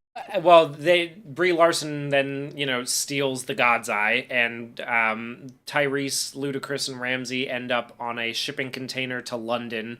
That they have another really terrible set of jokes where it's like the shipping container is full of cheap cologne, and the only one who doesn't have a problem with it is Tyrese, who that is a pretty lame part of the movie. Kind of boring. They get to London. They get to London. I guess we'll just talk about their side plot quick. They're looking for tech to, I don't know, what are they even doing? They don't. The movie has nothing. They for need them help. To do. They need help. Because they have to go underground. Yeah. And so they go back to London. They go to like a computer cafe kind of thing looking for tech help, and there's Pete Davidson, everyone's favorite. Oh god. It's funny too, they do make a crack about how they went to London to stay off the grid. they do and they're like, the most surveilled city in the world is where you took us to get off of the grid, huh? Yeah, and it's a funny little joke, but it's also just lampshading. It's like, well, why are you here? Yeah, like really, what are you doing? This is not a good place to go. And so Pete Davidson's there, and he's like they need help from him, but he betrays them or something stupid. Very quickly he betrays them. Kind of a waste of a scene. And then they do the classic thing that I'm very annoyed at seeing at this point, where Han Solo he eats a weed muffin even though they told him not to, or a drugged muffin of some kind. I don't think they say weed specifically. It says they're magic muffins, yeah. Yeah, whatever. He eats some sort of drug-infused baked good, and then he starts hallucinating immediately. And it's like, guys, for any writers in the audience, all right, these sort of things, especially when you have to eat them, they take like 20 to 30 minutes to kick in, okay? Because you have to digest it, right? Yeah. That's the whole point. Like, right? Let's just stop with the drug muffin thing being a trope. Like, we know you haven't tried it. Yeah, like, it's so obvious when you've never had any edibles or any sort of psychedelic drugs ever when you do this sort of thing, especially when the hallucinations are so stupid. Also, he like hallucinates briefly, and he gives this little look to the camera like, whoa. I mean, he doesn't look directly in the camera, but he does one of those like, okay, kind of looks, and that's it. That's literally the only way, the only place he should be high for hours if that's the case, but then that never really comes into play later. So just a waste of a subplot with everything to do with them. They'll eventually run into Jason Statham, another waste of a fight scene and stupid subplot. It doesn't really matter. Meanwhile, he's beating up a guy in a punching bag for some reason because it's very funny. And then I didn't get that at all. Like, what was the point of that? I have no idea. I don't know who that was. So if you haven't seen the movie, Jason Statham, when they find him before they have this little fight scene, Jason Statham is punching a punching bag, and the punching bag is screaming like there's a person in there. And then we find out that there's a person in there. Well, the punching bag gets hit by, like, when the SWAT van crashes through, or the armored mercenary vehicle crashes through the wall, it hits the punching bag and knocks it backward into the wall, and then that guy he's dead, but he gets back out on his own, like, and just runs away. There's so much of that. There's so much of that in this movie. People who just should be dead based on everything that happens to them. And if you like the Jason Statham, Shaw character, this is not the Fast and Furious movie for you. Because he shows up for that scene, then finds out that Dante has targeted his mom, and he just disappears from the movie for the rest of it. He's gone. Yeah, he's barely in it, and the one fight scene he's in is pretty stupid. So, yeah, pretty worthless in the Jason Statham department, and the Ludacris and the Tyrese Gibson department, and the Han Solo. And that whole thing. And then basically, so we'll just sum their subplot up real quick. They get a plane somehow from there. Basically, they steal a plane from Hobbs or from Shaw, and then they fly it to the dam where Dom is with his son by the end of the movie, and then they just get shot down, and the plane crashes and blows up. So that's basically what they do all movie, is walk around, make jokes about Tyrese's forehead and intelligence. Oh, although a very funny... So this is a sort of a meta-context thing for this subplot. Tyrese, during the filming of this movie, got in a lot of trouble over, I think it was like over 15 years. He ended up accumulating something like $600,000 of unpaid child support, very publicly in the news. And then he has this scene in this movie where he's like super concerned about money, and he's got all of his cash strapped to his body, and he's demanding that people give him receipts for anything that he lends out for them, which, Yeah. just based on the fact that this is a big ego project for most of these people, I found that quite amusing. I will say. It's funny in a meta sense. Yeah, I found it very confusing watching it because I either didn't know or had forgotten the whole like child support controversy with him. But watching the scenes where it's like he has a bunch of money strapped to his chest, and I'm like, why? Because they're okay, because Jason Momoa hacks their accounts and steals all their money. Because Ludacris, Han, and the other hacker girl Ramsey put all their money in crypto. That's what they say. Wait, it's like, really? Yeah, they said they have their money in like all of our cryptocurrency, all our crypto, all our bank accounts. It's all gone.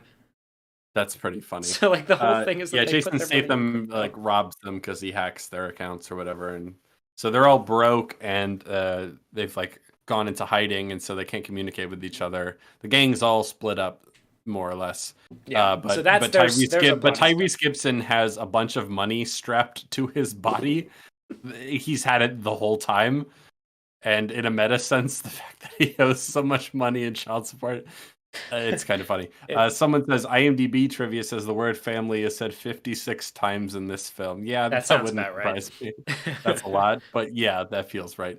So that's their subplot in a nutshell. We'll get to the end of it because it's wild how it ends. Yeah. So Letty is arrested. Michelle Rodriguez is arrested during the Rome thing by the Roman police, who then transfer her to the agency, who lock her in the Death Star, basically. Or like... Right. Yeah, it's a remote prison facility. We'll eventually find out that it's in Antarctica. Some black site prison. The only exit is up a fucking smoke shaft that you have to... Okay, so I just want... She gets arrested she's the only one who's captured in the whole Roman incident. Dom escapes. Yeah. Yeah, she's chasing Jason Momoa on a motorcycle, but she gets caught. And then all of a sudden she's in some sort of like international black site prison, not just like Roman prison. I have no idea why. Well, but then like when Brie Larson, so Dom runs to Brazil. Brie Larson goes and finds him with like literally the least amount of effort possible. She just walks into a bar and goes, like, starts a fight for no reason. You know, like, because we want to have her be a badass. It's very annoying. She goes and finds him. He basically says he'll solve the problem for her. This is a big, international like James Bondy thing. I'll do it, but you got to get me Michelle Rodriguez out of prison. She basically kind of goes like, "Oh, I can't do that. She's in a black site." And it's like, "Well, I think you should." If basically she goes, "Nobody can do that," and he says, "Nobody would," basically implying that she's not as good as her dad, which is true. I would prefer Kurt Russell be in this movie instead of her, honestly. But here we are. Anyway, so then she goes to visit Michelle Rodriguez. Wait. There's another funny line evidencing Vin Diesel's saintly God complex thing. When he's talking to her, she's like, "It can't be done." And he says, "Nothing's impossible. It's gotta have a little faith." Yeah, I forgot about. Oh my god, I forgot about that. Yep, no, I can't believe it. Yeah, no, he does say, "Nothing's impossible. You just gotta have faith," and he slides her the crucifix. Yeah. So it's almost like faith in God is a superpower in this franchise. It's a literal superpower that you can have, where if you but so much of the movie it's like it's not faith in fate or anything of the sort. It's faith in Vin Diesel or like being awesome. You know what I mean? It's faith in the fact that Dominic Toretto will be able to, do something in a car. I think Jack Reacher even has a line where he says, if it violates the laws of God and gravity, they've done it twice. Like, God, it's so embarrassing. So This movie's so embarrassing. Anyway, so that's, yes, I just wanted to mention that line specifically. Then she goes to get Michelle Rodriguez out of this black site prison. when she goes to And, visit her too, like the doors, I'm trying to to figure out a good description of the doors. They're like stone Tetris blocks that open, like they. What? How would you describe it? Like it straight up looks like a Dune movie, right? Or like something like a set from Chronicles of Riddick. Like it's Yeah, a sci-fi prison with it's like very sci-fi, yeah. it's Sci-fi fantasy type prison, almost. yeah, it's really like it's built into a mountain or something like that. Like magic rocks start opening, and Brie Larson comes in, and basically like there's this really stupid, pointless scene where she tells Michelle Rodriguez like, "Oh, don't worry, I disabled the sound. They can see us, but it doesn't really like they can't hear us. So Can't like hear we can do some plots, right? We can do some scheming." And she says, "I'm gonna get you out of here, but it's gonna be difficult." And she's like, "Good." She stabs her. So she pulls out a knife and stabs her in the shoulder, and it's a tiny knife, right? It's very very small. Stabs her in the shoulder, and basically like pretends that she's being attacked. Leaves, which then this is like a really small cut. First off, we do get to see what the footage looks like from this black site prison in a little bit. There's no way they didn't watch her stab Michelle Rodriguez in the shoulder and see exactly what happened, right? But the Supermax prison, for this teeny tiny little wound on her shoulder done by like a very small knife, they have to take her to this super high-tech facility where they use a robot laser to stitch her back together. It's just sci-fi. I swear to God, this is just the MCU. Honestly, where they're like they want to have tech be slightly more advanced. They want to have like nanomachines and like the surveillance tech that goes beyond what we currently have. Everything needs to be high tech and fancy and like light sci-fi because they're just aping superhero movies. Yeah. And the Mission Impossible movies, which also have ever so slightly advanced tech from what we have today. It's the same shit. Yeah, it's exactly that. They're basically kind of doing this like this pseudo sci-fi thing working for it. But so when Michelle Rodriguez, we're just going subplot by subplot here. When Michelle Rodriguez wakes up in this hospital being stitched together, this tiny little cut on her shoulder by a laser robot, Charlize Theron is also there. And she manages to, and this like it's funny because this is one of the subplots that every time, because at the beginning they called the agency and they took her to this prison. That's what like basically what they did because she's a hyper giga villain, and I forgot about the one line from earlier when she like when they tell Dom where they took her, and then he goes, "She lost 6 pints of blood. Normal person dies at 4." Like, why put that in there? Why? Jay in the chat who says this whole tangent just seems completely unnecessary. Oh my god! Oh my god! When I was rewatching this, and I was like, I cannot believe how little happens in the Michelle Rodriguez subplot because basically, like, Charlize Theron wakes up next to her, manages from the gurney with like the high-tech gurney, which has a computer on it. Somehow it also has the vent controls for the whole building. So she releases knockout gas to the rest of the building around her because apparently the vents in this Supermax prison are loaded with knockout gas for use at any time. She breaks... That's controllable from the gurney she's on. It's controllable from the gurney she's on in the medical wing. Bed, whatever you call it, yeah. She gets them out of there. They go upstairs, unlock a door that is supposed to like sort of give them access to a ventilation shaft that's going to get them out. And Michelle Rodriguez just goes, so they're going to be asleep for a little while or something like that. And she goes, yeah, it's like, good, plenty of time. And just starts beating her up for no reason. She's helping Girl her. fight. Yeah, she just starts whooping Girls her get it ass. done. There was this like ridiculously long, unnecessary fight It scene. goes on for so long.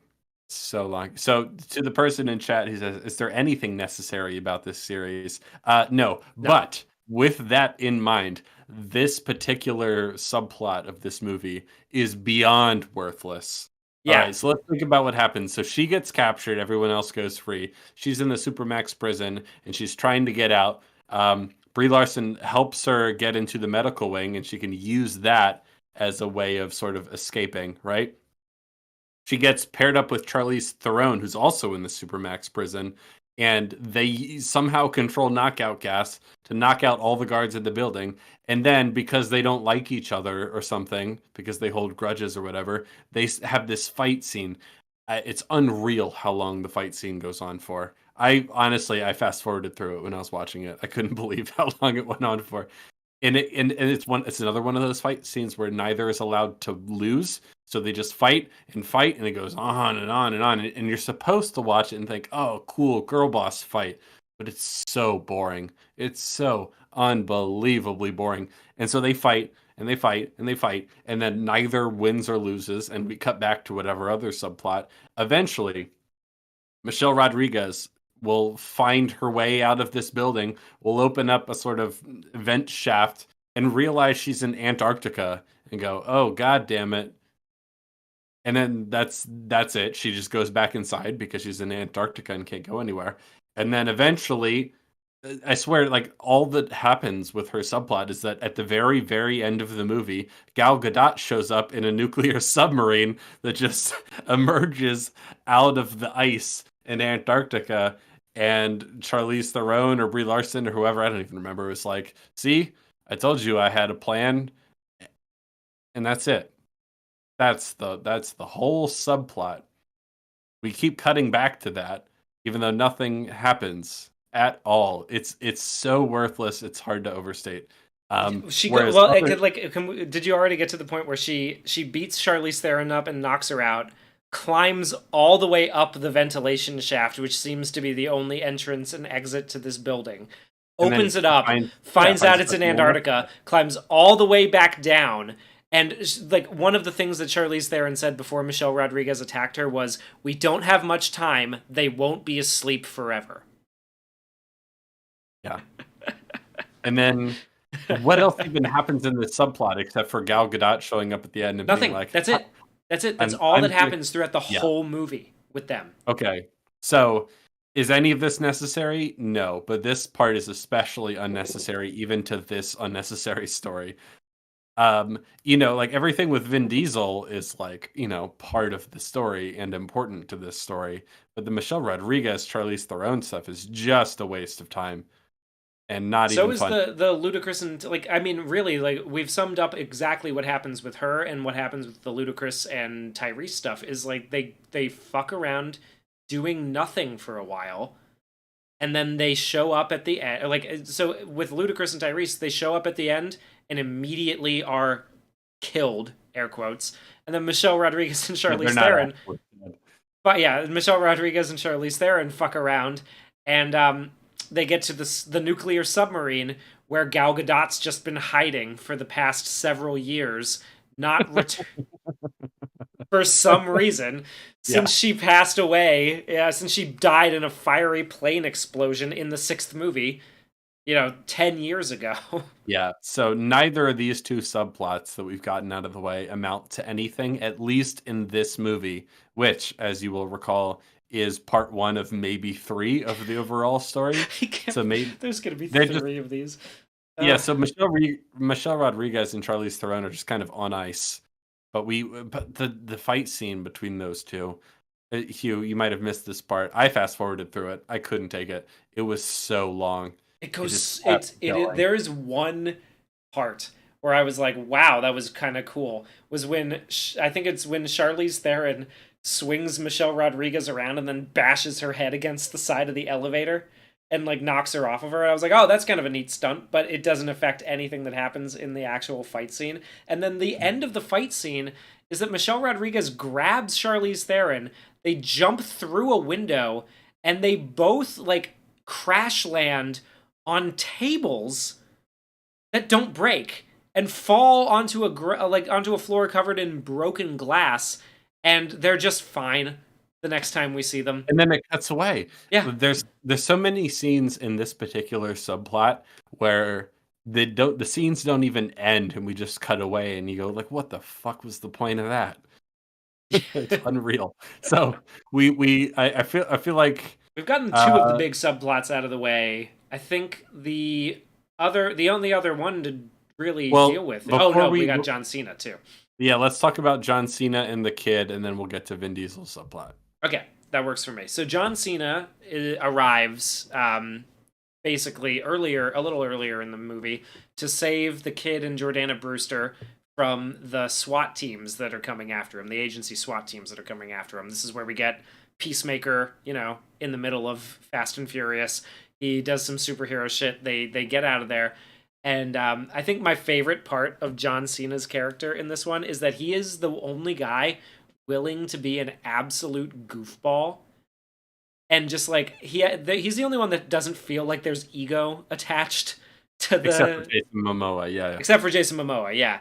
Like, he's the only hero that doesn't feel like there's much ego attached here. Because, like, the whole thing with him and Little B is just them basically being on a road trip.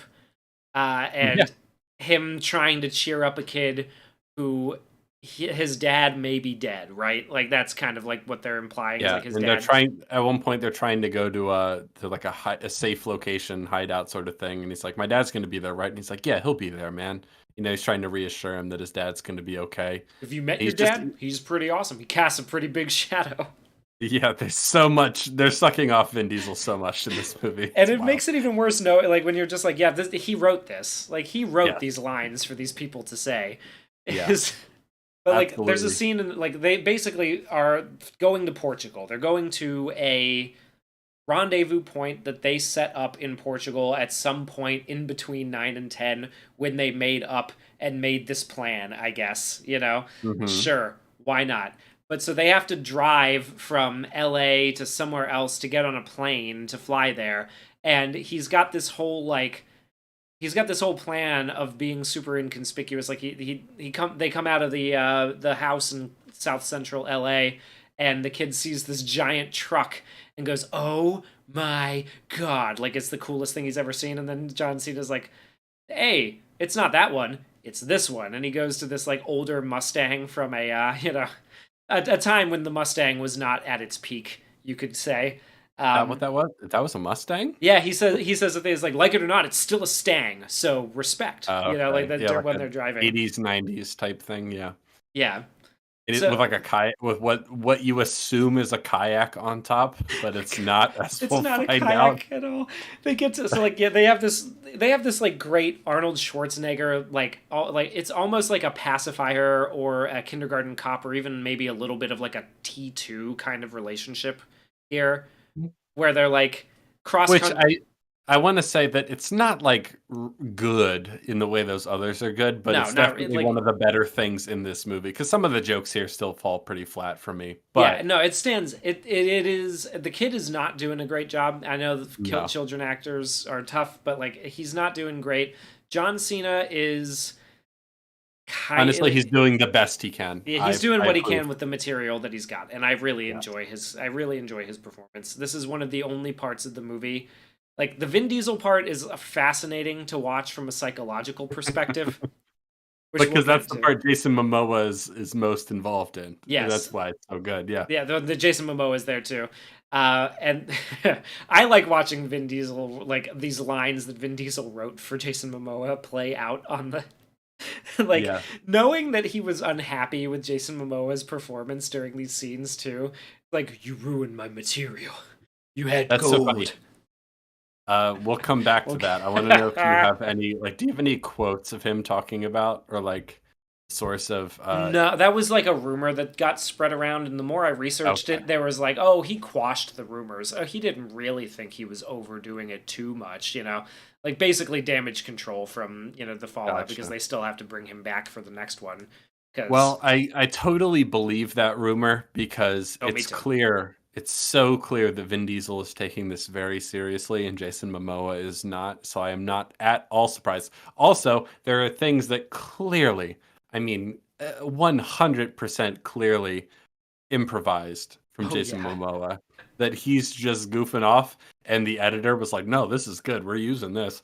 Um, there's Yeah. no way that Vin Diesel wanted him to do the whole like Swan Lake thing, you know? Oh my god, that was so fucking funny because then like Okay, we'll get to that when we get. We'll get to we'll it, get to that when we but get it's to it. very funny. That is yes. really really funny. But yeah, so the John Cena bits. Basically, he takes the kid to Portugal, and we'll leave off where these two plots intersect, so that because then we can get all of that going Mhm. together. But they are going to Portugal, and so they need to lose their tail, which John Cena, gives him that whole thing, Well, they're on a plane at one point. Well, so they're driving first. He's giving him the reassurance. They're dancing to Marky Mark and the Funky Bunch in the car, right? Yeah. And then they get to the airport, and he deliberately gets them tagged on the cameras so that the tail will follow them onto the plane. The tail being the The agency, agency, that's looking yeah, for them. the agents because- who are tracking them will follow them onto the plane. Yeah. They're in the plane. They have a little character exposition where they suck off Vin Diesel a little bit, and the kid tells him that he hates being on planes because he remembers his mom getting killed when he was 2 or something like that. Ridiculous bullshit. And then a flight attendant basically gives Vin Diesel the keys to the heads up. the heads up of who's coming for it, or not Vin Diesel, John Cena. The keys to get under the plane. She gives him a couple bottles of Smirnoff. Fun fact, that flight attendant is played by Paul Walker's real life daughter. Okay. That is her cameo, her thing for the movie. Interesting. Right. So she's still the family is still very involved in this whole thing. But John Cena goes down to the cabin, First he beats some guys up really he beats them quickly. up and hides them in the bathroom, which she then covers up for him. And then they get into the storage area underneath the plane, and he reveals that the kayak is actually essentially like a jet plane. It's like a little jet thing that Yes. runs on vodka.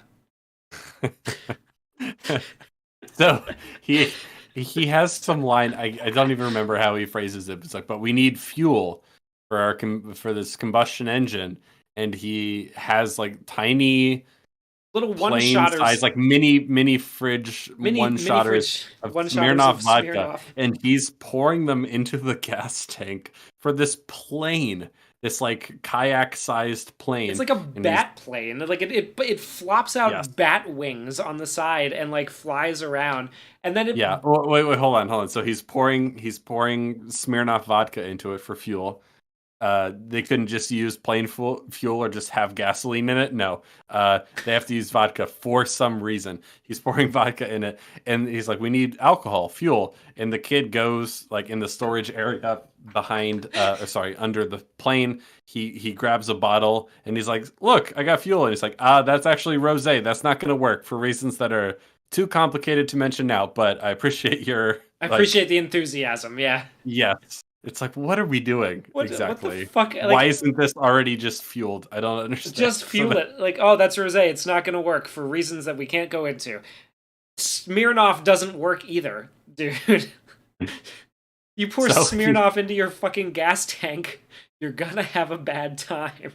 But apparently, apparently not but that here. apparently works. This runs on alcohol, and so they drop out of the plane in this like bat plane glider thing, and ride that all the way down to the ground. They ride it to Portugal. They ride it to the safe house. Right. Okay. They fly it to the safe house. This movie's insane. I can't even words fail me sometimes. I know, it's fucking. They fly it to the safe house where Dom is not there yet. We'll get to that. And they're like worried about him. And they're like, worried about when's him, but he then gonna he show up? distracts him with this cool project he's been working on, but you wouldn't be interested in that. And he goes and flips the tarp open, and you basically, like, by this point you already know, it's an El Camino with fucking artillery strapped to the sides. It's like Mad Max, and we're gonna have this like desert chase scene later, which is also very Just Mad Mad Max. Max. They're ripping off so many movies. It's wild. I want to talk about. Actually, we should continue with Vin Diesel's subplot because there's another scene in particular. We've talked about a couple examples of this, of just the scenes they're ripping off from other action adventure franchises. But there's a particular one that's very Top Gun Maverick that I'll wait for. In the meantime, where did we leave off with Vin Diesel's Brie subplot? Larson just left him in Brazil, so he is in Brazil, and he needs to to basically like figure out. He finds out that like it's probably Reyes, right? There's probably something about that. You have any enemies in Rio? He's from Oh, Rio. Reyes is Dante, is Jason Momoa. Yeah. Yes, Reyes is his, and Reyes was the guy who they stole from back in Fast Five, right? Yeah. So he goes to a street race in Brazil, and the one guy this little scrawny Brazilian guy comes up and gives him a hug and goes, "Man, without you, none of this is possible," right? Because Brazil, this is where we get like that classic Fast and Furious sort of thing, where it's just models. Like it's a giant hip hop block party full of models who are like twerking on cars and Yeah. like getting drunk and just like partying. That did feel like classic Fast and the Furious, because that's like half of what the first movie is. Yeah. And the guy tells him that like because of you, none of this without you, none of this would be possible, essentially implying that Vin brought peace and party to Rio by robbing Reyes. Like Rio is essentially beautiful world because he robbed Reyes now. Yeah. Yeah, there's every time he goes anywhere, people are constantly sucking him off in terms of telling him how important he is and how none of this would be possible without him, about he's just the goddamn best racer of all time. All Yeah, that sort and of like stuff. then this other chick shows up. This other chick who will be very important, right? Like later on, she's a a gritty street racer, street tough kid, very a la 2001 type thing, and she knows who he is. We don't know who she is though. We have not missed anything. This is not a character who's Okay, been established. good. I was confused by her. Yeah, and we do not. At first I was like, do I not remember her? When I was watching this in the theater, I was like, do I not remember her? Because there's a very good chance that I just did not remember that she had been introduced before. But Yeah. no, she has not been introduced prior to this. But she knows who he is, and she challenges him to a race, and they all kind of do that thing like, oh, you don't want that smoke. You don't want to race Dominic Toretto. He'll He's the kick your best. ass. He's the best. You know. And then this is when Jason Momoa shows up. Yeah, he gets a tip off from one of his goons or allies or something. He shows up with this like Gucci bag Wait, or a Coach okay. bag I full want of to money. before we get into this scene, I feel like somewhere in here, before this, was the scene where he's talking to two corpses while painting their nails. And we Oh need yeah, to that is discuss before that. Yeah, scene. yes, we need to discuss the scene. Okay, This was yes. mentioned earlier. I don't remember who said it in the chat. It was a little while ago. Someone's claimed that this Vin Diesel and other people were like hoping they would cut this, but one editor was like, "No, this is great. We're keeping this." This is the which I scene find- where I mean it's fucking hilarious. So like Oh, it's Jason so funny. Momoa is sitting Mhm. around in a very like fluffy, I think it's a fluffy pink bathrobe. He's wearing like flip flops with like, and he's painting. He's got his hair up in a bun. He's got his hair up in twin buns. They're like twin little like baby buns on the top of his head, Yeah. and he is painting the toenails of one of the two of the corpse of one of the two guys from Rome, right? Yeah. This guy's face is like held open, like his eyes are held open by tape. His mouth is like pulled back into a smile. There are flies landing on his eyeball. And as he's painting this guy's toenails, he's basically giving his whole life story about how, like, when I was dead, I didn't see anything. He always says this thing about, like, I know you guys like black. It's very slimming and very scary, but the lilac kind of tones down the masculinity, which I think we all need right now. he's the perfect foil He's He's the perfect foil for Dominic Toretto. He's being like, he is turning the gay up to 11 in this scene. He's like, make sure you let those dry. Somebody will be by to bury you. I'm gonna go wash my hair. And then he walks away and he swings his arms up and down, like doing a wobbly airplane thing. Like he's dancing when he walks away. And it's like, why did you do this? But also, thank you for keeping this in here. Yes. This movie would be unwatchable if it wasn't for scenes like this. Yes. I want to say you nailed some of them pretty closely. I just want to read almost everything he says. Okay, go for because it. it's just that funny. He says, "You guys look fantastic. I know the black is very slimming and very scary, but the pastels, they're in season, and I feel like it tones down the masculinity a little bit, which we all need these days. Did you know? Listen to me." And he like slaps one of them because his head falls over, and he like pushes it back up, and he's like, "Listen to me. Did you know that I was legally dead for 2 minutes? 2 minutes. Bob, pay attention." And he like snaps his fingers. These are both corpses, remember? Yes. And he says, "You know what I saw? Nothing. Not a goddamn thing. But I do feel like once he cracked my skull open, it just opened my mind. Yeah, that's deep, right?" And he snaps his fingers. He goes, "You're absolutely right, Bob. We should get back to work." Such a stickler. All right, let's see. Should we take all their money? You are evil. This is when he slaps him on the. He goes, "You are evil," and he slaps him on the thigh. Yeah. And he says, "Thank you for listening." And the computer beeps. He goes, "So, mi casa, su casa. Let those dry. Finish those mojitos, and someone's gonna come and bury you guys soon. I'm gonna go wash my hair." And he like skips away. He has like. He's been watching Queer Eye essentially, and he's just imitating Jonathan or whatever that guy's name is, like the really gay one from Queer Eye. Like that was his inspiration. Yeah. Yeah, I cannot imagine what those two guys pretending to be the corpses had to do to get through that scene without laughing. Oh, so funny! It was amazing. So and like in the meta sense, I'd like to remind us that like the hero of this movie is stoic religious action hero man, and they've made the villain as gay as possible without actually showing him kissing any guys. Like he has like painted nails. He's talking about how we need to tone down masculinity.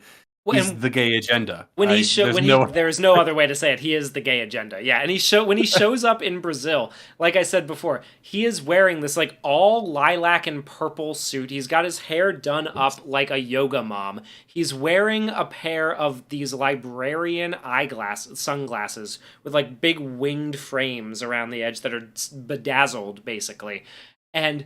He's driving a purple version of Dom's car, like a lilac purple version. Mm-hmm. He's carrying a Coach bag or a Gucci bag full of money. And he leans out when they decide to eventually race. And I can't believe Dommy. I can't believe I'm going to race the Dominic Toretto. And then he's like, "I know, isn't it nice?" He wiggles his fingers with the nail on it. He's like, "And I know what you're thinking. The carpet matches the drapes." Like,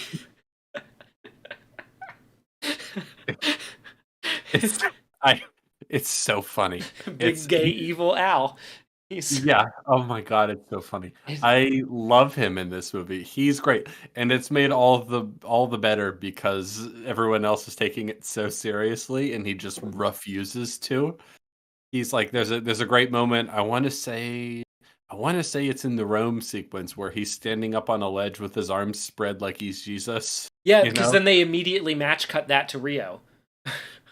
Yeah. Yeah, because he's from Rio, so he's doing the Jesus pose over the city. Yeah, so he shows up and he challenges Dom to a race. With the new girl and Well, before they get to the race, like half of this room, they're outside, but half the room points their guns, and then the other half, everyone has a gun, which is funny, and then they all point guns at each other, and it's like, well, we could have a shootout and have everyone get killed, or we could have a race, like we could race, and if you win, then you can take me in, but if I win, then I can't remember exactly what the he goes, and if I win, Or no, he says, okay, if you win, you can take me in.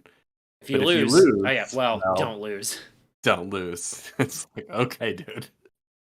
Sure. Yeah. What, whatever you say, man. And so then we do kind of like classic Fast and the Furious drag race, which, we're going Ha! back to our roots a little Drag bit. race. I see what you did there. We've been imitating we've been imitating Mission Impossible for so long in this movie. Let's go back to our roots. And Let's have go a back to drag our roots race. and do a legitimate, like, literal video game scene where, like, some half-naked flag girl walks in front of the cars and goes, "Yeah, yeah, this is Rio de Janeiro, baby," and like waves the starting flag for this drag race with deathly consequences. Like there's a supervillain in this room who's going to, spoiler alert, throw bombs under the other two racers' cars so that Vin Diesel has to choose which one he lets get blown up. Yeah, this is the Joker vibes, right? This is Yeah. the Joker in the Dark Knight where he has to choose between Rachel and Harvey. Rachel and Harvey. And I wonder which one Vin Diesel is going to choose. Is he going to choose the squirrely Puerto Rican, the squirrely Brazilian guy who is not Who we barely, don't we don't even know, or the hot chick? Which one? Who that do he we has think? a relationship with already. Yeah, Yeah. that we know that there's something between them already. Who do we think this is going to be? Who do we think is going to make it out of this scene, I wonder? So many scenes and sequences are just like, oh, you recognize this from a better franchise and it was done better. This is like it's everything is poorly executed by comparison, but they're very much ripping off The Dark Knight with a lot of stuff with Jason Momoa. It's pretty funny. The other thing that I wanted to point out is that when they're all lined up to do the drag race, he turns to the pretty girl and he blows kisses or whatever, and then he turns to the squirrely Brazilian guy and he goes like He blows the raspberries. he does these like really childish things. There's a GIF I used when I was making the tweet promoting this stream of the sequence in Rome where he's riding on a bike and he turns to someone. He like sticks his tongue out at them as well. Yeah. It's very funny. He's like a little kid, just goofing off. It's very funny. Yeah, and so they do their drag race, and every time somebody uses the NOS, because they're all using NOS, right? Like that's just the it's the go fast button. Yeah. Hugh. Oh, sorry. Every time somebody uses the go fast button, he activates the mine that is attached to the bottom of their car.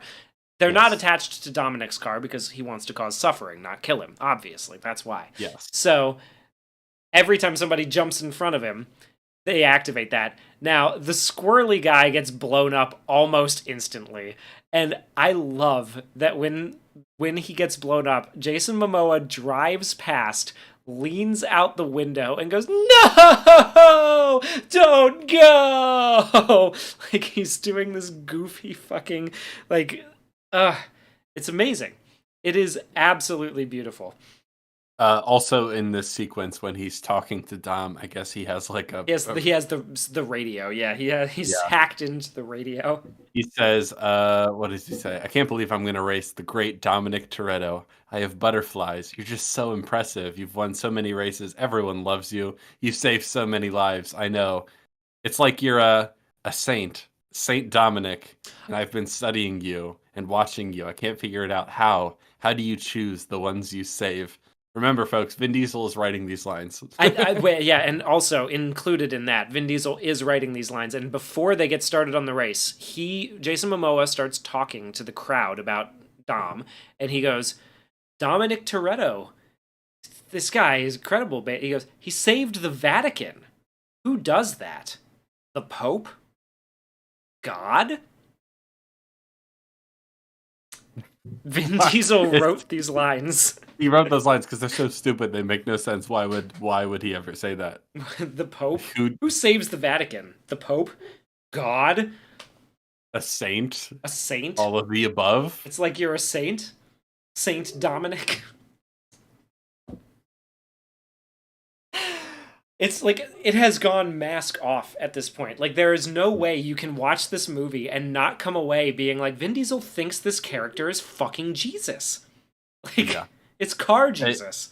If nothing else, he's a saint, right? Yeah. And then so Dante wins. Jason Momoa wins by blowing up the competition.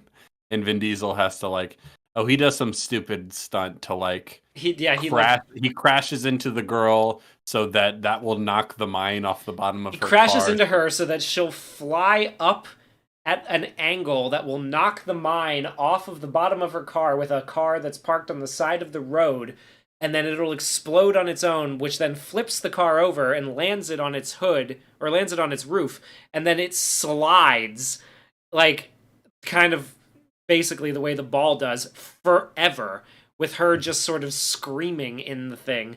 And then Jason Momoa flies past and, basically goes like, you lose, because he gave up the race to save this girl. And this is the next scene with them is when we find out who this girl is. This is the long-lost drag racing sister of the Brazilian cop that Vin Diesel humped a baby into in between 5 and 6. Who can I just say, I love how often there's just a long lost sibling here, because that's what John Cena is too. Yep.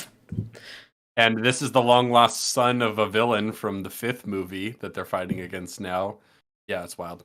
This is someone who we have never seen before. Yes. Who never met her sisters. I don't know if they ever got married. Probably not, given they'd probably retcon it either way. But never met her sisters, the guy that her sister moved away with, out of Brazil, right? Didn't know where she was, like, off the grid forever. And she just, not only does she happen to be the sister and happen to, fall perfectly in line with the story of Paul Walker and Vin Diesel, a cop and a street racer followed the same path. This is an actual line from the movie. A cop and a street racer followed the same path more frequently than you think. Believe me, I know. And she reacts to that speech as if she's seen the rest of the movies and knows what this is about. She doesn't know this guy. She's never met him before, really. She knows of him. She was estranged from her cop sister, and yet she kept all the files that her cop sister ever dug up on the people who killed her husband back in 5. So that way... I don't think you're quite selling it as how great it actually is. There's a scene where they're like, what are we going to do about Dante? And she's like, I have files on all these people. Maybe that'll give us a clue. This person that's just been invented for this movie as a long-lost sibling is just like, by the way, I've been keeping files on everyone you have information about. They were her sister. She was keeping all her sister's old files because her sister kept all the files because Reyes killed her husband. Yes. So Dante's father killed Dom's baby mom's husband. We're getting into the very complex cerebral web of where these characters interact. Her web connects them all, yes. Her web connects them all. So, then by looking through the files, they discover that, all these properties that were owned by Reyes have been, sold off, all except for one, an abandoned police station. And he's like, that's where I'm going to find my answers. And so he goes there. And, it was a trap, because you see Jason Momoa, Dante, villain man, is super smart, and he's thought 13 steps ahead of everything. So he lays a trap for him, essentially. He's got, family photos that Dom, he's got pictures of Dom holding his kid at the barbecue at the end of Fast 8. He's got movie footage, basically, playing. He does. It's like the movie footage in The Matrix 4, honestly. Yeah. He's got movie footage playing on the wall, and then he calls him on the phone. He's like, I'm a little embarrassed. You saw my vision board. It's like he calls it a vision board. It's so funny, man. He says, "How do you like my place? I'm bummed I'm not there to show you around, and a little embarrassed you saw my vision board. But at least you know how hard I've been working to get us to this point. Now I know you're a." Now I know you're a dead man. You mean resurrected. Thanks. Sorry, the transcript I'm looking at doesn't distinguish between the characters, so it's hard to tell. But he's like, you've built such a beautiful life, filled with love and family. I never got that chance. Collateral damage, chaos, death. This is your legacy. I'm your legacy. It's... Well, and then Vin Diesel's retort to him is how someone I can't figure. You know what? I can't figure out how someone born so rich chooses the poorest path through life. You got no honor. Without honor, you got no family. Without family, God. you got nothing. Yep. So that's the level of writing between the villain and the hero in this movie. He really, yeah, Vin Diesel really wanted to have a Joker type villain for his franchise. Yes, but he wishes secretly that he wasn't so gay about it. Yeah, like I can't believe he was so gay about it. That ruined the movie. That's the only reason this movie didn't do good at the box office, guys. Because Yeah. this gay guy, this guy was so gay. I love the like I'm a little embarrassed he saw my vision board. It's so funny. Like he's got like a little shrine built to him. He's got like the shrine that Helga builds to Arnold in Hey Arnold. You know, like just in the closet. Oh my god. And he says, I have nothing because of you. My future, my family. This is Dante speaking. You stole that from me, and now I'm gonna break yours piece by piece. And Dante says, stop talking and face me. Does do you like surprises, Dami? I adore them, but the game's not over yet. There's still so many people to hurt. He's like, I'm coming for you. Well, that's gonna be hard to do in handcuffs. And it ends in such a funny way. He says, "Okay, bye, Dami." No, wait, you hang up first. Like, there's no way that was scripted. No. He just like is goofing off. Vin Diesel can't write that funny. No, he can't. No way he can. Like, we've seen how the rest of the movie is. He can't pull this off. No. It does. He can't allow himself to be funny anymore. I think probably the last time he was like funny was, in like the first two Guardians movies where like, the joke is that haha he just says Groot over. You know what I mean? Like he's not a cool badass in the same way. I mean, he kind of is, but not in the way that Vin Diesel thinks of it, Yeah. So anyway, then he gets, this is when Aquaman / Jack Reacher, other Aquaman / Jack Reacher, is stalking him through the favelas, and then they have that really pointless scene where Vin Diesel nods to the people in Brazil, because Brazil is just everybody in Brazil just swings for Vin Diesel. Yeah, like he's basically the de facto president of this country. He runs everywhere because everyone loves him everywhere he goes. Even the villains are obsessed with him. I think Vin Diesel in the Fast franchise is probably the prototypical Gary Stu. I don't know if there is a better example. Based on this one, they're definitely. Yeah. Okay, real quick. We just saw it pop up on the screen. You'll see it in a second. The shot of him turning around after looking at the Colosseum in Rome after the bomb goes off is so self-indulgent. It's like it is. Yeah, it's his hero shot. It's fucking incredible. The Colosseum didn't even get hurt. It wasn't even close. Literally nothing else. Nothing got blown up except that one bridge, and nobody died. Yeah. And nobody died. Okay, so the guy's chasing him through the favelas, and then Jack Reacher Man just beats up all those Brazilian goons. Yeah, I don't want to, but he does anyway. It's a really stupid thing too. They're just like, you look like you need a new watch, and so then he grabs the watch off of one of them and smashes it on his face, and goes, "Now you really need a new watch." And got him. Oh, roasted. It's awful. Anyway, where do we get? So then he gets arrested. Vin gets arrested at some point by I'm trying to remember how that happens. I don't even remember. Oh, he gets surrounded and then he turns himself in because you see Vin Diesel doesn't get captured unless he kind of wants to be captured. So he just he gets surrounded by the goons and he just turns himself in. There's even a line where Agent Man says, "Mr. Nobody's golden boy, caught without so much as a fight. That's no fun. It's like going all the way to Everest and taking the elevator." So he just he gets surrounded and then it's like, "No, you're not capturing me. I want to go with you." Not because you say so, but because I want to. It's kind of the vibe. I think it's that simple. Yeah, yeah.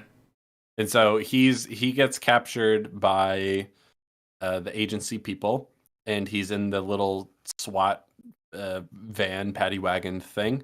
And the guy's like, it's catching you without putting up a fight, that's no fun. He says, you might want to buckle up. And the guy just ignores him, and he says something like, I know you did some good work for the agency. I'm sure you figured out that buys you some leniency, but it's a new day. Yeah, this is that really cringy speech about like, Yep, oh yeah, yep. This is the Top Gun Maverick ripoff. And so Vin Diesel says, that's the problem nowadays. Nobody listens. That's a thing he said earlier too, which is such a like boomer complaint. It's very funny. And he says, you should have spent less time with your head under the hood and more time preparing for what's coming. Spies have been replaced by satellites, fighter pilots by drones, intelligence by an algorithm. The days where one man behind the wheel of a car can make a difference are over, Dom. Hell, the days of any man behind the wheel of a car are over. Ha ha ha ha. So this is just a lame version of the themes of Top Gun Maverick, just ported into Fast and Furious. Yeah, yes. it's the exact same speech. It's and the same thing. It's the same themes but worse. Well, it has no bearing on the actual theme not. of the whole movie. That's not at issue here. Story. No, it isn't. There's no talk about how the agency doesn't need wheelmen anymore because, you know what I mean? There's none of that. Yeah. But this is one the example I've mentioned earlier about how Top Gun Maverick is just being ripped off here with this speech. And I had to look it up, and I'm like, yep, this came a year after Top Gun Maverick. They definitely saw it. They definitely thought, how could we how could we capitalize on this success? Absolutely. They absolutely did. Now, this one came out before Dead Reckoning, but it has all the Mission Impossible themes that have been going on for a while. Mm-hmm. But Dead Reckoning has a very Dead Reckoning has a action sequence on the same steps in Rome. Oh, true, it does, yeah. Yeah, and then it has that sequence on the bridge that is the exact same CGI as the sequence on the dam. Exact same thing. Like it's just redone a little bit differently, which is really funny. But this one came out first, and honestly, arguably is better, more fun to watch. Depending on your definition of better, yeah. So they're in a SWAT vehicle. Vin Diesel braces himself, like grabs these little very convenient handles for him to hold. He says, I'm bracing for what's to come. And then, because he hears the missile get launched, before any of these other people do. He realizes it's coming. And then he braces Jack Reacher against the side of it by, putting his feet on his chest. And, saving his life, basically, as the missile hits the truck. And they're on the bridge from Fast 5, where the safe happened, the safe scene, and they climb out of the thing after all of this has happened, and they're being attacked by mercenaries with automatic weapons, just loaded up on this bridge, and this is the point where we get the real legit superhero bullshit that happens in this movie. Yeah. This is when he grabs a piece of the infrastructure of the bridge, is this metal piece of rebar. Yes. Runs over to a car, puts it turns the wheel so that the front is facing the right direction, puts the metal bar in and bends it by hand to lock it into place. Grabs a gun from Jack Reacher, who tells him, Dom, I'm listening now, as he throws it to him. He shoots a bunch of people, and then with one hand, lifts the car over, flips the car onto the wheels, where it then spins exactly in the right direction to crash into and blow up one of the mercenary vehicles. You know what's even better about how insane that is? There's even a line where Jason Momoa says, hey, that car stunt you just did? That was pretty awesome. Vin Diesel wrote all of this. He wrote the stunt. He wrote the villain giving him props for how cool it was. I'm gonna use one tricep to lift this car up. And he uses rebar to pry the gas pedal or whatever. To stick the gas Yeah. pedal down and lock the steering wheel in place so that it'll spin around and blow up. He then uses the gun Of course, that everything explodes because this is one of those action movies. yes, and then he uses the gun that he got tossed to murk like 4 people with no problem, right? Oh yeah, precision accuracy. I mentioned that earlier. He's like John Wick with a gun too. He's incredible. I want to acknowledge Jay Jameson in the chat who says, "Wait, I thought the point of the villain was to take away Vin's family, not to try and murder him." Yeah, so that he blows up the SWAT vehicle, and what you have to assume is that Jason Momoa knew that wouldn't kill Vin Diesel. He just knew that Vin Diesel would be fine and that everyone else involved would die because everything, their explanation, honestly, and I mean this with all sincerity, for every ridiculous thing that happens is that the villain man just knew that was going to happen the whole time. The movie legitimately thinks that's what's going on here. He's just planned everything. Yeah, he's Exactly. just like he's just playing 4D chess, man. He knows everything that's going to happen. He's perfect when it comes to this. Yes, I do. Sam in the chat, I do remember when Vin Diesel stomped on a broken parking garage, and that is what caused Jason Statham to fall and lose the fight at the end of Furious 7 because he says the street always wins. Yes, I do remember that. He has been doing this for a while. You are correct. It just doesn't get any less taking ridiculous any time that it happens. No, You know? and it's taking on a slightly more religious bent to it, for lack of a better word. It's it's taking on a more serious, less fun vibe where like now it's starting he's to look actually... more like mental illness with a budget. where like this is a character who, in his own words, is performing miracles. That's what these are. These are miracles, and he's saving people because he's a saint. There's so much talk of him being a saint in this movie. Yeah, it's really quite incredible. And this is what sort of kicks off the whole like basically the giant action sequence that ends the whole movie. Is the fight on the bridge is kind of like there's a little bit of downtime to it when Jason Momoa reveals that he has the sister of the dead baby mama.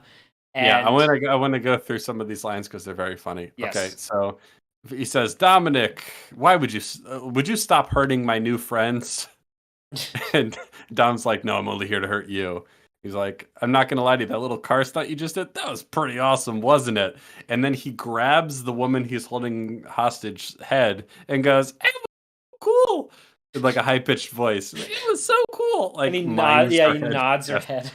And he says, "But if you don't stop, I'm going to cut her everywhere. Badly." It's so funny. Yeah, it's very funny. And then Brie Larson shows up to save the day. Okay, to save the day, meaning she shoots the faceless goons and then doesn't shoot Jason Momoa. Yeah, shoots the faceless goons, climbs on top of his car, basically just like points a gun at him. He lets the girl go, and she doesn't just shoot him immediately. She instead twists her. He says to her, "Can you please get off my car?" And then she twists her foot on. She's got like spikes on the front of her shoes. Yeah, she's got spikes on her Vans. Basically, she's in a bright blue suit and like Vans, and she starts twisting her foot on the car, and he goes and like does this like Nathan Lane gasp from the birdcage when something like "oh" kind of thing happens. It is amazing. And he says, "That's so disrespectful." And then Dom tackles him. He beats him up a bunch. Yeah.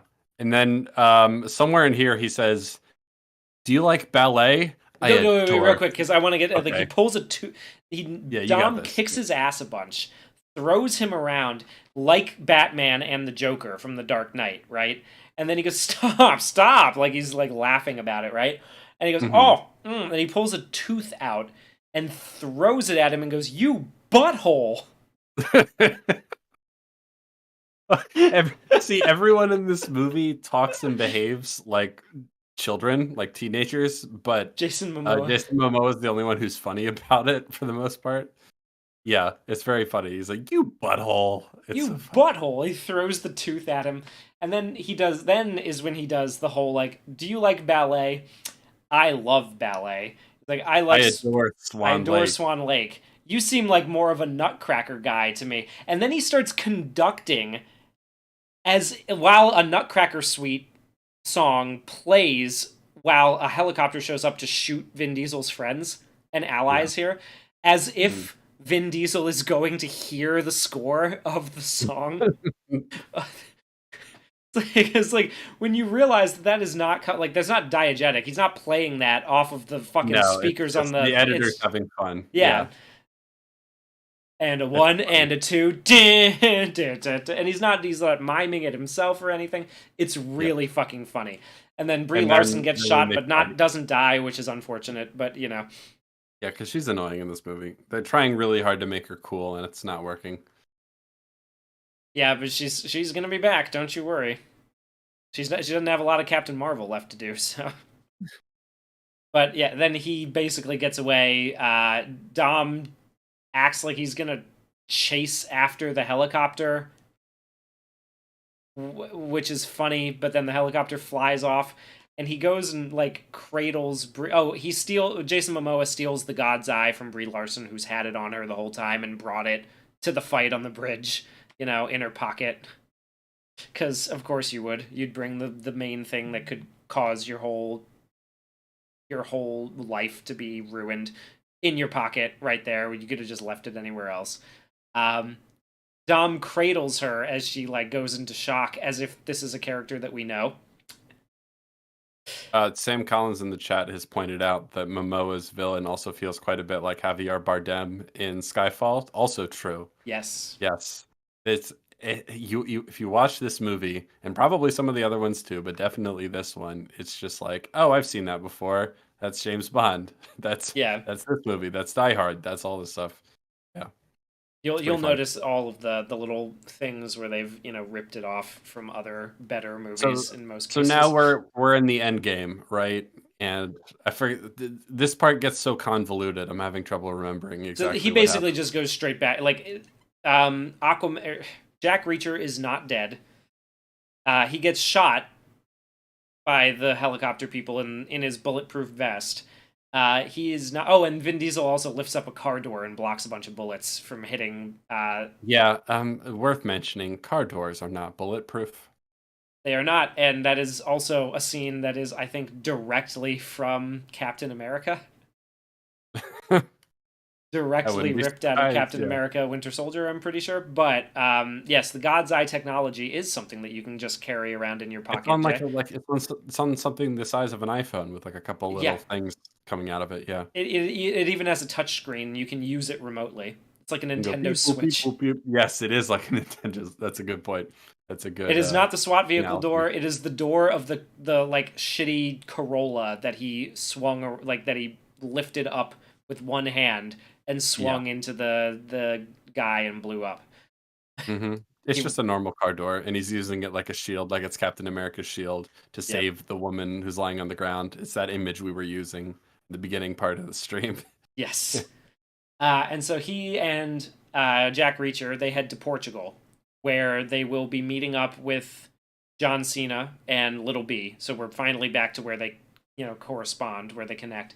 And so Little B and John Cena get got because Jason Momoa has the God's Eye, so he knows where they are. It just finds you regardless of whether or not you've left the base. And so they need to drive the El Camino fitted out with cannons on the side to escape. And boy, do they! They start driving. They're driving through a quarry. Through a quarry, like a desert. All sand and gravel, so it looks very much like Mad Max.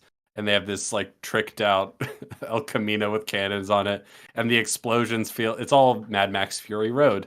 You know what I mean? They're the cannons can shoot forward or back. They have rotating They can rotate and Oh, they everything. can use them to like jump the car. That'll come later. Yes, and well, So so they're they're driving down the driving. highway now. Like they get through the Yeah, desert there's and a comical amount of cars that all look the same. They're the faceless goon equivalent of enemy cars. They're all gray and they're all following like yes. uniformly behind them. It's very funny. So now they're on the highway after they've been in the quarry for a while. Jason Momoa's driving his own car. He's been like trying to catch up to them by taking a by road kind of thing. At some point, do they go through the tunnel? Yes, they go through the tunnel. Yeah, they go through the tunnel, and then we get the Star Wars sequence because one of the cannons jams.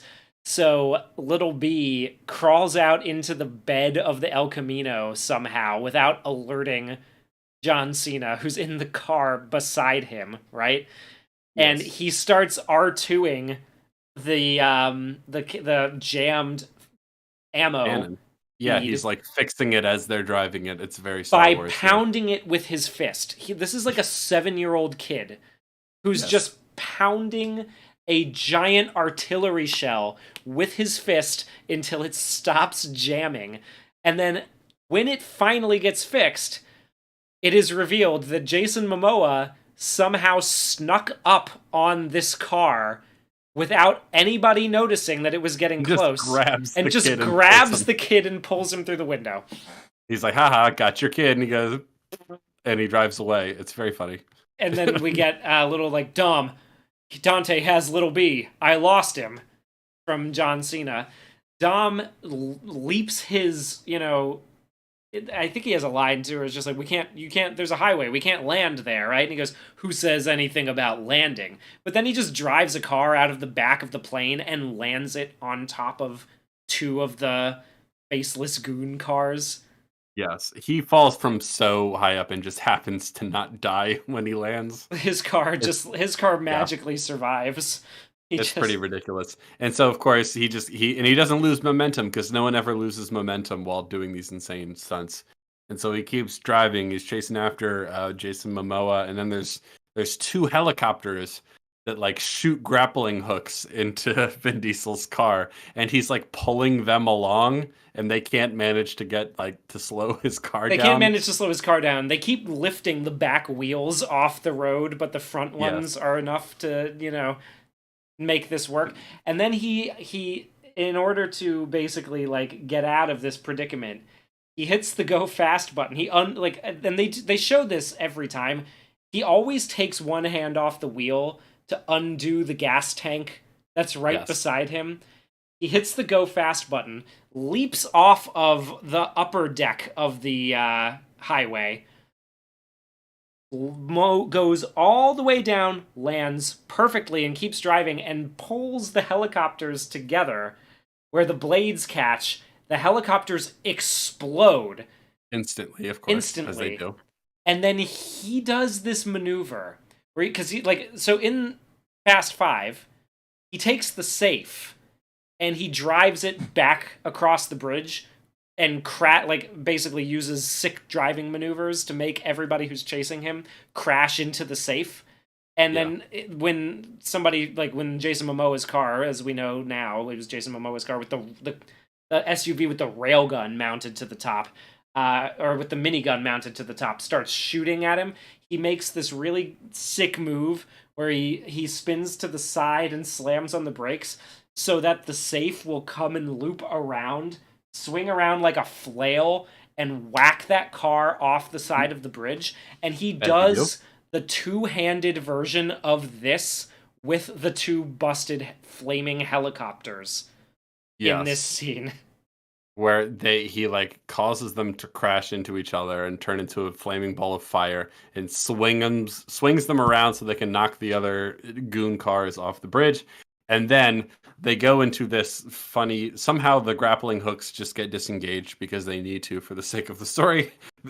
And he does this spin. It's the funniest. He gives his son on the radio a little pep talk that's like, see your target, pick your destination, and fly, son.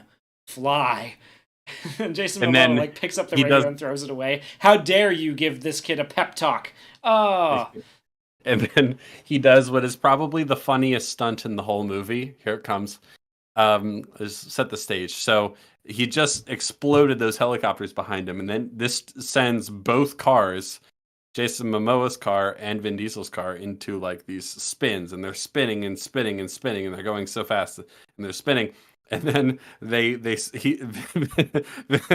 Diesel's car slides up alongside Jason Momoa, and unprompted by anything else, the kid just opens the door to Jason Momoa's car, and Vin Diesel opens Reaches his hand up, opens He opens goes, his passenger side "No!" door and goes, "No!" and the kid leaps mid car crash from one car to the other and just happens to land perfectly in his dad's lap. His momentum It's so funny. stops like a fucking sack of potatoes as soon as he hits the car. It's just like, oh, oof, Yeah. and he makes the like he makes the The most Roblox oof sound, yeah. Yeah, he goes like oof, and then like Vin Diesel manages to get control of the car, drives away up the highway.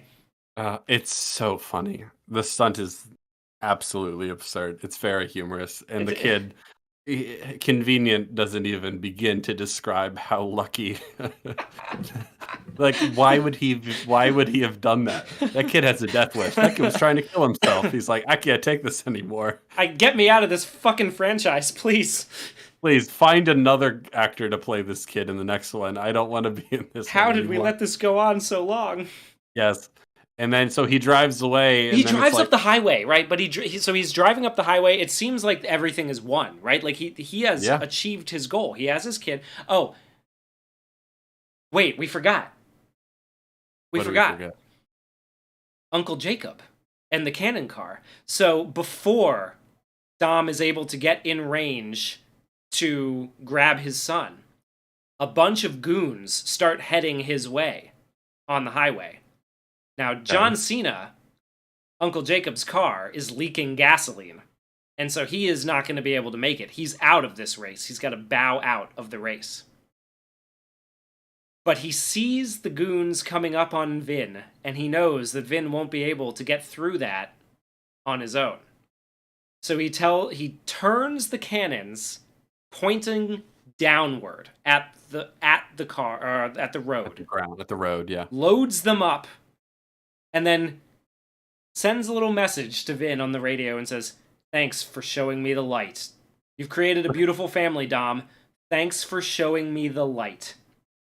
He shoots the cannons, jumps the car over the highway, and it turns over onto its roof, basically.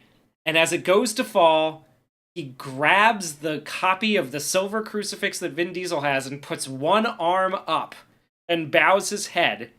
The car slams into the goon cars, and they all just explode. And Uncle Jacob sacrifices himself, martyrs himself for the sake of Dom. He goes out heroically in the way they probably should have done with Paul Walker. Probably should have, but who knows? They might bring Paul Walker's character back for the next one. That was a rumor that they're gonna CGI his face onto his brother and just have Brian come back for the last. Oof. That would be bad. Please don't do that. Yeah, so John Cena sacrifices himself. Now, Vin Diesel has his son, and it seems like everything's good now, and he starts driving away, and then he gets to a point, like right above the Hoover Dam, or on the Hoover Dam, I should say, and there's an 18-wheeler blocking the road, and then another 18-wheeler comes literally out of nowhere behind him to, like, box him in. And this is when Jason Momoa is like, haha, you thought you won that easy? This was my plan the whole time. I promise. I swear, for real. Like, I meant for all of this to happen, you silly goose. Yeah. That's not exactly how he says it, but it's basically. So I'm gonna get a picture of this real quick because I want people to be able to see the incline that this dam is on. It's not the Hoover Dam.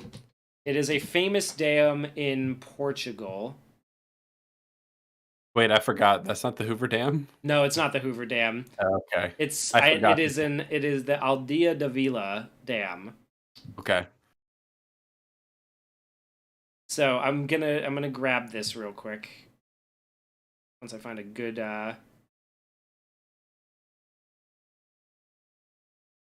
once I find a good picture here. But I just want to let people to understand. He drove on the highway and somehow ended up on top of this dam. Now, I don't know if this dam is on the main roadway in Portugal.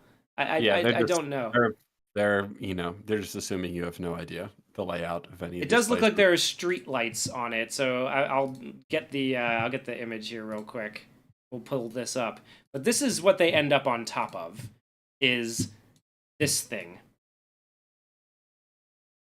They are on top of this. There's a tunnel on one side and the highway, I guess, on the other. And 2 tanker trucks being remote controlled by Jason Momoa, standing on an overlook, who has trapped him exactly where he wants him to be, apparently, has got him here, and he has turned his car sideways, facing the sheer face of this dam. I want to, before we get into, so yes, very important to mention just how steep that thing is. Here's some of the things Jason Momoa says. He says, "Oh, Dami boy, it's so good to see you again. Did you hit me with a helicopter back there? Oh, you big brute. I mean, I get it. You're showing off in front of your son. But honestly, did you really think that it was going to be that easy? You're exactly where I wanted you to be. Yes. Wait for it. I got a surprise for you. The cavalry's here. We got you, Dom." Oh, someone else says that. So the plane is going to land. The plane carrying Tyrese, Ludacris, Ramsey, and Han Solo, yes. And then, it turns out secretly that one's controlled by Agency Man, and then they crash that plane. No. Jack Reacher shoots a bazooka at that plane, right. and it hits the engine because Jason Momoa goes like, it basically is like, "You're so predictable. You think everybody's gonna be on your side." Yeah, there's a really meta line about how you think everyone's going to be on your side by the end. And it's like, because what they did with the agent man, the Jack Reacher man, is like, he's not on his side, but then when Vin Diesel like tries to warn him that the car they're in is going to be blown up by a missile, he's like, "I'm listening now," and you're like, "Oh, I guess that." They did the self-aware thing, and then they're like, "Haha, gotcha." He actually. Then they flash back to say that Agent Man was actually working with Jason Momoa the whole time. They even do a flashback all the way to number 5, where we get to see him sitting in the room with Reyes. Yeah. Dominic, to become a real saint, you have to perform miracles or die a martyr. So what's it going to be? I took your money, I took your freedom, and I'm going to take your family, and you're going to die knowing that you couldn't save your son. And then little Brian, little B says, "Dad, I have faith." And Vin Diesel says to Jason Momoa, "Give me the line. Give me the line, Jamie. Read me the line." "You made one mistake. You never took my car." And then he drives his car off of the dam as the 2 tanker trucks are driving towards him to crash into him and blow up. They just miss him. They miss him. They miss him, and then they blow up, and then instantly, because everything immediately blows up when it crashes, of course. And he drives off of the dam. They are racing down the sheer face of this dam. As the fires of hell are chasing them. Yes. And they do end up engulfing the car, right? They engulf the whole thing. He is surrounded. Really bad. This really bad CGI. I don't know, Fight Club-y shot where it like spins around inside the car and like shows all these little details. It's from the old one. I mean, they did that in 2001 a lot. Remember when they would because like it does that whole detail thing, but it looks terrible, right? It looks awful. Yeah. And as the flames engulf the car, he unscrews the nitrous oxide tank, which in the first one, they don't want Paul Walker to use it because they're afraid he will blow himself up because of how volatile. Most of the car is on fire, yes. Most of the car is on fire. He unscrews a nitrous oxide tank, releasing flammable explosive gas into the fuel line of this car. And then he hits the go fast button.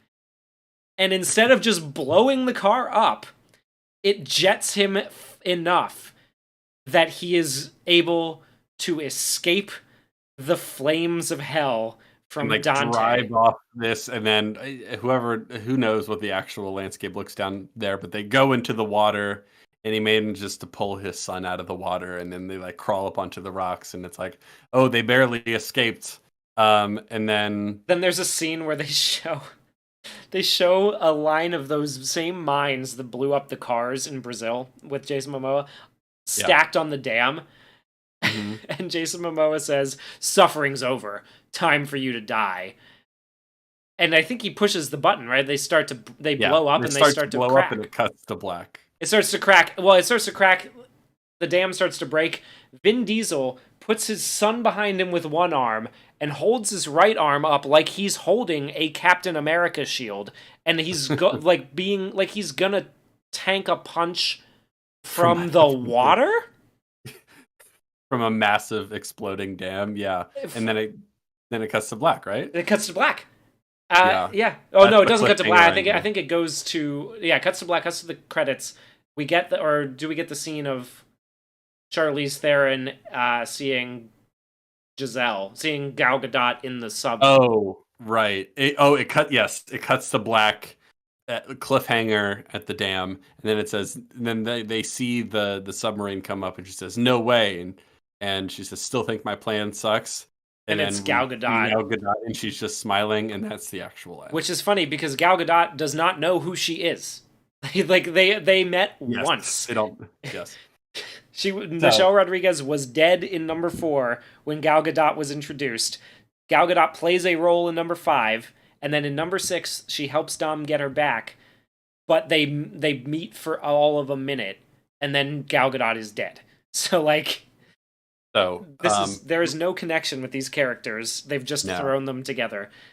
And then we get the real after the credits scene. Well, yes, but first the movie ends on a cliffhanger. Obviously, this is a part 1 story of maybe 3, as we discussed earlier. Potential trilogy. Last moment before they drive off the cliff, as Quantum Ranger Power said, this is just a straight up parody line. Yes, he says, Dom. He doesn't even call him Dad. I think. Actually, no, he does call him Dad. He says, "Dad, I have faith, not in God or whatever, but like in you specifically to perform this miracle to get us out of here." And he performs the miracle by doing the death-defying stunt. But right before he does, he says, "You forgot one thing. You forgot to take my car." Like never took my car.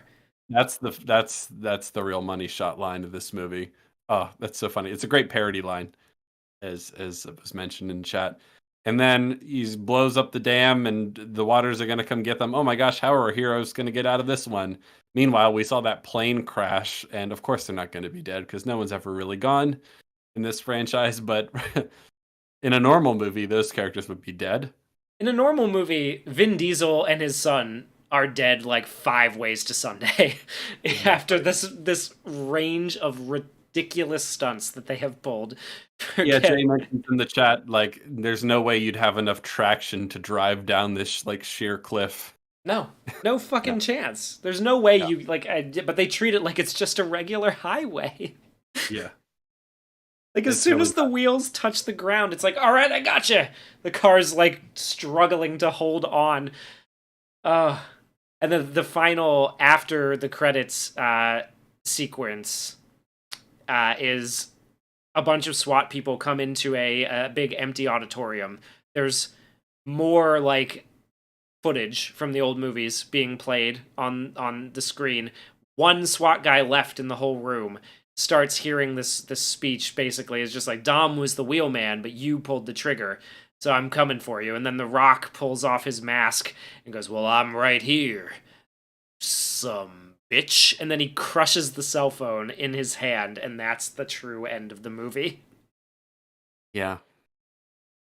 So so what did we learn? Have we traced Vin Diesel's God complex? I feel like we have.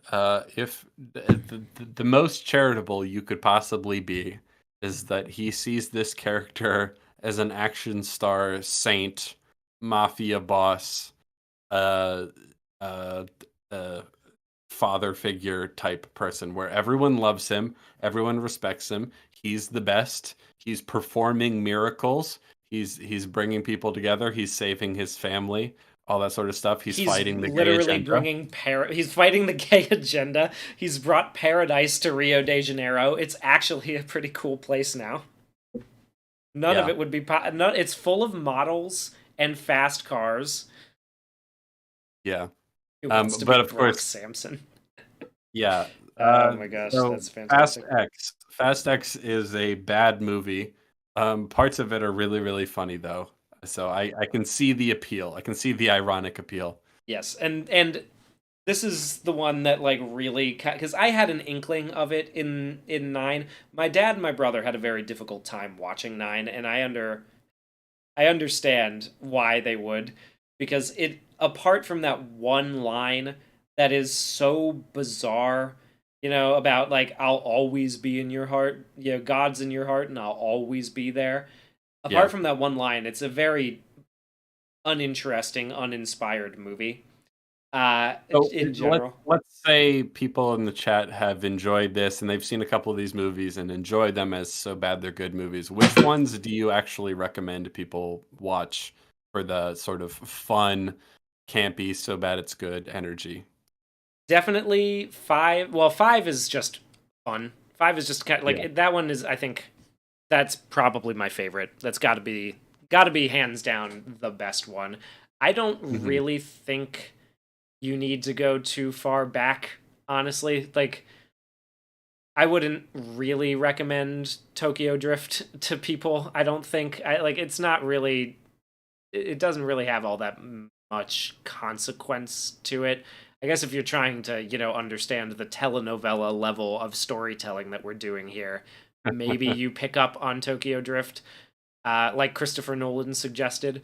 I think the really important ones are probably 5, 7, and then, I mean, honestly, like, for the sheer ridiculousness of them, 8, 9, and 10.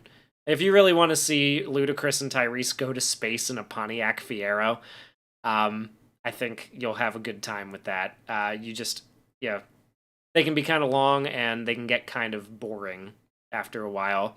They're definitely boring sections. I Yeah, definitely felt 5, that 6, in this 7, one. 8, 9, 10. 10 is definitely the funniest, I would say. It's a lot of, it was a lot of fun too to do a first and last with this one, where I'm watching like the first one and then seeing how we got here and wondering like what the fuck has happened. Yeah. It got pretty crazy for sure. I'll say this: I found Fast X funnier than I thought I would. I resisted watching this with you for a long time because I was like, I don't. This is not my cup of tea. But Fast X was pretty funny, and a big part of that is Jason Momoa. Jason, if you're out there, if you're listening, you're not, but if you are, keep it up. Keep up the good work. Please don't let Vin stop you in Don't the let him next stop. one. This I is hope your you're even moment. gayer in the next one. Be gay. Put a big old do the Bugs Bunny and just like pop out of a rabbit hole and give him a big old smooch. Like please. Do you imagine how mad he would be? The editor keeps it in. Like, Yes. You're fired. You'll never work Fast and Furiously again. Well, what did we learn? We learned that I really like Jason Momoa, and I'd like to see more of him. That's what I've learned. I think we've learned that Vin Diesel is really struggling to cope with the loss of his friend. Yeah, this is pure black tank top vanity project now, for sure. This is probably the clearest example yet, the highest budget example yet of the black tank top theory. Yeah, I think this is Neil Breen with a budget on a colossal amount of steroids. He'll probably sue us for defamation for that one. Sorry, Vin, you're natty. I get it. But yeah, I think that that about covers it. I'm very glad that you decided to check this one out, and that means we'll be covering X2 and 3 when they eventually are unleashed upon the world. Correct? Yeah, fuck it. Why not? You talked me Nice. into it. I wouldn't otherwise want to, but you know what? Fuck it. For you. Thanks, man. You should go right before we leave, just as a little outro.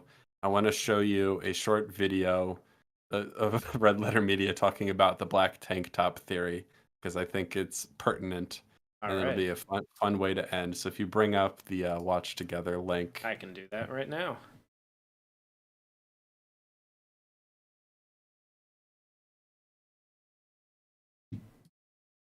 uh, does it say browser extension required for you? I can't really tell because it's zoomed out so far. Weird. Why isn't? I guess it's not working. Not sure why. Oh, that's weird. Okay. Why isn't that clip working? Let's try this one more time. Do.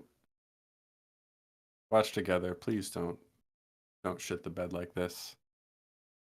There we go. Oh no, it's doing it. It's not working. Well, I don't know why it's not working. Never mind. Oh, I think it's because there's like a There a queue or something? advisory. No, it says like this may not be suitable for some users, so I think there's some sort of problem. Ah. Anyway, never mind. Ignore that. Forget I said that. Watch together is not being cooperative. We'll just go back to the main They background. don't got no honor. Without honor, they don't got family. Without family, they got no. Yeah, the basic gist is that in a lot of B movies that are vanity projects, the main character will wear a black tank top. Coincidence? I think not. I do not. I do not believe so. No. It Well, just makes sense. it just makes Vin sense. Diesel's made fucking 10 of these, and I think that's enough of a sample size that we can call it a scientific fact. I agree. Oh Well, my gosh. thank you guys very much for being our family, for joining us on this adventure here today. I'll have to think Saluda of mi what familia. I'll have to think of what thing that you don't want to do that I can force you to do when it's my birthday. Oh boy. I'll try to come up with something good, something well, that I you mean, definitely do you not could want to do. you could yeah, I mean, you could try. You can try. I mean, Gene Dealman is always on the table if you want to revisit that. Oh God, no, I don't. Yes, thank you for joining us in the chat, for having a lively discussion, talking about one of the franchises of all time. We certainly appreciate you hanging out with us. Hope you have a good rest of your Sunday. Next week, we are going to be talking about the 3 Best Picture nominees that we have not yet talked about on the channel. That would be Maestro, Past Lives, and The Zone of Interest. We talked about all the other ones live on the channel already. So if you're curious what we thought about any of the others, like The Holdovers, Anatomy of a Fall, Barbie, Oppenheimer, all that fun stuff, you can find the videos on our channel for those. And we'll talk about the last 3. We'll talk about what we think ought to win, whether the Oscars matter at all, and what we think will win, that sort of fun stuff. That's what we'll do next Sunday. And then beyond that, who knows? But we're going to try to stick to every Sunday. Like I said, Much as possible. Devs is on its way. It's very close to done. I think it'll be really funny. I'm hoping it'll be worth the wait, and I hope you agree when you finally get to see it. Unless you have anything else, Hugh, we'll probably wrap it up there. You know, I just want to know, Jamie. I had a question for you. Yes, When did go this ahead. turn into Beautiful World? When did this turn into I Love You? What a line. What a line. I can't believe he said those words. That's so embarrassing. That's so funny. The poet who gave us Fast and Furious X. When did this turn into Beautiful World? I can't even do this stream anymore. She's just so beautiful. I can't do this stream anymore. He's just too beautiful. Just too gorgeous. My God, look at you. How am I the only one seeing this? Bye, everybody. Someone said, since you covered Fast X, cover Saw X next. No. But if you're curious about my thoughts on Saw X, you can find them in the EFAP movies about it. He wasn't there, but I was. Saw X. It certainly was a movie. It was better than it had any right to be, but it still wasn't good. Is that the one with Chris Rock? No, that's Spiral, which is number 9. Oh man. So it's Saw 2, Saw 3, Saw 4, and then they go into Roman numerals around 5, I think. And then 8, if I understand correctly, is Jigsaw, and then 9 is Spiral, and then 10 is Saw X. Gotcha. And Saw X is way better than it should have been. Like it's like one of the better ones. If there's like 3 good ones, well, I don't know if any of them are good, honestly, but the 3 best Saw movies in no particular order are Saw 1, Saw 6 out of nowhere, it's a diamond in the rough, and Saw X, because Saw X actually has some decent character stuff. Interesting. None of them are good, but those are the 3 that are worth watching. All right. Yeah, Wow. so that's Saw X, and we'll have Saw plenty X of and- yeah, more. there we go. Saw X and Fast X, all in So one. yes, next week, obviously, we're doing the last 3 Best Picture noms and talking a little bit about the Oscars. And beyond that, we'll be covering new things as they come out and as they interest us.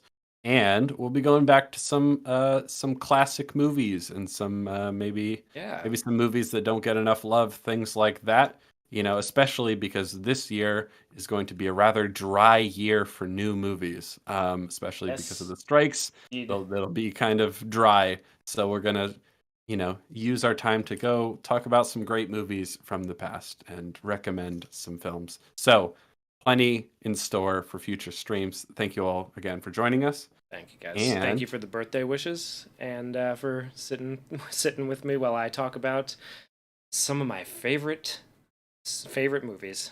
I could talk about Vin Diesel all day. Beautiful world. And we did for almost 6 hours. That's pretty good. That's longer Yeah, than I thought this would go. So, yeah. All right. All right. Goodbye, friends. We'll see you Goodbye. next time. Toodaloo.